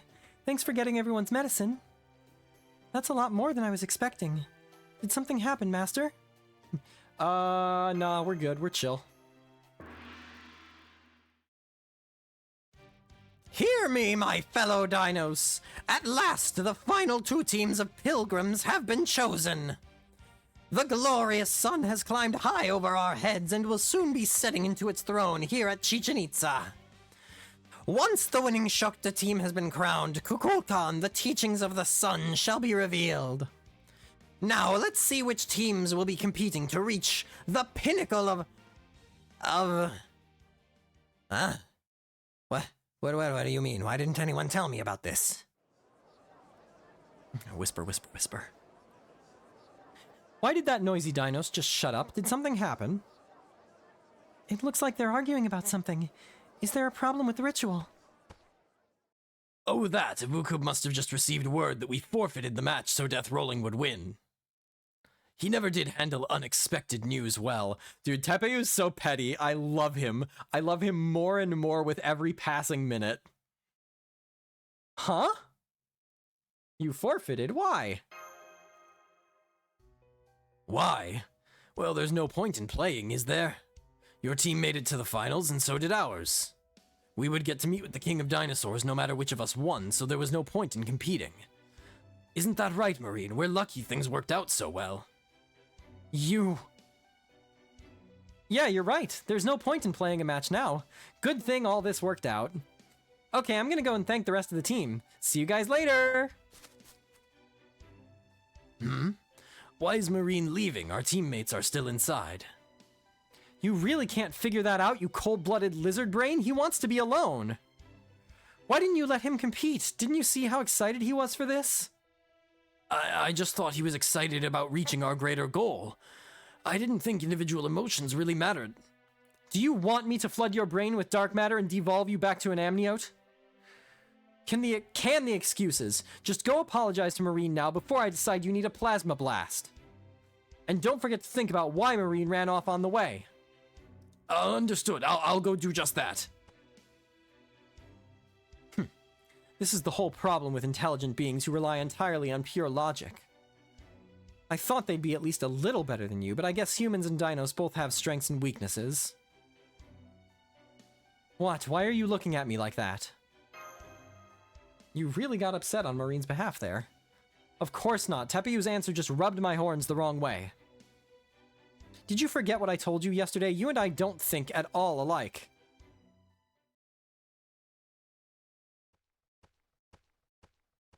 Why did Marine run off? Why would he want to take part in the ritual? Is it just that he wanted to play Shokta? No, he's too smart for that. His emotional fluctuations may be intense, but his decisions are always sound. He's consistently helped to advance the group's most important interests. So why was he so overcome with negative emotion that he had to leave the group even though we've just accomplished our shared goal? I don't know. But I'm going after him anyway. Sob. I still don't understand his reasons, but I do understand that I made the wrong choice. Why'd you come after me? I just wanted to be alone. I didn't want you to see me crying. Jerk, bird brain, dummy, baka baka baka. I hate you, I hate you, I hate you. Marine, please, you're hurting me. I like that this is POV of Tepeu, by the way. He's pounding on my chest with both hands. The blows are so weak they aren't harming me at all. And yet I feel each impact as though it were striking directly at my heart. I'm sorry, Marine, I should have discussed it with you instead of unilaterally deciding to forfeit the ritual. I understand now that I made a mistake, but I still don't understand why I was wrong. Please tell me, Marine. I know you've been doing your best to help the group.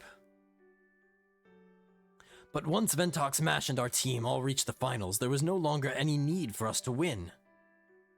I suppose that also means you no longer had a way to be useful to them. Are you sad because your efforts ultimately did not help? Do you regret forming the team in the first place? Not even close. Of course I would have liked to help more if I could have, but this has nothing to do with that. Don't you remember how hard we practiced, Tepeu? I wanted to fight beside you. I didn't want you to decide not to play just because the end result would have been the same. That's so sad. Sad? Why is it sad? Isn't not making mistakes a good thing? Well, yeah, but that's not what I'm talking about. It's just no fun at all this way. I wanted to see you smiling in the real game just like you did during practice. So what if the result would have been the same? Having fun getting that result is obviously way better. I thought that's why we were working so hard. So he isn't sad about his weakness. He's sad about my making decisions in such a detached, impartial manner. So this is what people from proper human history are like. Any civilization created by people this self-centered strikes me as potentially dangerous. I still only know a tiny bit about it, but I can say this with absolute certainty. As a civilization, proper human history is sure to make mistakes that defy logic and reason.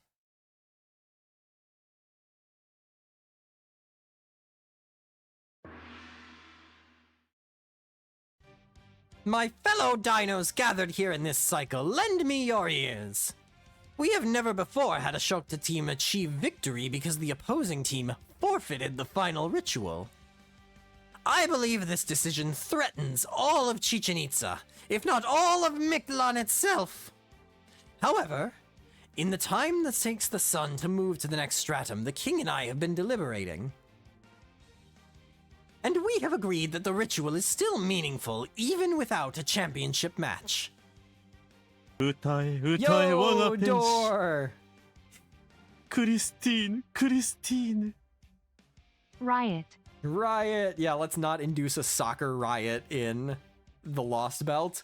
We don't want it to burn down that harshly. Thus, the winning team shall now present the Shokta offering. Team Death Rolling, step forward. The King of Dinosaurs will now speak to you in person. Be on your best behavior. Aw, we don't have Tepeu yet.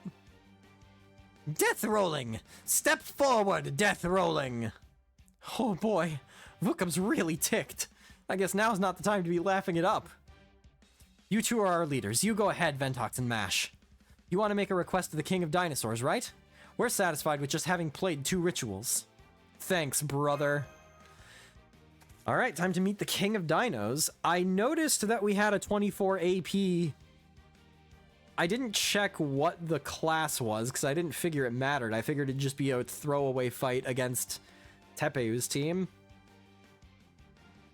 I grant you the honor of revealing your names to the king. Come to the altar and declare yourselves. And this is where we make a huge mistake by using our real names. I am Ventox, and this is Mash. I can't say I've heard names like that before. Are you refugees from the 5th stratum? That must have been quite the ordeal. Here, let me see your face. Hold on. You're Death Rolling's leaders. But I know I've seen you somewhere before.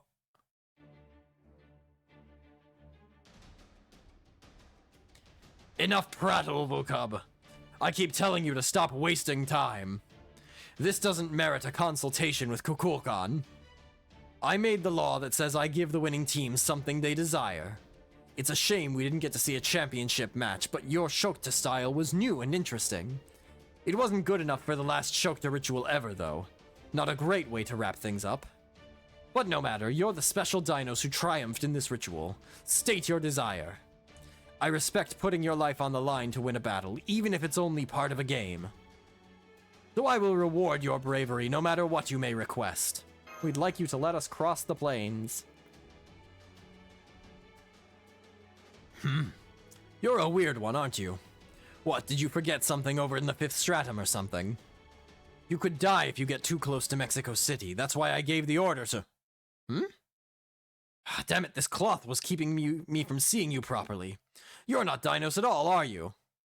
That's proper human history magecraft used to make a disguise. Sneaky bastards, take that shit off, then die. Master! Rutro Raggy.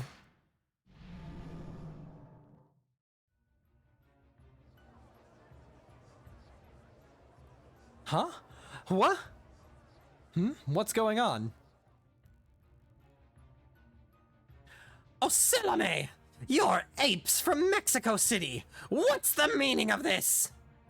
Warriors! Watch on! We have an emergency! I permit you to use force within the shrine grounds! Kill those Ocelame right now! Don't let them near the King of Dinosaurs! I trust you have no objections, my king. Do what you want. In fact, I was just thinking we could stand to see more blood. This European-style match is okay, but there's no substitute for our brand of battle. Sup? Master, a huge Dinos is headed our way. What would you like me to do?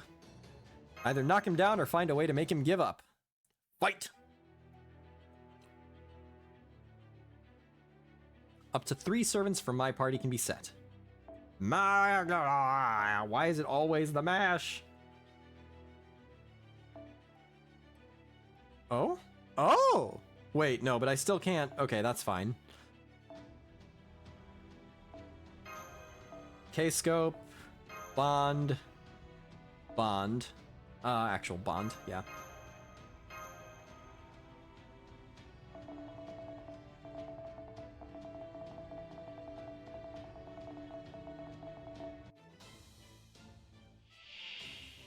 Warrior Wakchan. Well, this is a boss fight. Super Organism Wave, but that's just permanent, okay. That's a bit of a problem. Mash can ignore Invincible, I think? No, she ignores defense. Okay. Well, let's go ahead and do Paradox Cylinder to start. And we'll just Brave Chain with Oberon, because why not? If this is a legit fight, then I'm probably going to need to stall it out for a little while.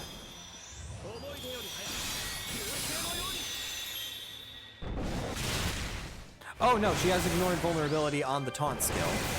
Whoopsies. Okay, that's fine. Now we Black Barrel.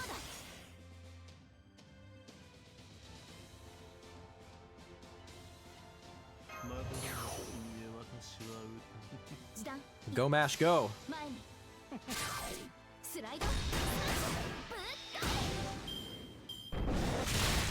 The thing is, I don't foresee us actually winning this fight.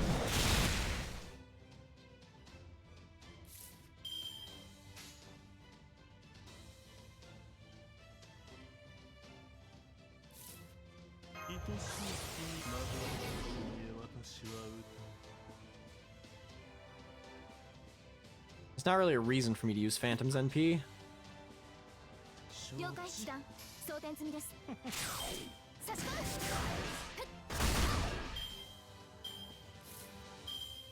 Oh, don't I have Marie in the back? Hang on. Yeah, I do. Okay.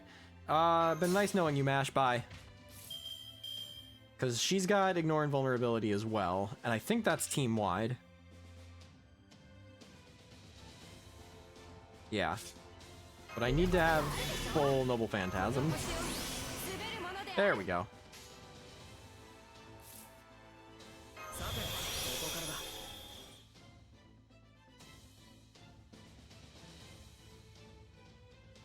Well, maybe Wakchan is lawful, actually.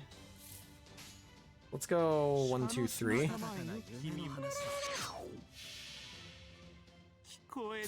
But what about the Buster crits? Well, the thing is, that's still only one time. You just get one Buster crit off of her Black Barrel.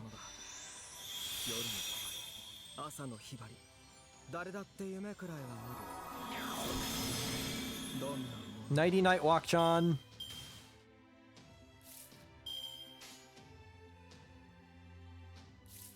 Okay, well, if I'm gonna get a Marie Brave Chain, I may as well get a Marie Brave Chain, you know? ちゃんと指導してあもうあの辺りね身の程を知れ Oh, that's true. Yeah, I could use Oberon's NP first. ウルトラバースト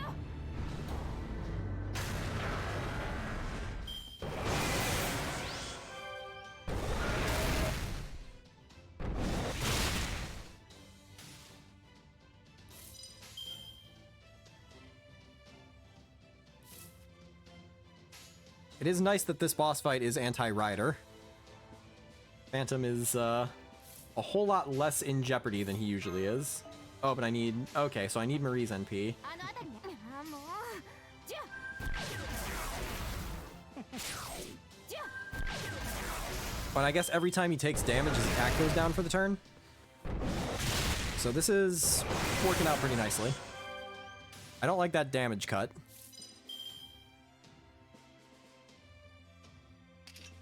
I feel like having Oberon around is still good. 滑るものである Buster, Buster, Buster? Yeah, let's just go Buster, Buster, Buster. Well, actually, no, because Oberon has class disadvantage, so I may as well go with Phantom cards.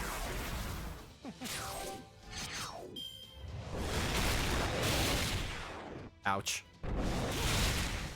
Less ouch.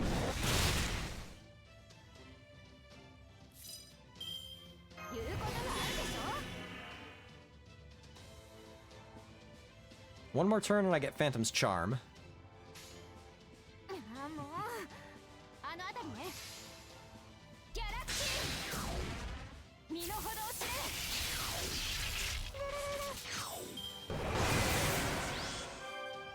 れ Olga hard carrying the team, yeah. No, Oberon! I need you. I need you for your damage.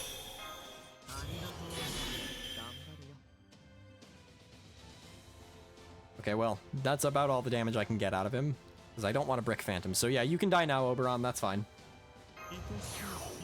Though I can wait a turn because I can at least cleanse the damage cut and the HP recovery. Oh, what was that? Only when on Sunlight Field, okay.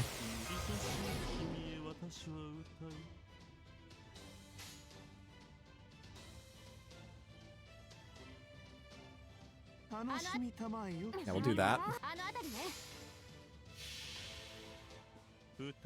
Phantom's damage almost looks like a 120 servant. I mean, when you're against class advantage, it tends to be a whole lot easier.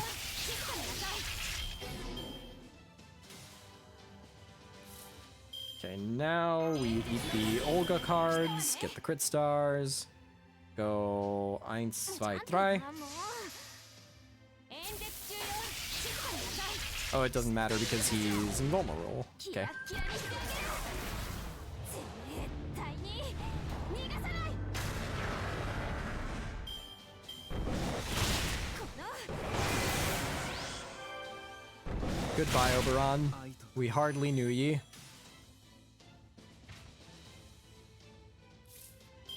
この星を滑るものである。私の歌をもう一度 I almost think that I can count this as a boss fight, which is easy because of Phantom of the Opera. Like, class advantage means that my main DPS is not in danger at all. He has the ability to strip away the buffs, and those defense buffs are really the only thing that gives Wakchan any bite. あのちゃんと指導して。じゃあキラッキラにしてあげる。動かないで。 What do we all think? Sonic says I agree. 逃がさない。 We'll see what happens on the break bar. Yeah, fight ends. I feel like that one was pretty easy, and Phantom contributed more than anybody else. Yes, I needed the AoE invulnerability break, but outside of that gimmick, honestly, I'm gonna go with it.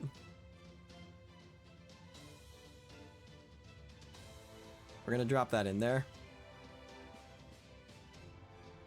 You could have just come in with a CE if you wanted it. That is true. That actually is true. So we're getting a little bit closer on this horizontal here. This could still happen. I'm really curious if this one happens, then we're in real good shape. If David's servant is a berserker, then this bottom row I think has a high probability of being a bingo. It's really gonna hinge on whether or not David's servant is a berserker. I mean, Phantom is a good call in that fight as an assassin, something you cannot say every day, but specifically as an assassin who can strip away the buffs that this guy takes over and over and over again. I'm still not seeing any change in the warrior dinos. Even after all that, he's barely hurt. He must be a Dinos hero. His biowaves are a lot stronger than the other dinos. Of course they are! Warrior Wakchan is the strongest Dinos in all of Mixlan. Your pitiful guns can't even scratch him. Now open wide, Wakchan. I grant you permission to consume their flesh! Crush those Oselime's bodies in your mighty jaws and offer their severed heads to the king of dinosaurs! Are you an idiot? Warrior Wakchan? Did he just lose his will to fight? Why the hell would I eat them? It's cruel. I can't even digest them, and it just sounds gross. Nobody wins. Besides, I don't even want to be a warrior anymore. All this stuff about the world and the teachings of the sun is way over my head. I just want to find the most beautiful lady in Mictlan, make her my mate, settle down, and be sure she outlives me. Ain't that the whole point of being strong? What nonsense is this? And in front of the king of dinosaurs, no less! I don't care how strong you are born. Even if the king tolerates such drivel, I will not hear a word of it. Unless you want to be stripped of your position as a warrior, do as I command and slaughter these Ocelame right away! Did you even hear a word I said? I just told you I quit being a warrior. Besides, I just met the love of my life. Good for you, Wakchan. Oh no. Oh no. Good for you, you Olga Marie. Huh? What do you want? Those flowers in your hands, are they poisonous? Cheers, Door. Nice to meet you, Crackle Lady. As soon as your sparks hit me, I knew you were the one. I love your horns. They're so cool. Once we're done fighting here, would you marry me? Huh?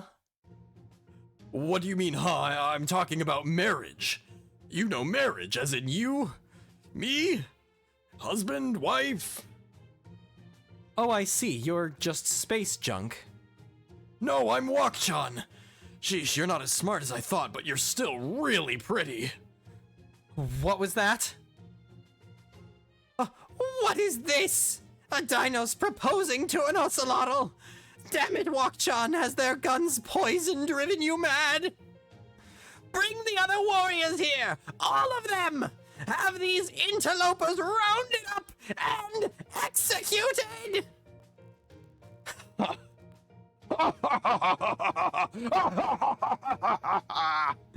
It's been a long time since I saw anything so damn funny. So even dinos fall in love. I guess this is what they mean by cultural invasion. And falling for a foreign visitor, it's like Quetzalcoatl all over again, like who's the what now? This is too good. I'm coming out for my palanquin. I'm not old enough to miss the moment of the century. Your mic is either peaking or some weird audio is happening. Yeah, my mic is probably peaking. I apologize. What? Excuse me? Huh?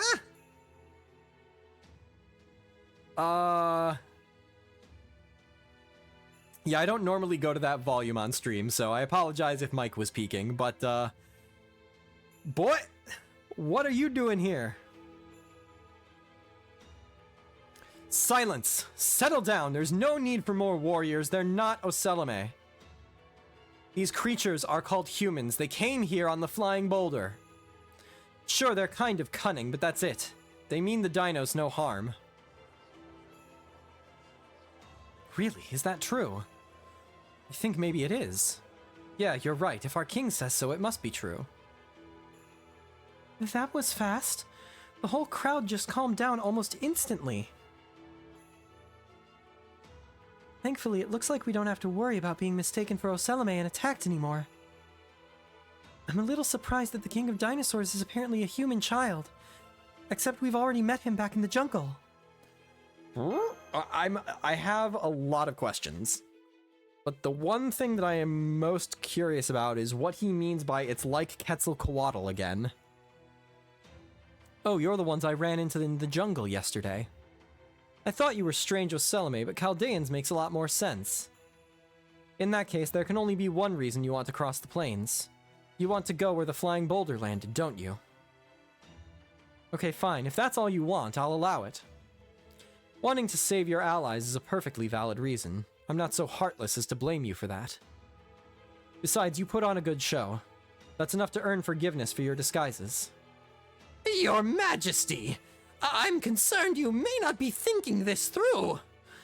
Let us not forget that the flying boulder that polluted the sky during its descent is the very picture of foreboding and insolence. Its allies are sure to be abominations. With all due respect, letting them go would be unthinkable from a king sworn to protect Mictlan. Yeah, I hear you, Vukub. Hell, we shouldn't forget that letting people from proper human history live is pretty much sealing Mictlan's fate. Honestly, our lives would be a lot easier if we just killed them now and had done with it, but... Hey you, Ventox. You've got one of those, right? Empty your pockets. Here comes the sugar skull. Now that you mention it... I knew it. He's in the middle of a trial. Ugh.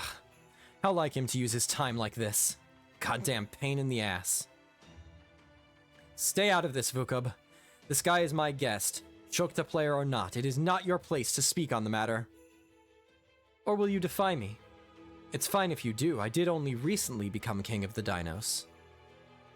If you want to resume priestly control of Chichen Itza, you can take your shot at killing me whenever you like. I would never dare. You are the one chosen by Kukulkan. That's what I thought.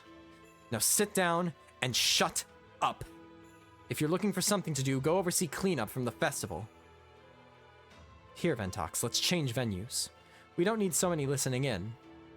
I'll hear you out not as the king of the dinos, but as the king of this Lost Belt. Okay. Boy is the king of the Lost Belt.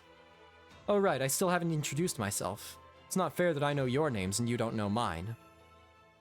Alright, listen up and be grateful. My name is Tezcatlipoca, okay. So there's two versions of Tezcatlipoca. It's gotta be. Oh, actually, that's a bingo. Or not a bingo, but it's a square on the bingo board.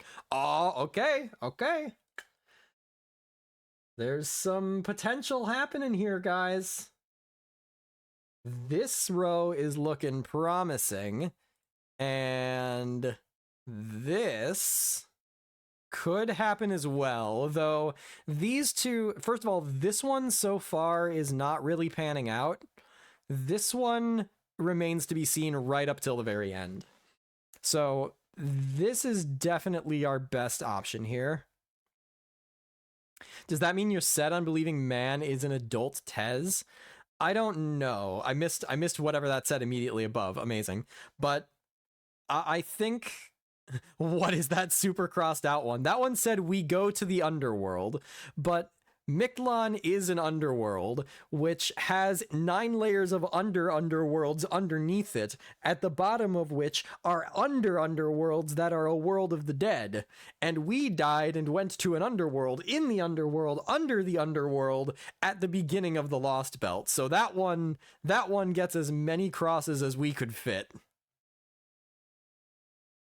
Yes, I think that this is Tezcatlipoca, and I think that man is also Tezcatlipoca. And I'm wondering if, like, man is maybe Daebit's servant, while this Tezcatlipoca is something different, or something like that? I don't know.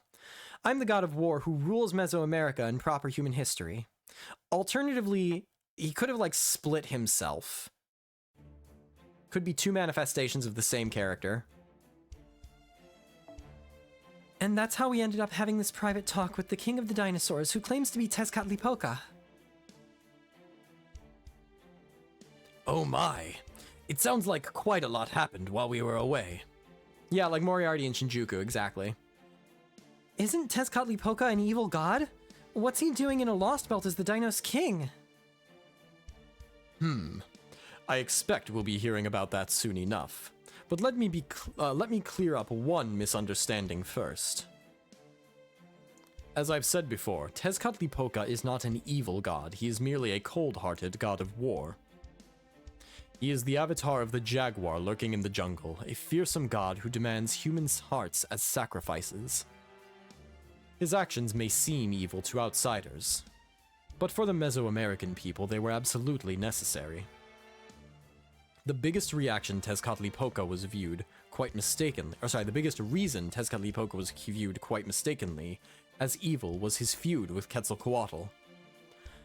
As a god and at times the ruler of human kingdoms, Quetzalcoatl was seen by all as a good god for the people of that time, as he helped Mesoamerica to flourish. It's easy to misunderstand a god like Tezcatlipoca, who was essentially Quetzalcoatl's rival. But Tezcatlipoca is just as good as Quetzalcoatl. Admittedly, I can't speak to how equal they may or may not be as divine spirits. Thanks for waiting. It took longer to shut Vukub and the other priests up than I thought. So now that it's just us, let's get right to the point. What's your goal here? Why did you come to this Lost Belt? I mean, the same reason I came to the other 6. Not sure how forthcoming we should be with the director around. Ventox's goal is to cut down the Tree of Emptiness and find Ort. Hey, it finally happened! 4.5 hours later, we got our first Ort name drop. Mods have the power to do !Ort plus to augment the Ort counter.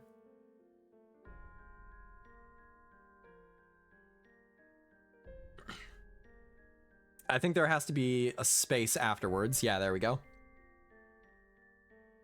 And I'm an alien who decided to help them out. Right, Ventox? Hey, wait a minute, you Olga Marie. What happened between you and Wakchan?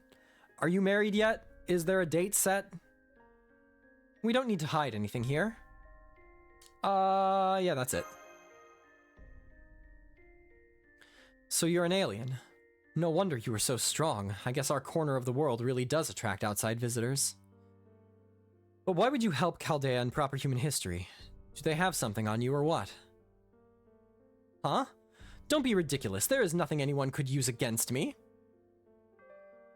I came to this planet to rule it, but there's nothing to rule with the whole world bleached. So I decided to help them with their goals, that's all. Besides, there's no way this guy would ever resort to anything so predatory as blackmail. I see. So you found yourself liking Chaldea's objectives rather than Chaldea itself. That's fine then, I'm just glad you're not doing it out of pity or friendship or something sappy like that. As for you, Tepeu the Stargazer, this is our first time meeting it, isn't it? Why did you come back here after retiring to the first stratum? And with humans from proper human history at that. Did they tell you what their deal is? Yes, they did. I'm still drawing my own conclusions, but I know all about proper human history, Lostbelts, Chaldea, and the Trees of Emptiness.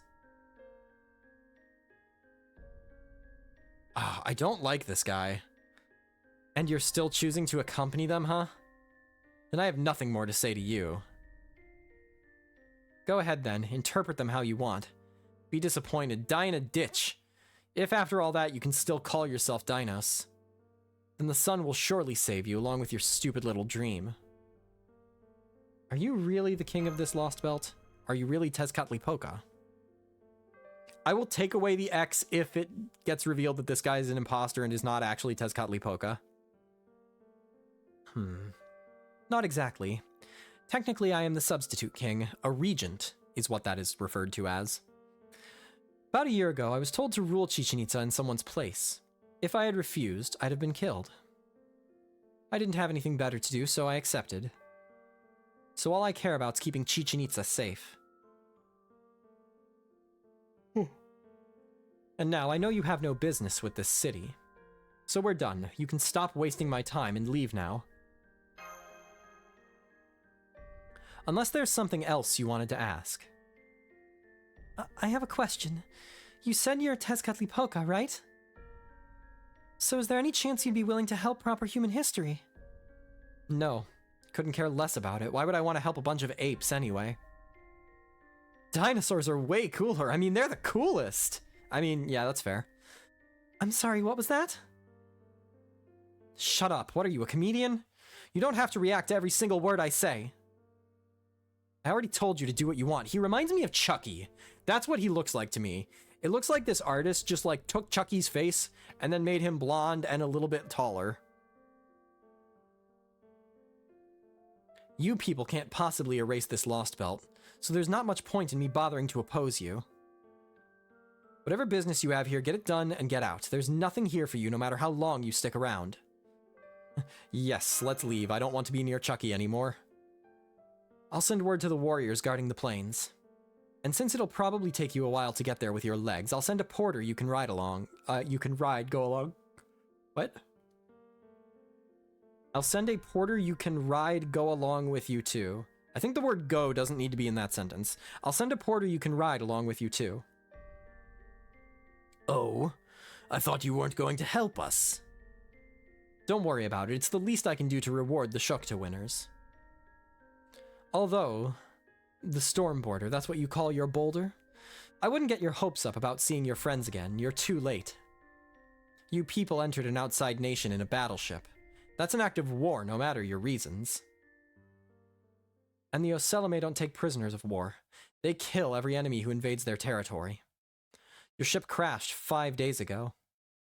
If I were an Ocelotl, I'd have killed everyone aboard it on day one.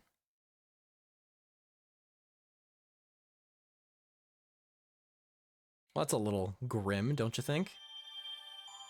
Have you ever had a dream that there was someone that you dreamed that you wanted them to do you so bad that you could do anything?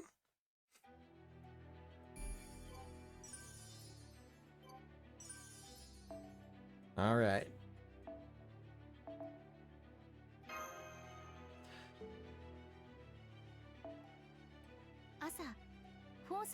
Can pick that up. Did I miss a day? No, I shouldn't have missed a day, right? No, okay, I see. Ominous. People busting out the popcorn emojis. 先輩 Whoop. Oh, it's not a new section. Darn it.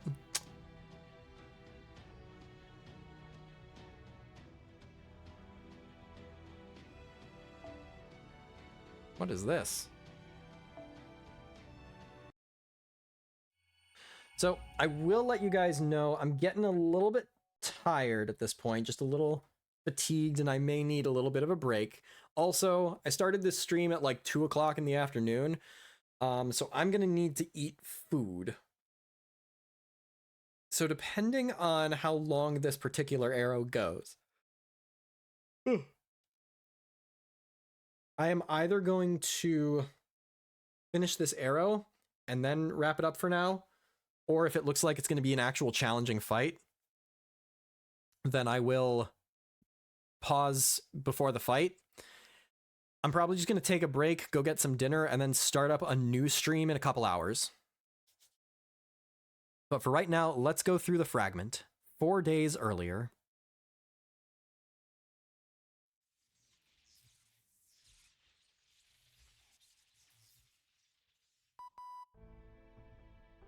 I sealed off the entire engine compartment. There's currently no danger of an explosion or a chain reaction. Just so you know, I'm keeping 4 Marines here to help. You should come too when you get the chance, Da Vinci. Thanks, Engineer. Keep checking on things in the meantime. Nurse, did you check for casualties? Is anyone seriously injured? Don't worry. Thanks to the Director's quick orders, everyone's fine. You see, this is exactly why seatbelts take top priority. I'm also picking up Ventox's vital signs. Looks like he fell out of a damaged corridor while we were airborne. And I'm picking up Mash. Looks like she went to Ventox's rescue. They're both a ways off from us, but they're healthy at least. Phew, what a relief. If you can tell they're okay, that means transmissions work in this Lostbelt, which is great. Now we can put together a rescue team and rendezvous in no time. Not so fast. The computer room doesn't have nearly enough power for that. The Triton engines are all shut down and our reserve power is almost drained too. We can only contact Mash's Ordinax for another 6 minutes. What? So you're saying that in 6 minutes we'll be stuck here without electricity? And in the middle of this lost worldish jungle? How did this happen? Yeah, I agree with Kadok. Just because we survived our crash doesn't mean we're out of the woods yet. Never mind the comms, soon we won't have enough power for defensive barriers either.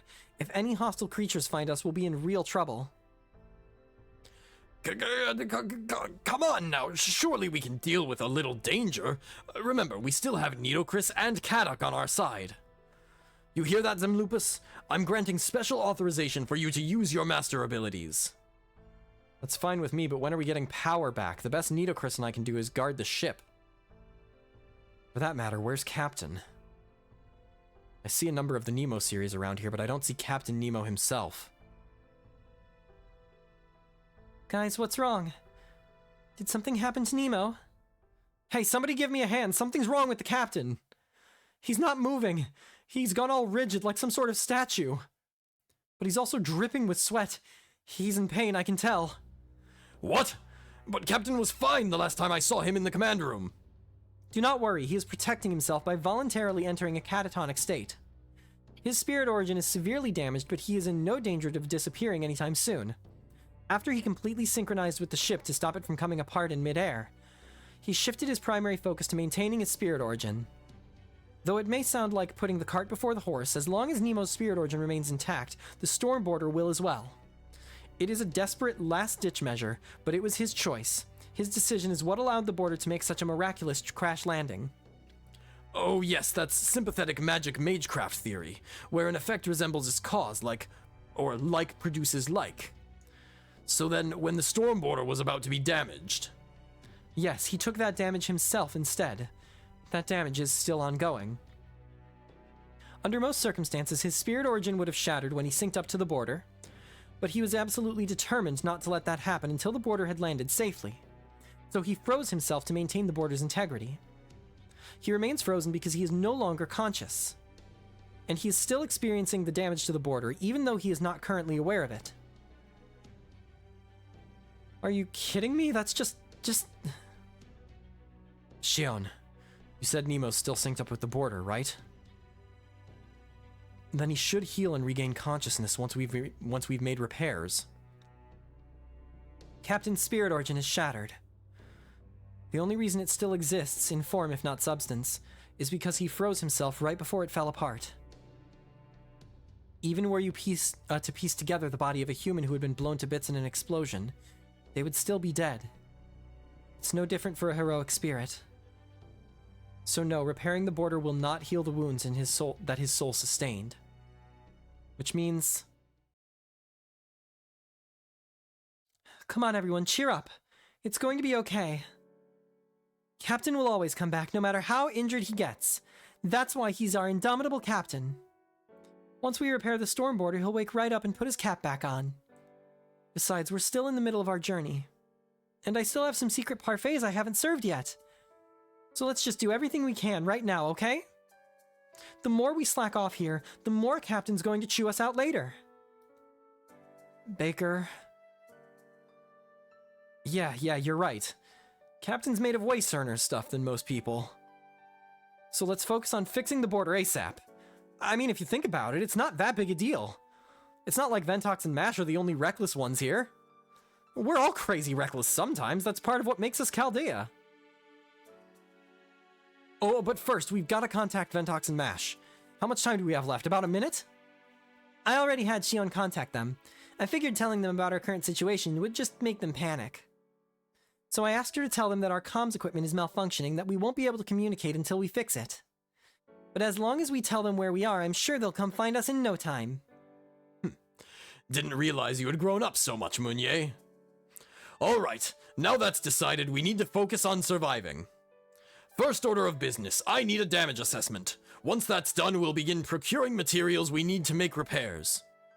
Let's start by looking for a water source. Buckle up, everyone, we've got a lot of work ahead of us. May I say something? I've been doing my best to gauge the atmosphere and see how things unfold. So you're going to mummify Nemo and then bring him back to life, is that it? Jeez, that's a horrifying thought. Why would we want to bring him back as a mummy?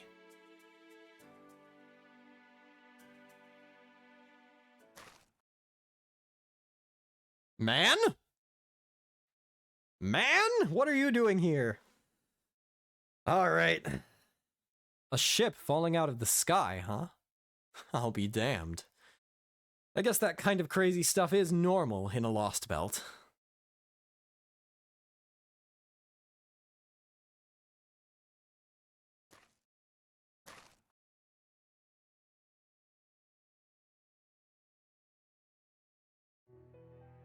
Man, this thing's huge. Gotta be at least as big as that Noah guy's ark. Though a ship like that would never have crashed. Hold up! Not another step closer! Who are you? What, can't you tell? I'm the local arms dealer. Anyone would take an interest in something like this falling from the sky. All the more so if it's a weapon. So this has gotta be Tezcatlipoca as well, with his interest in weaponry as the god of war, 100%. All that aside, this was definitely worth the trip. How much do you want for it? Name your price. Sorry, but the ship's not for sale. Now go away and leave us alone. Yeah? Even better.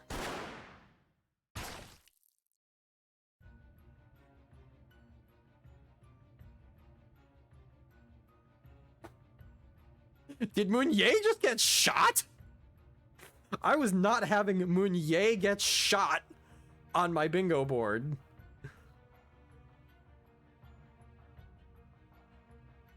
If it's not for sale, then I'll just take it from you.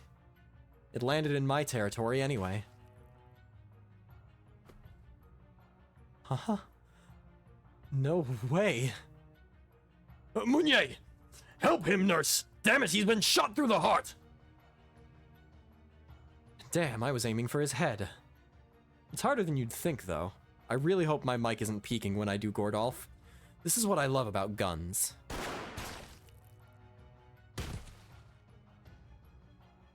Another miss.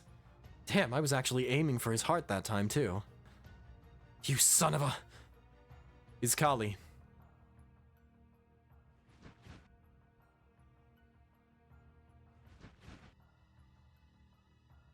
When did they surround us? Shiba didn't have anything like this in its future observations. Hello? Youth called Iskali. If this man is summonable and Komazotes isn't, I'm going to rage. I don't think he's going to be summonable, but like... FGO has thrown me for a loop before. They're surrounded. Oh god, what are your orders? Fight. As the king of the Oselame, show me the fruits of this last year. Ah, ha ha ha ha, evil laughter. Of course, I've been waiting for a moment like this. Soldiers, remove your safeties. Time has come to show the great Tezcatlipoca what we can do. So he is also Tezcatlipoca, yes. Okay, well, hold up. Oops, wrong button. If he is also Tezcatlipoca, then that means we have 2 Tezcatlipocas accounted for. If I get Xolotl, then I'm going to be thrilled. Haddix and Lupus, you're aware that we are the only 2 here who can fight, yes?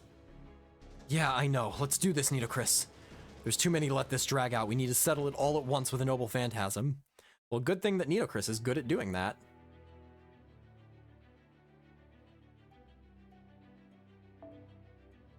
Yes, I will bring my own Nitocris, though I will take her out of her idol outfit. Will I? No, I won't. I like it. It's cute. I like the hat. Yeah, nah, we're gonna leave her in it. It's cute.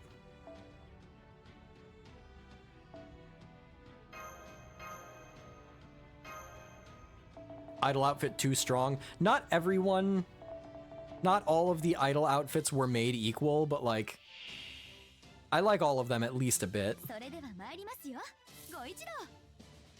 I don't know what the origin of the spinning thing is. I don't know where this came from, but I like it a lot, and every time I see a variant of it, I always think that it's cute.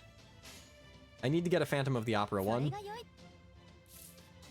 Though I don't think that would be easy to do or cheap.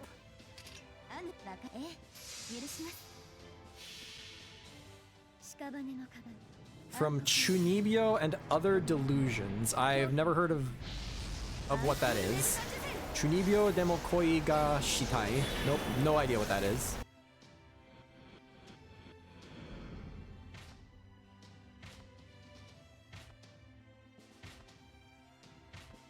So there are a couple different types of the Ocelotl. There's Saber and Archer so far.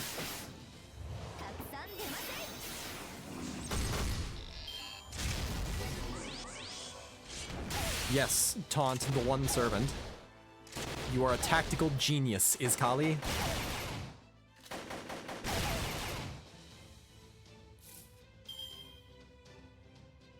I don't remember what... 3-time evade for 3 turns. Sure hit for 3 turns. Skill seal and NP seal. Oh, let's do that on this guy.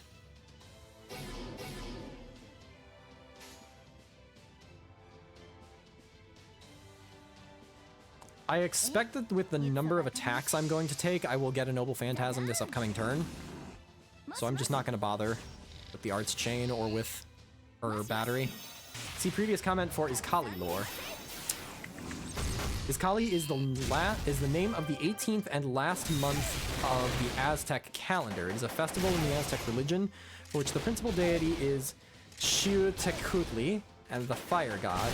Old people are honored in this month and it is known as Rebirth Month. Can you... Oh, I didn't even... Okay, sure. Can you let me know if Xiuhtecutli is related to Xolotl? I don't recognize that name, but as Fire God, I would think that they would have some overlap.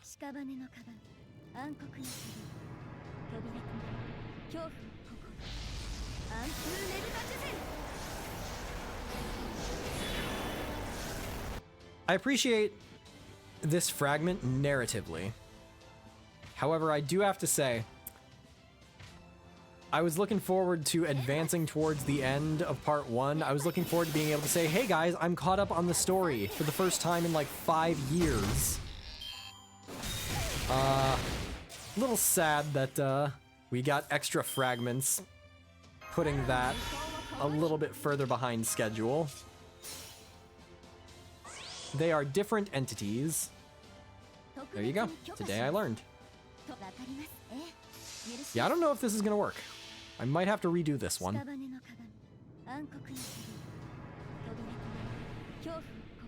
Vent caught up? That ain't happening. I'm trying, man. I'm sitting here in 10 seconds. This is going to have been a 5-hour stream. I'm doing my best, guys.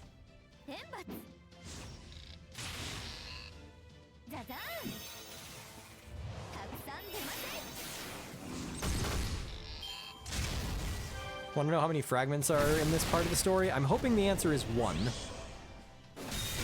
Wait, what? Oh, no, you son of a gun. Oh, you absolute monster. All right.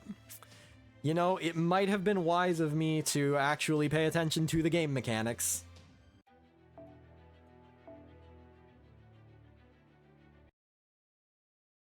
Tried being greedy with tea time. See, the big brain play is to just already have Nito Chris at Bond 10, so you don't need to do tea time. What CE should I pick? Yeah. What if I Black Grail? Let's try Black Grail Nito Chris.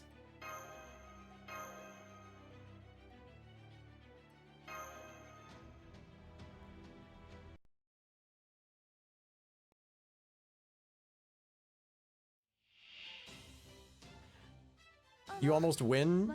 Well, I didn't. You know, I thought that it was to be to take out his break bar. So, oh well.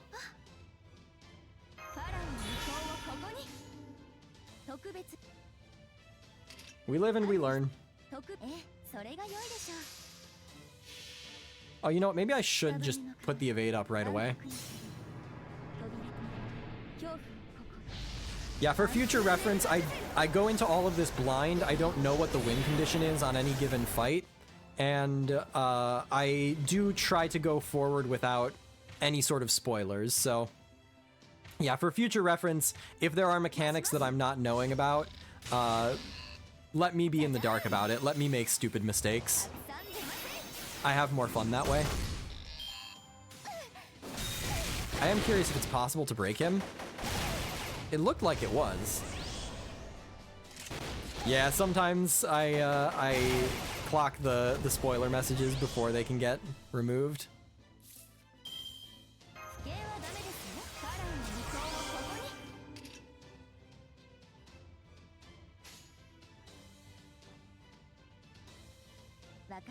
Yeah, the Danganronpa 2 one ended up not being entirely accurate, but still, it sucked to read it. Don't worry, you'll make a lot of mistakes in Lostbelt 7. Oh, I'm counting on it. Alright, next turn, we're gonna break him. Or the turn after next, we're gonna break him.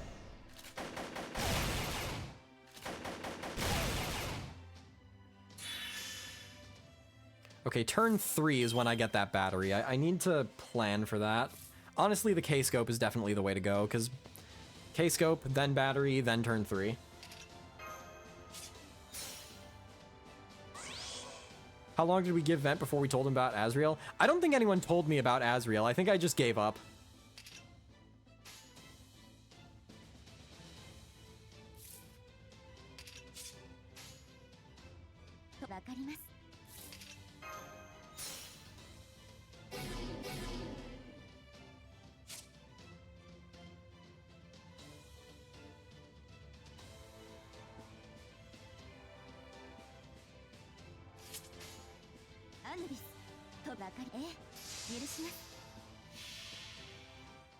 Yeah, I was throwing, he's not 120, he's 118. I am 550,000 bond points away from achieving 120. But yeah, no, we were definitely stuck on Azrael for several hours. That much is definitely true.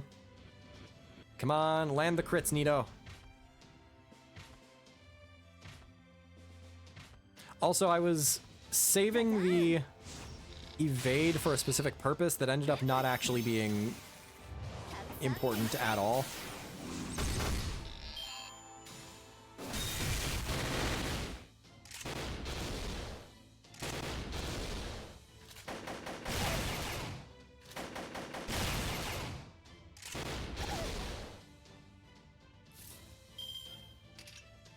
Yeah, the sure hit doesn't matter.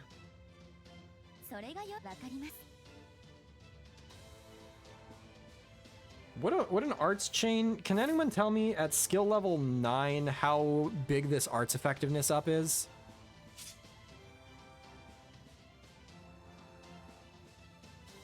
I'm trying to think if the arts would be better here than doing a rainbow chain.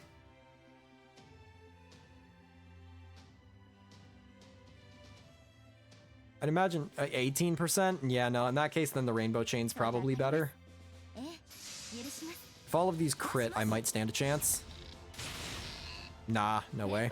Nito's just too weak. ザザーンたくさんで Well, you know, if they had all crit, actually, maybe that would have worked. However, I think I lose this one. Ironically, I would have had it on the first one. I feel like most of Fate's innovations for the last few years have been happening in traits. I don't know if I would agree. 暗風ねぶた地図 I feel like they've introduced more fun, varied mechanics themselves.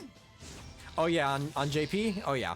天罰 I don't know enough about JP. たくさん You need a Grailed Nito to break the bar. Yeah, maybe not having 500 damage per turn happen would be helpful. Oh hey, I could use those Leyline Stones. Not technically against the rules.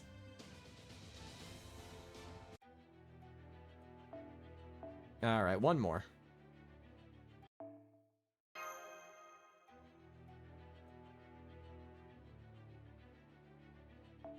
Alright, we switched this to the K-Scope and then we go for the win.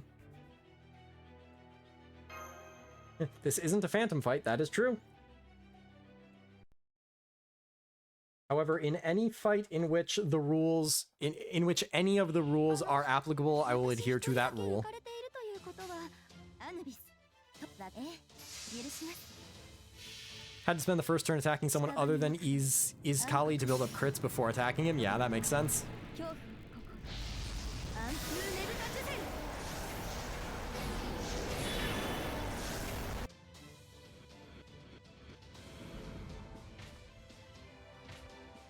I definitely do miss being able to use Nitocris for farming, 天罰 but the more servants I have at Bond 10, the less efficient any given Bond farm is. Yeah, you can't block the heal skill, because that's a triggered effect. It's not a skill that he uses on his turn. I just don't farm Bond. I don't go out of my way to farm Bond, but I like to be as efficient as possible with my Bond gain, and with my always bringing a Phantom of the Opera who's at Bond 15 already, that's very difficult to do. これですよ特別に許可しますわかります屍の鏡 If you have the 50 Bond per quest CE, you can also farm Bond while farming FP. Yes, the Heroic Portrait CE from way back at the beginning of the game. Unfortunately, that's less FP efficient because I can just fill the entire party with FP CEs. もしもし天罰たくさん出ません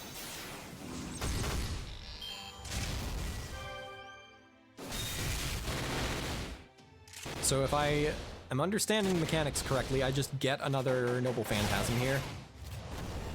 How many FPCs are there? Many. Because there was an event a couple of years ago that gave plus 10 friend point CEs that were like portraits of certain servants. There was like a Saber one.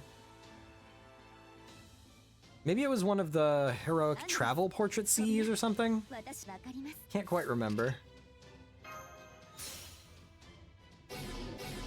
Slotted a level 45 Phantom with the friend point CE, by the way. Thank you very much. アヌビス When I am not streaming, you will be seeing me using it. それが良いでしょう Yeah, lots of them just give 10, and then there's Beginning of the Journey, which gives 75, and then there's the one which just came out not too long ago with Kirstaria, I think, which gives 50.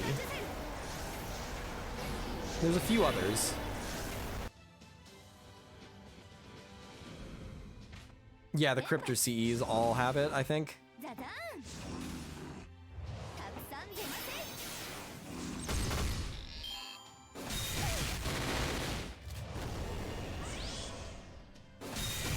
ん Yeah, so one copy of Beginning of the Journey, Kirstaria CE, and then the Katic one plus 25%. Yeah, I'll show you the setup that I've got currently after we finish this mission. 連発もしもし And then the most efficient way to get friend points outside of a lotto is to just sit there and spam Fuyuki XA. It is the only node that is 3 AP a pop.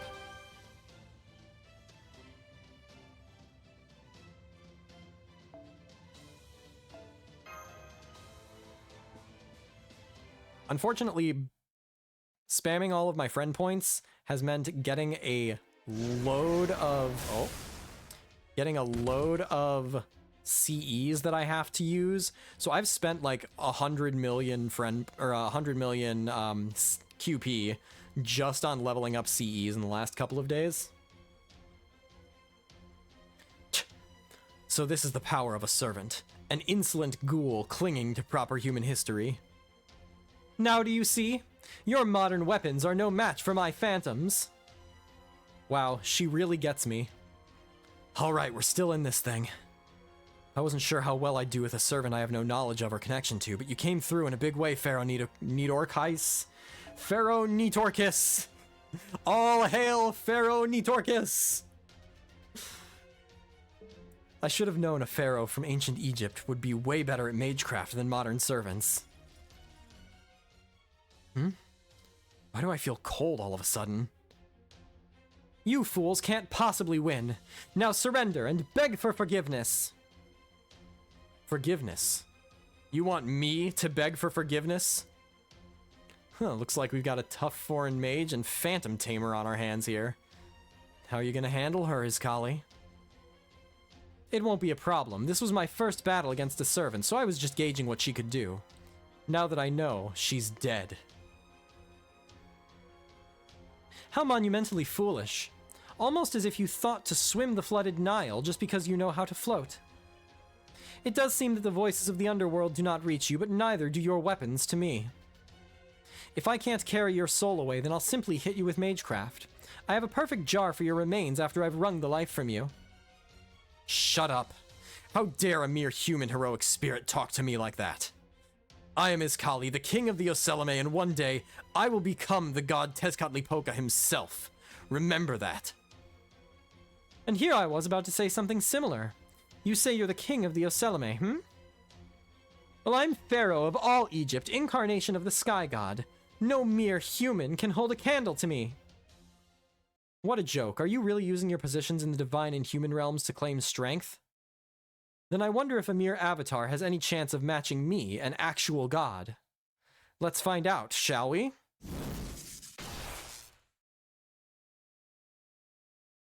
Mineral plant sun lady? This divine aura.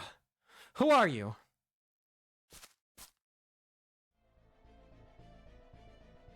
Nope. I'm Tlaloc, the rain god. We've heard this name before. She's cute. I like her. Okay. Okay. I'm here for Tlaloc.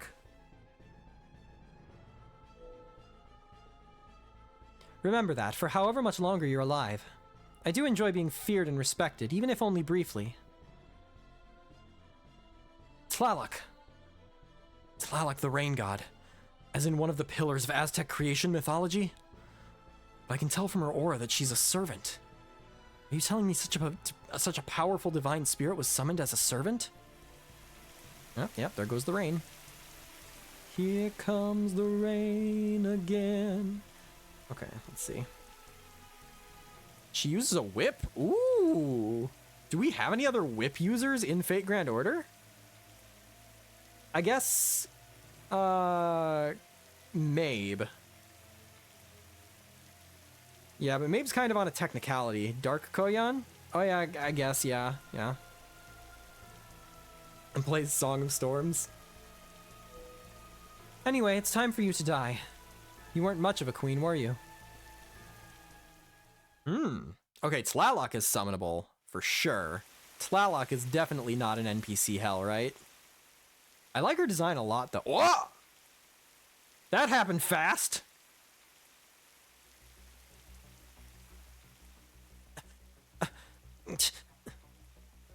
What a joke. I knew countries that make mummies were worthless. You're not going to finish me off? You would humiliate me. Those wounds will do the job for me. Enjoy your final excruciating moments. What, not gonna take her heart? What a waste. Well, if you don't want it, I'll... Brother, I think it would be better to avoid contact with blood from other mythologies as much as possible. Huh? Did you just talk back to me? You, a minor urban god? You, the servant I summoned myself? I wasn't talking back, brother. Unlike myself, your body is made of human. Even though you're the great Tezcatlipoca, if you take too many risks... Oh yeah, I did feel kind of sick after tasting those dead people in India. Okay, so that makes him David's servant, right? He doesn't give me Berserker vibes. You're right, Tlaloc. I should be more careful about what I eat. You're a good little sister.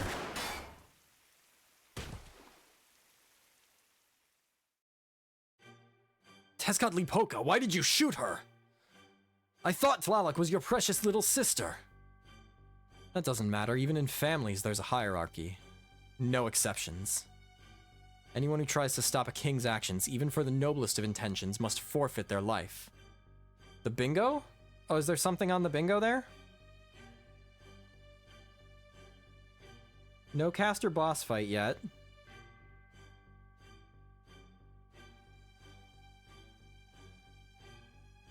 They finally called him Tezcatlipoca. Oh, we've got that one marked off. We've met 2 Tezcatlipocas so far. I'm your Tezcatlipoca. He's Tezcatlipoca. He's Tezcatlipoca. I'm Tezcatlipoca. Are there any other Tezcatlipocas I should know about? This is how a king's rule is maintained. Kings are not meant to be beholden to the typical notions of good and evil. Remember that well, Izcali, since you will one day be both a king and a god. Yes. Yes, great Tezcatlipoca, I swear I will not let you down. Let's get out of here. Leave Tlaloc alone. It'll take more than a bullet to keep her down. As you wish. What about the humans inside the ship? What shall we do with them? We'll need engineers if we're going to operate the ship.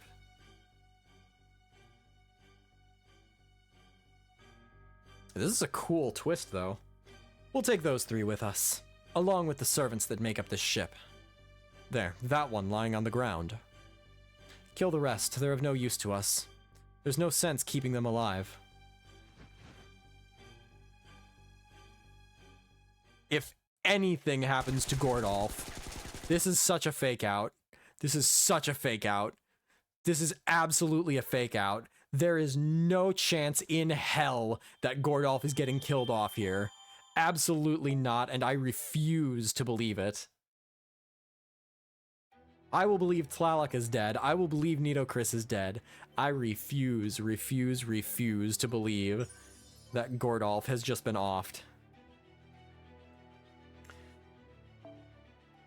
Alrighty, before we wrap up here, I'm going to show you guys the team that I have set up for my friend point farming, which is this. So, plus 50 friend points on Before Dawn, plus 25 friend points on To the Beyond, Bereft of the Snowy Blossom, 25 on Standing Beneath the Azure Sky,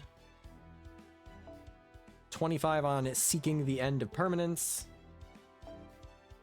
25 on Into the Enchanting Pall, and then the support that I keep taking is any phantom that has Beginning of the Journey.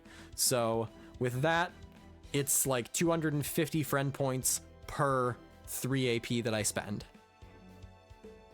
I'll just say Lostbelt 7 has a pretty good story. I'm really excited. So we're going to go ahead and wrap it up here for this stream, but not for today. Does your alt not have the Kirstaria CE?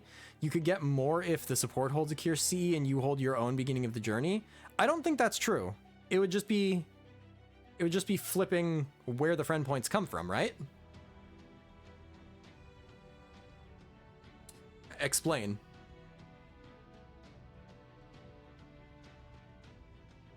Kirsch gives plus 50? Do I not have the C? Wait. や Yeah. いらっしゃいだねマスターくん So I'm missing out on 地道に 25. コツコツやる Okay, the math is not mathing in my head here.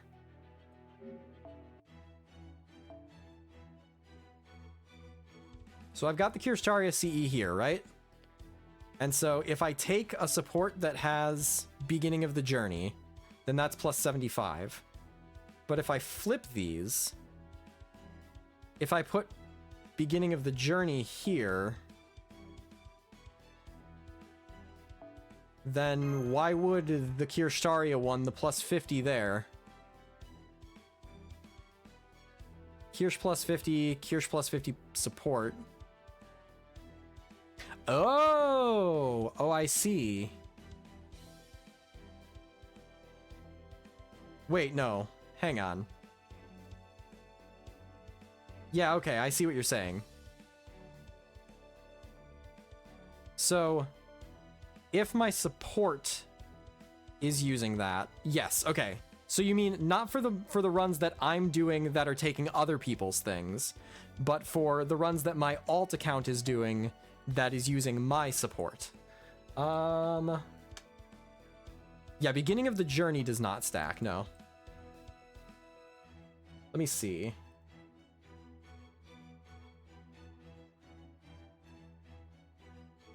Even your own runs work? Not with other copies of itself. So yes, you're right. So in that case, technically, mathematically, I should be asking people to put the Kirstaria CE up instead of the beginning of the journey. Friends should have a Cryptor CE. Not any Cryptor CE, because Kirstaria's is the only one that gives plus 50. So everyone who's on my friends list and who wants friend points, put Phantom of the Opera on with the Kirstaria CE and not beginning of the journey. Thank you, Karm, for being good at math. Been AFK for a while. What part are we on? We just finished the fragment. I assume it's probably the first fragment, but we finished the fragment. My alt account does have the Kirstaria CE. I have been using it, yes. I worked this out for myself on my own alt, so I know my stuff. Well, thank you. It is one of the Mana Prism Shop CEs. It gives plus 50 friend points and some other bonuses. So, like I was saying, y'all, we are going to wrap up this stream, but we are not going to wrap up tonight. I am going to take a break. It is about 7:30. I've been streaming for 5.5 hours. I need to eat dinner. I need to take care of myself. And then I'm going to come back and we're going to keep rocking Lostbelt 7. We are going to move on to Guns, War, and Death. And I will see you guys in probably about an hour and a half. There's no way I'm getting this through in half an hour. So probably an hour and a half, maybe an hour. I'll let you guys know when I'm getting ready on the Discord. So keep your eyes on Discord. If you are new here and are not already on the Discord, link is right there in the chat. Go ahead and join, and I will be seeing everybody else in maybe an hour and a half or so. In the meantime, be kind to one another, kind to yourselves, be safe, and peace out. See you guys soon.